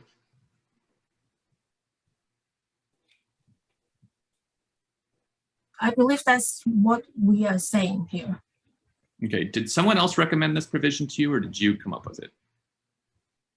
That is a standard conditions that the planning department typically would put that in SEPA mitigation. So that's one of our standard conditions. Okay, because I asked because I looked through the record and I didn't see that anybody recommended it. Like I didn't see any public agency or public works or anybody else recommending it. So I'm just curious, it's just a standard SEPA mitigation provision. Yes. Okay. And so your opinion is that this provision would apply to the entirety of Oak Ridge Road? Yes. Okay. So what are the AASHTO standards being referenced here? I don't have the specific. Like I said, this is one of our standard conditions that the planning department typically would put in our SEPA mitigation MDNS. Okay. And I suppose it's the same question for the WSDOT standards. Do you know what the WSDOT standards are that are being referenced here? No, I rely on Public Works to assist me with this kind of review. Is there anything in the record that you're aware of that clarify what the AASHTO or WSDOT standards are that are being referenced here? We just have the reference to those manual, but not the specific manuals in the record. And I ask because, I mean, I don't mean to be flippant, but I could write this sentence and I could write this sentence without knowing what these are. And I could write this sentence even if they don't exist. And so I guess I'm wondering, is there anything in the record that we could use to educate ourselves or the examiner as to what standards, if any, this sentence actually applies to, or that would actually be imposed upon the entirety of Oak Ridge Road? I would need to defer that to Public Works to help me to answer the questions. Okay. So sitting here today, at least so far, maybe there'll be testimony later on, but as of right now, no one who's spoken so far knows what these standards are, correct? For the AASHTO and the WSDOT standards? Mm-hmm. I mean, does it Yes. cover lane width, for example? I believe so. And just, I may not be the expert in transportation standards, but the MDNS was routed to Washington State Department of Transportation as well as Public Works for them to review and comment. In addition to those traffic studies, traffic impact analysis to those agencies. And these mitigations were a part of that packet. And we did receive comment back from WashDOT. It's basically saying that they review the SEPA review and the reports, and they have no further comments. Same, Public Works provided comments to me. Yeah, I've seen the WashDOT comment, which is at C-21438. But like you say, all it says is we don't have any comments. So they didn't recommend this particular WashDOT related provision. So I guess I'm just trying to figure out, I'd like to know what they are, and maybe someone will tell me. But it doesn't sound like correct? You don't know what the WashDOT standards are that are referenced here. That's correct. I don't know, and I don't claim I know everything. Yeah, fair enough. How about number 17? It says all roads that are accessing the facility shall meet the Klickitat County Title 12 standards for a fire access road. Does that apply to the entirety of Oak Ridge Road or only to on-site roads? I believe it includes both Oak Ridge Road as well as internal access road. So the entirety of Oak Ridge Road will need to be brought up to the standard of Klickitat County Title 12 for fire access roads. I believe that's the intent, but then again, that would be something that Public Works will be the final say on that, because Oak Ridge Road is a county road. Well, the mitigation measures, we at least have to know what they apply to, right? I mean, are you saying that we don't really know right now if it applies to Oak Ridge Road, but Public Works will make that decision in the future? No, it applies to Public Works. Excuse me, it applies to Oak Ridge Road. Okay, from bottom to top, north to south. I believe that's the intent. Okay. Do you know if a fire access road under Title 12 is defined as a public or a private facility? It is a fire access road, and it applies to both private and public facilities. Okay.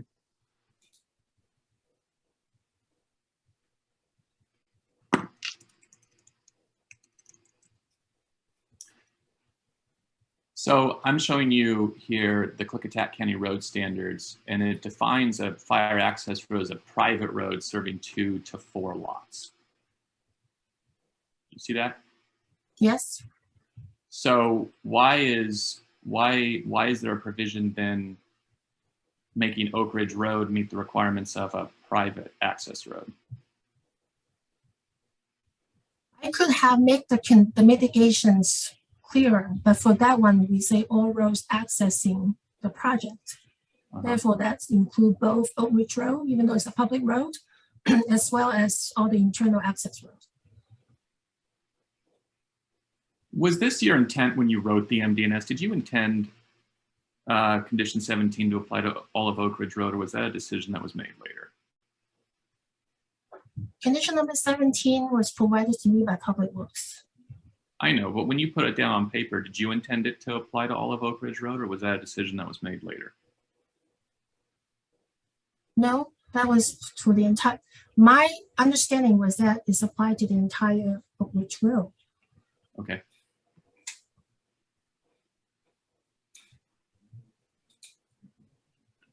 Do you know, it says here, Title 12 being has to have a 60-foot wide easement and a running surface that is no less than 20 feet in width. Does the running surface include the shoulder? I don't believe so. I don't know for sure. Okay.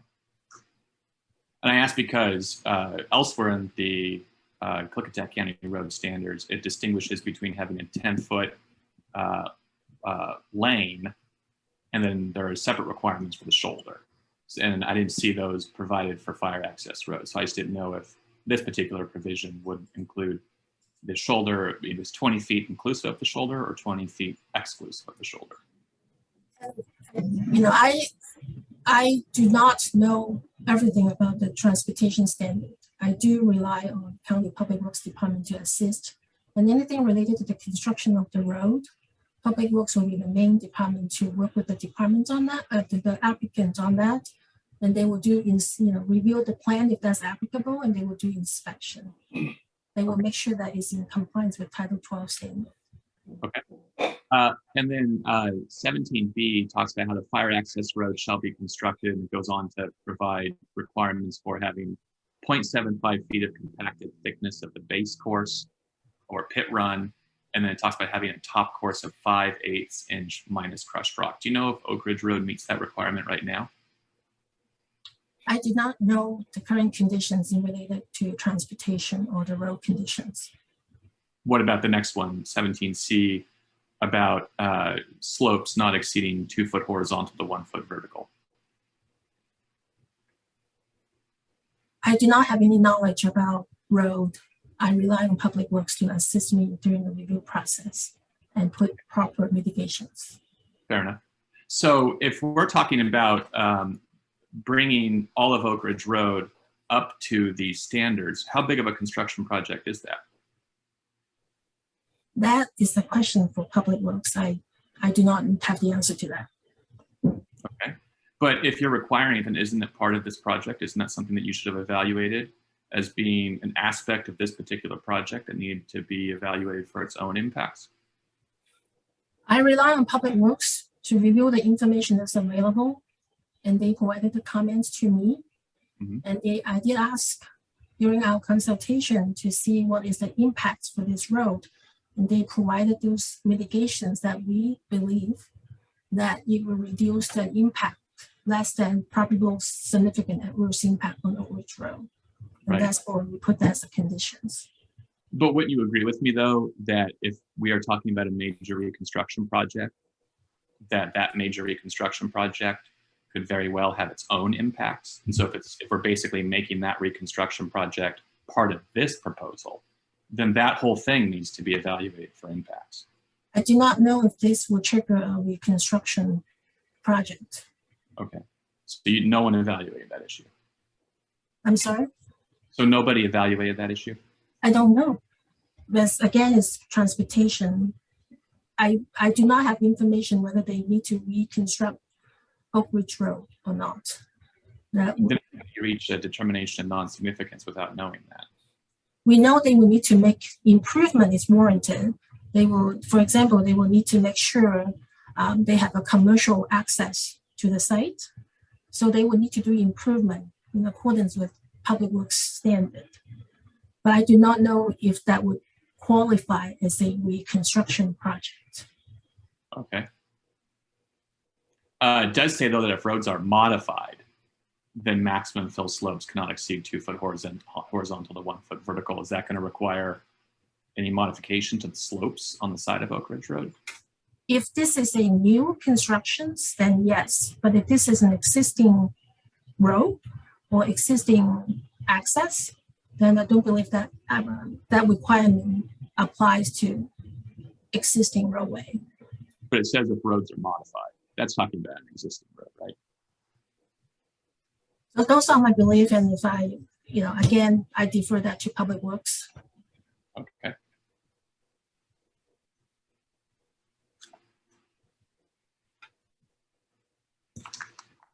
One second.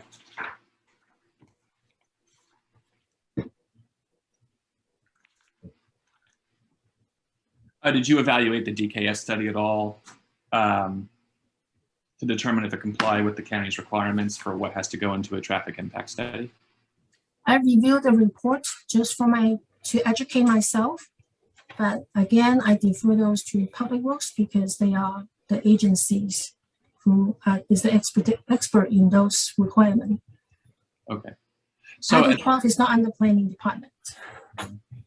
So as the SEPA responsible official, I've never worked for a government, so I don't know how it works. Do you just delegate all of your SEPA responsible official authority to Public Works when it comes to road issues? I rely on their expertise in helping me with difficult issues. I do review those, I educate myself, and if I have questions, I consult with them. I I am the SEPA responsible officials, but I definitely not the expert of everything. Uh-huh. Okay. How did the county assess the risk of fire caused by the under-canvas proposal? We look at the management plan, we look at the reports that they provided to us, and then we also consult with the fire district and DNR and ask for their input and see if they have any concerns that we need to address. And the response we got back is, they both DNR and the fire district review those reports and have consultation with the applicant, and they don't have any specific concerns, and they felt the plan is sufficient to address those issues. Mm-hmm. What was the scope of issues that the fire district looked at? I'm sorry, what's that again? What was the scope of fire-related issues that the fire district looked at? They look at I wasn't a part of the conversation the applicant had with the fire district, but for my county's consultation with the fire district, we sent the entire proposal to Fire District 3 and asked them to review and see if they have any comments on it. Mm-hmm. Did you ask them to comment on the feasibility of evacuations? I did not ask them about evacuation. However, we did include a condition to say that they need to include an evacuation plan for the project site. We do not have a site-specific one right now. Mainly is because we do not know the scope of the proposal at this point. We don't know the outcome of the public hearings. But that will be something that they will need to have before they can operate the project if approved. I'm sorry, why do you have to wait till the permits are approved before you get that plan? The evacuation plan needs to be site specific to the project locations and everything else. So right now I'm sorry? Don't we have a site plan? I mean, it shows actual tents. Yes, we do, but I do not know if that would be something, if I do not have any information to show if the conditional use permit will be approved as proposed. And so they might need to make some changes during all this process. And so we did not ask for a site-specific evacuation plan at this point, knowing that they will provide one before they need to operate. I see. Okay.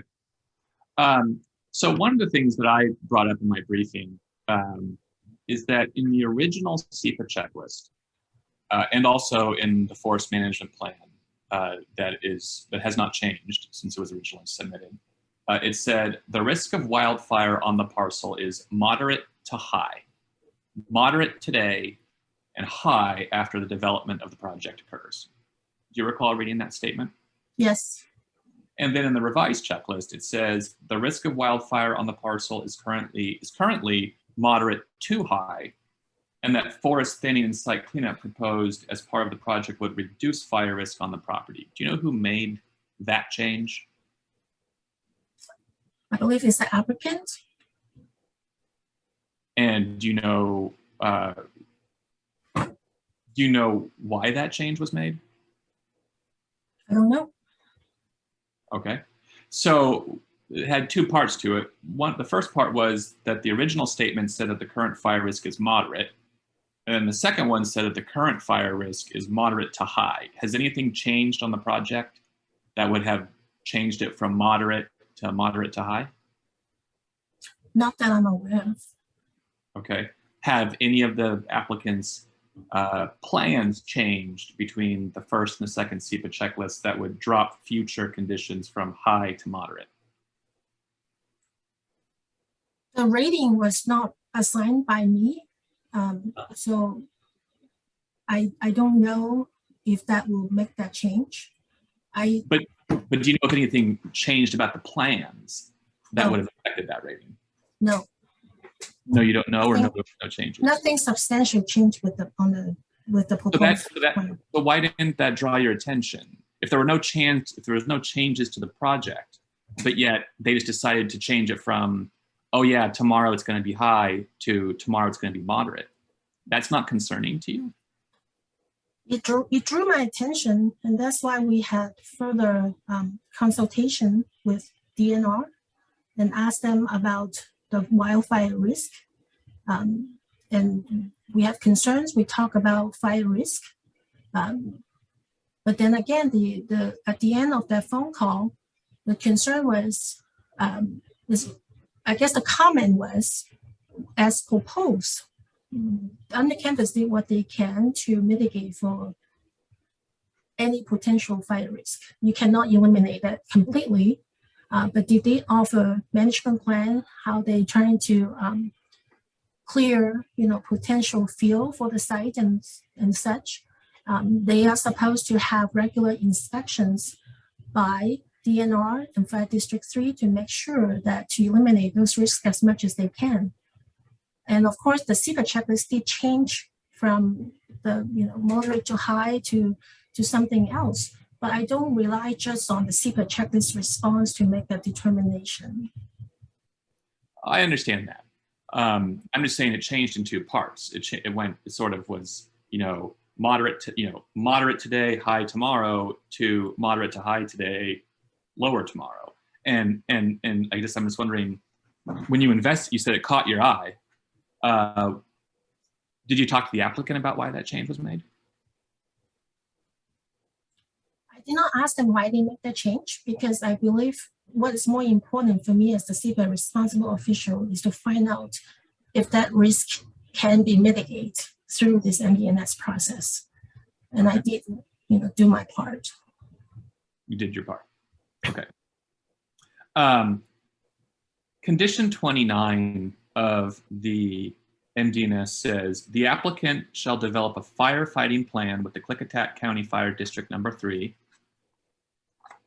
The plan should include an assessment of the fire district's capabilities to respond to fire, to respond to fire emergencies, and that the Department of Natural Resources should also be consulted as a potential responder. Who came up with that condition? Was that you or somebody else?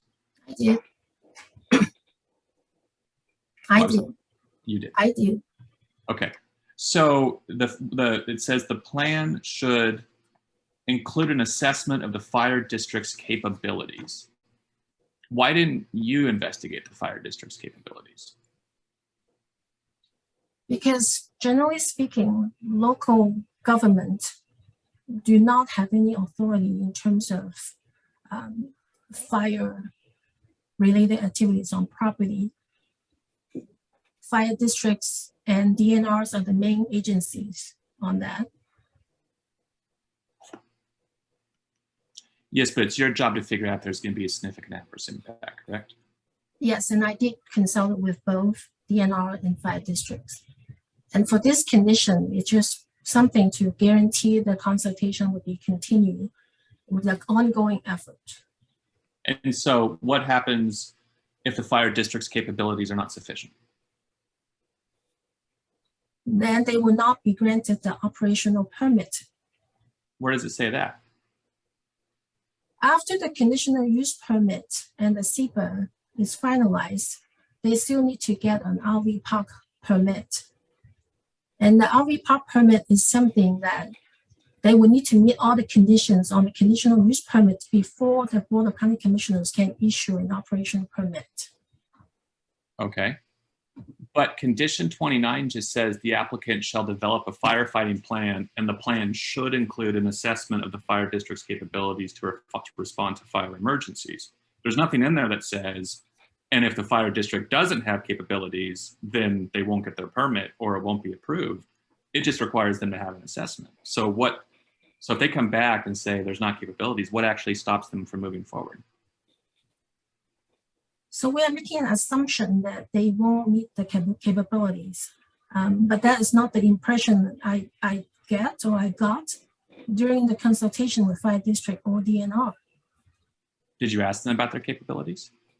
I did ask if they have any concerns, so I would hope that if they don't have the capability to serve the parcel, and a portion of the parcel is within Fire District 3, so this is their responsibility. to do that. And so I did ask them, and they didn't raise that as a concern of them. Right. So then why are you requesting the applicant to go evaluate the fire district's capabilities? Like I said, they had initial consultations, and this mitigation is just a way for them to continue the consultation, and they won't just drop what they agreed to do after they get the permit. This is something that they continue, that they were required to do during the life of the project. Okay. And what goes into a firefighting plan? That would be something the fire district would need to, because they know what is required for them if an emergency or fire is set off. That's why we asked them to consult with the two agencies who is best to address those concerns. Okay. Do you know how many firefighters are on hand typically at Fire District 3? No, Do you know what the response time would be from Fire District 3 to a fire in or near the project site? no, I don't. How about DNR? What would their response time be? I'm sorry, I can't hear you. How quick would DNR's response time be? I don't know.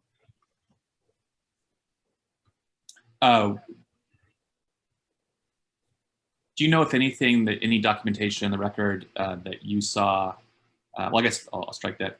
What do you know what the sources of ignition are for this particular project? What new sources of ignition are being added? It's spelled out in the report that was submitted by the applicant.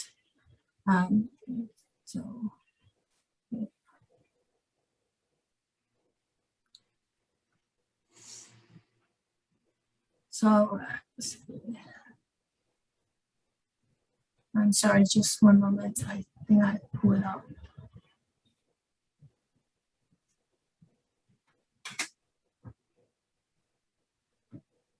So the wildlife mitigation plan listed a few of those potential sources for fire, including sparks from fire pits, wood stoves in each tent, brush pile burning, lighting, wildfire spreading.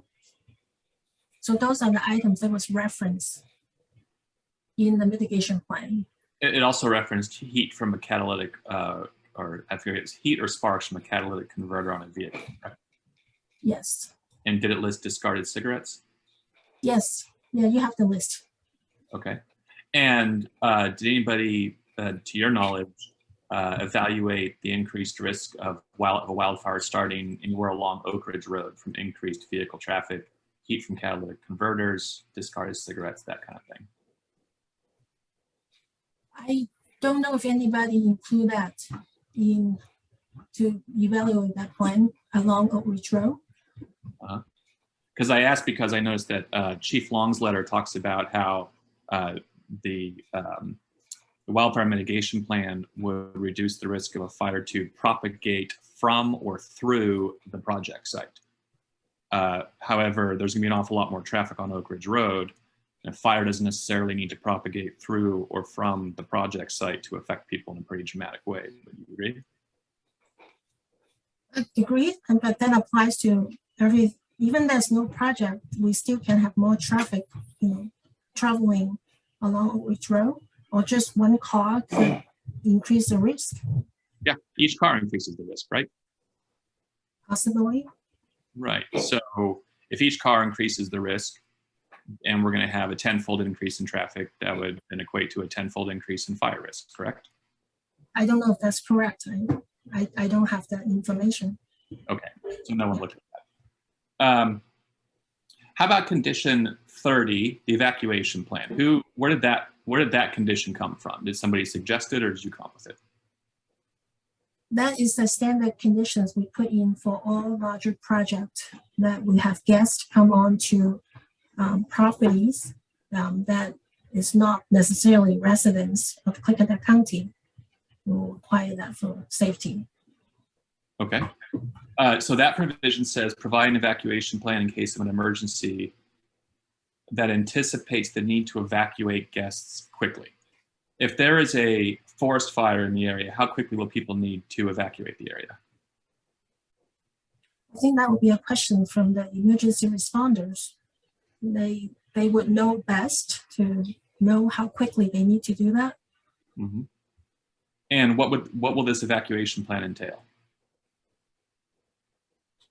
I would envision that they would have, location where guests should gather, how they would get notified, and how they are going to be safely exit the project site. Just Okay. to stay on the field. To get off the project site, will it entail getting the people just off the project site, or will it also include getting people out of, sort of onto Oak Ridge Road and then to someplace else? I believe that would be something to at least get to a site that they can coordinate with the emergency responders to follow directions during emergencies, so don't create any additional trouble. If under canvas had to be evacuated, do you know how many cars that would involve? Depending on how many people at the site when the emergency occur, I didn't know how many guests is going to be there at one point. Mm-hmm. Do you know if there was a wildfire in the area, how many cars total from all the other roads that connect to Oak Ridge Road? Because there are several dead ends that connect to Oak Ridge Road. I believe Postgren, Curtisville. I don't have a count for all the vehicles traveling along Oak Ridge Road. Okay. Earlier, Mr. McDonald was asking Mr. Tillman whether he was assuming that they had to drive out, or I guess, I don't know, be bussed. Do you have any idea how that's going to be coordinated to get people out of this area in the event of a forest fire? Again, that would also be depending on the accident and whatever the accident may be. That would be something kind of depend upon what the emergency responders direct the residents as well as the guests to how to safely transport to a safe location. I don't believe that will be something that we can predetermine. It all depends on what happened during that time. But there has to be a plan for it, so we should be able to predetermine it somewhat, correct? The plan should be able to have the staff working at the undercampus site able to notify guests of the emergencies and how they can gather and how they can calmly and safely to get connected with the emergency responders, and then they can direct them to evacuate the location. Is how I envision this evacuation plan should be. I see. And this question was asked of my experts. Are you an expert in fire evacuation plans? I am a lay witness, so I'm not an expert. Fair enough. Did the county or anybody else evaluate the potential conflicts of evacuating guests interfering with other residents trying to get out in the event of a fire? No. Did the county or anybody else evaluate or assess the possibility that evacuating guests and frankly everybody else could interfere with incoming fire trucks? No. Do you know if there's adequate room on Oak Ridge Road for a fire truck to pass a regular passenger vehicle at all points? I don't have that information. Do you know if what the makeup of cars that be coming out of under canvas? Do you know if it's all going to be passenger vehicles, or do you know if RVs are typical at those kind of places? I will not have those information. Okay. The applicant provided a sample evacuation plan for their glacier facility. Are you familiar with that? Yes. Mm-hmm. Do you know if the glacier facility is comparable to the Oak Ridge site in terms of its access to a safe evacuation area? I do not know. I only look at it in terms of the format and what the minimum requirements that they would put in those plans. Okay. So let me see here.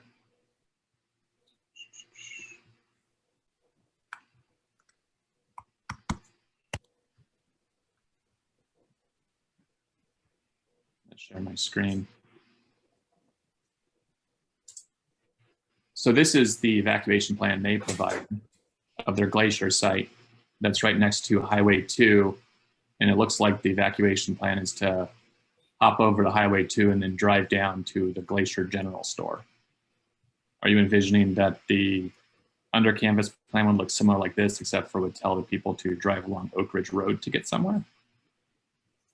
I don't know what they're going to provide to the county when it's ready and available, but I would definitely not be the only one going to review this plan. I will send that on to Fire District, DNR, and Public Works to take a look and make sure that, there's no further concerns. Why didn't you ask for the plan prior? I mean, well, I'm sorry, you've answered that, right? You said that because we don't know if the project will be approved, we can't have the plan yet. Is that right? I just do not want to waste time and resources on something that we don't know what the ultimate project layout is going to be. And if they are going to provide evacuation plan, then we need to make sure the evacuation plan will meet county and fire district DNR's concerns in case of emergencies. And that plan will be in effect and is ready and available and approved before they can operate their project. But if there are going to be potential problems with getting everybody out, potentially hindering other people fleeing a forest fire, potentially interfering with fire trucks trying to get in, that doesn't strike you as something that you should know now before you make an MDNS or before you make a SEPA determination? I believe I addressed that because once again, DNR and fire district and public works in terms of the roads, whether that's sufficient for the project, those are all been addressed, and that was not raised as a concerns that they have in terms of evacuation. Okay.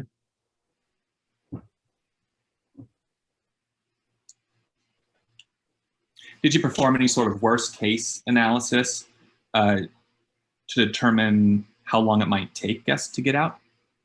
No. Did you do a worst case analysis of how many people might die if they can't get out quickly enough?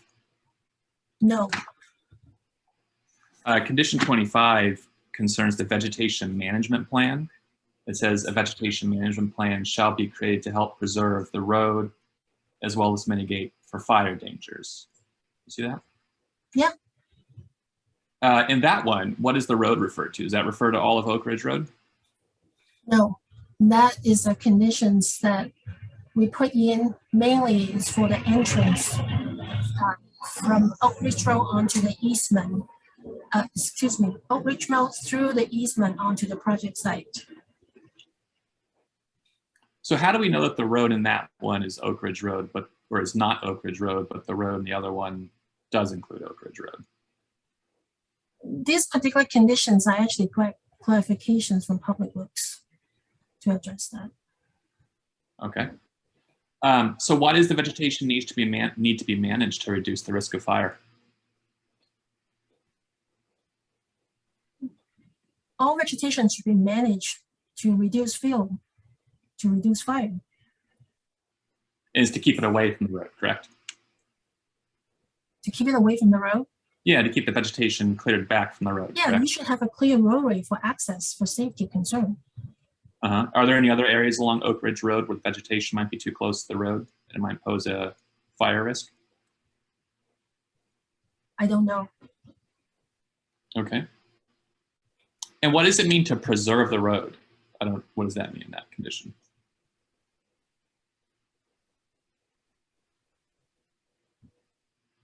So that they will have a clear access to and from the site. Okay.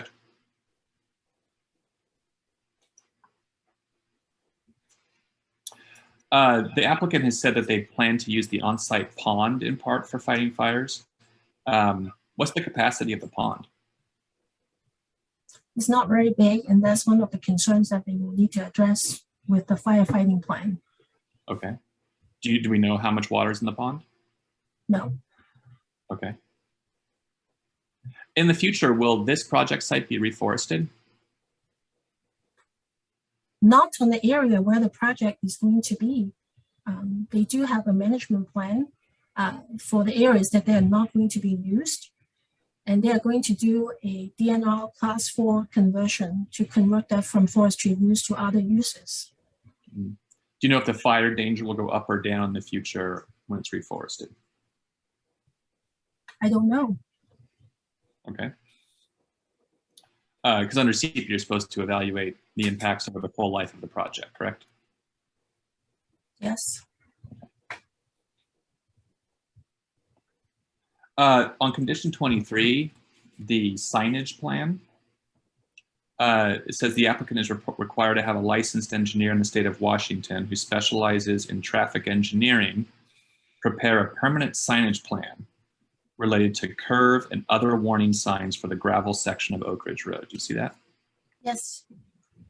So do I take it that even if conditions 16 and 17 apply to all of Oak Ridge Road, the curves aren't going to be straightened or changed or anything like that?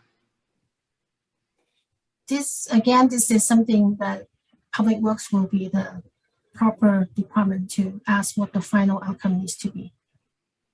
So there's a possibility that under canvas might have to straighten out the curves. I don't have the response to that. I don't know the answer because Public Works is in charge of the road and county transportation standards on Oak Ridge Road. Okay. What do you know? Has under canvas produced this signage plan? Has it said where they're going to put any of these signs or what hazards they're going to warn people about? Not that I'm aware of. Okay. You don't think you need to see that signage plan before you determine whether there's going to be significant adverse impacts, whether those impacts have been adequately mitigated?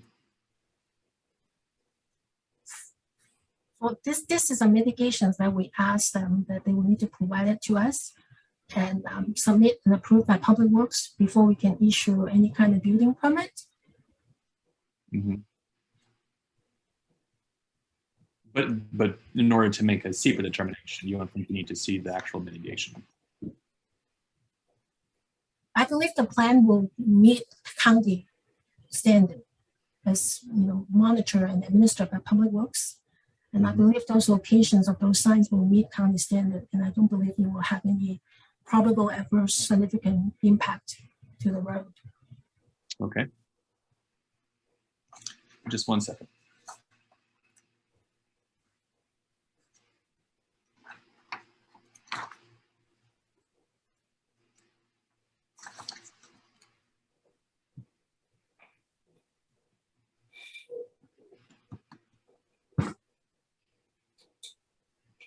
I think that's all of my questions. Thank you so much. Thank you. Thank you very much. Ms. Lindblad is a lay witness. There's not going to be any cross-examination. Can this witness be excused? I don't know if she has other things to do today, but Mr. Tilligen, can she be excused? I believe so. I believe I'm done. All right. Thank you very much. Thank you. Is there anything else from the appellants? Ms. Calkins, I don't have anything else. Do you? No, I don't have anything else. Okay. All right. So let me get my times down here. Does anybody need a break before we turn into the applicant's portion? You know, it hasn't been that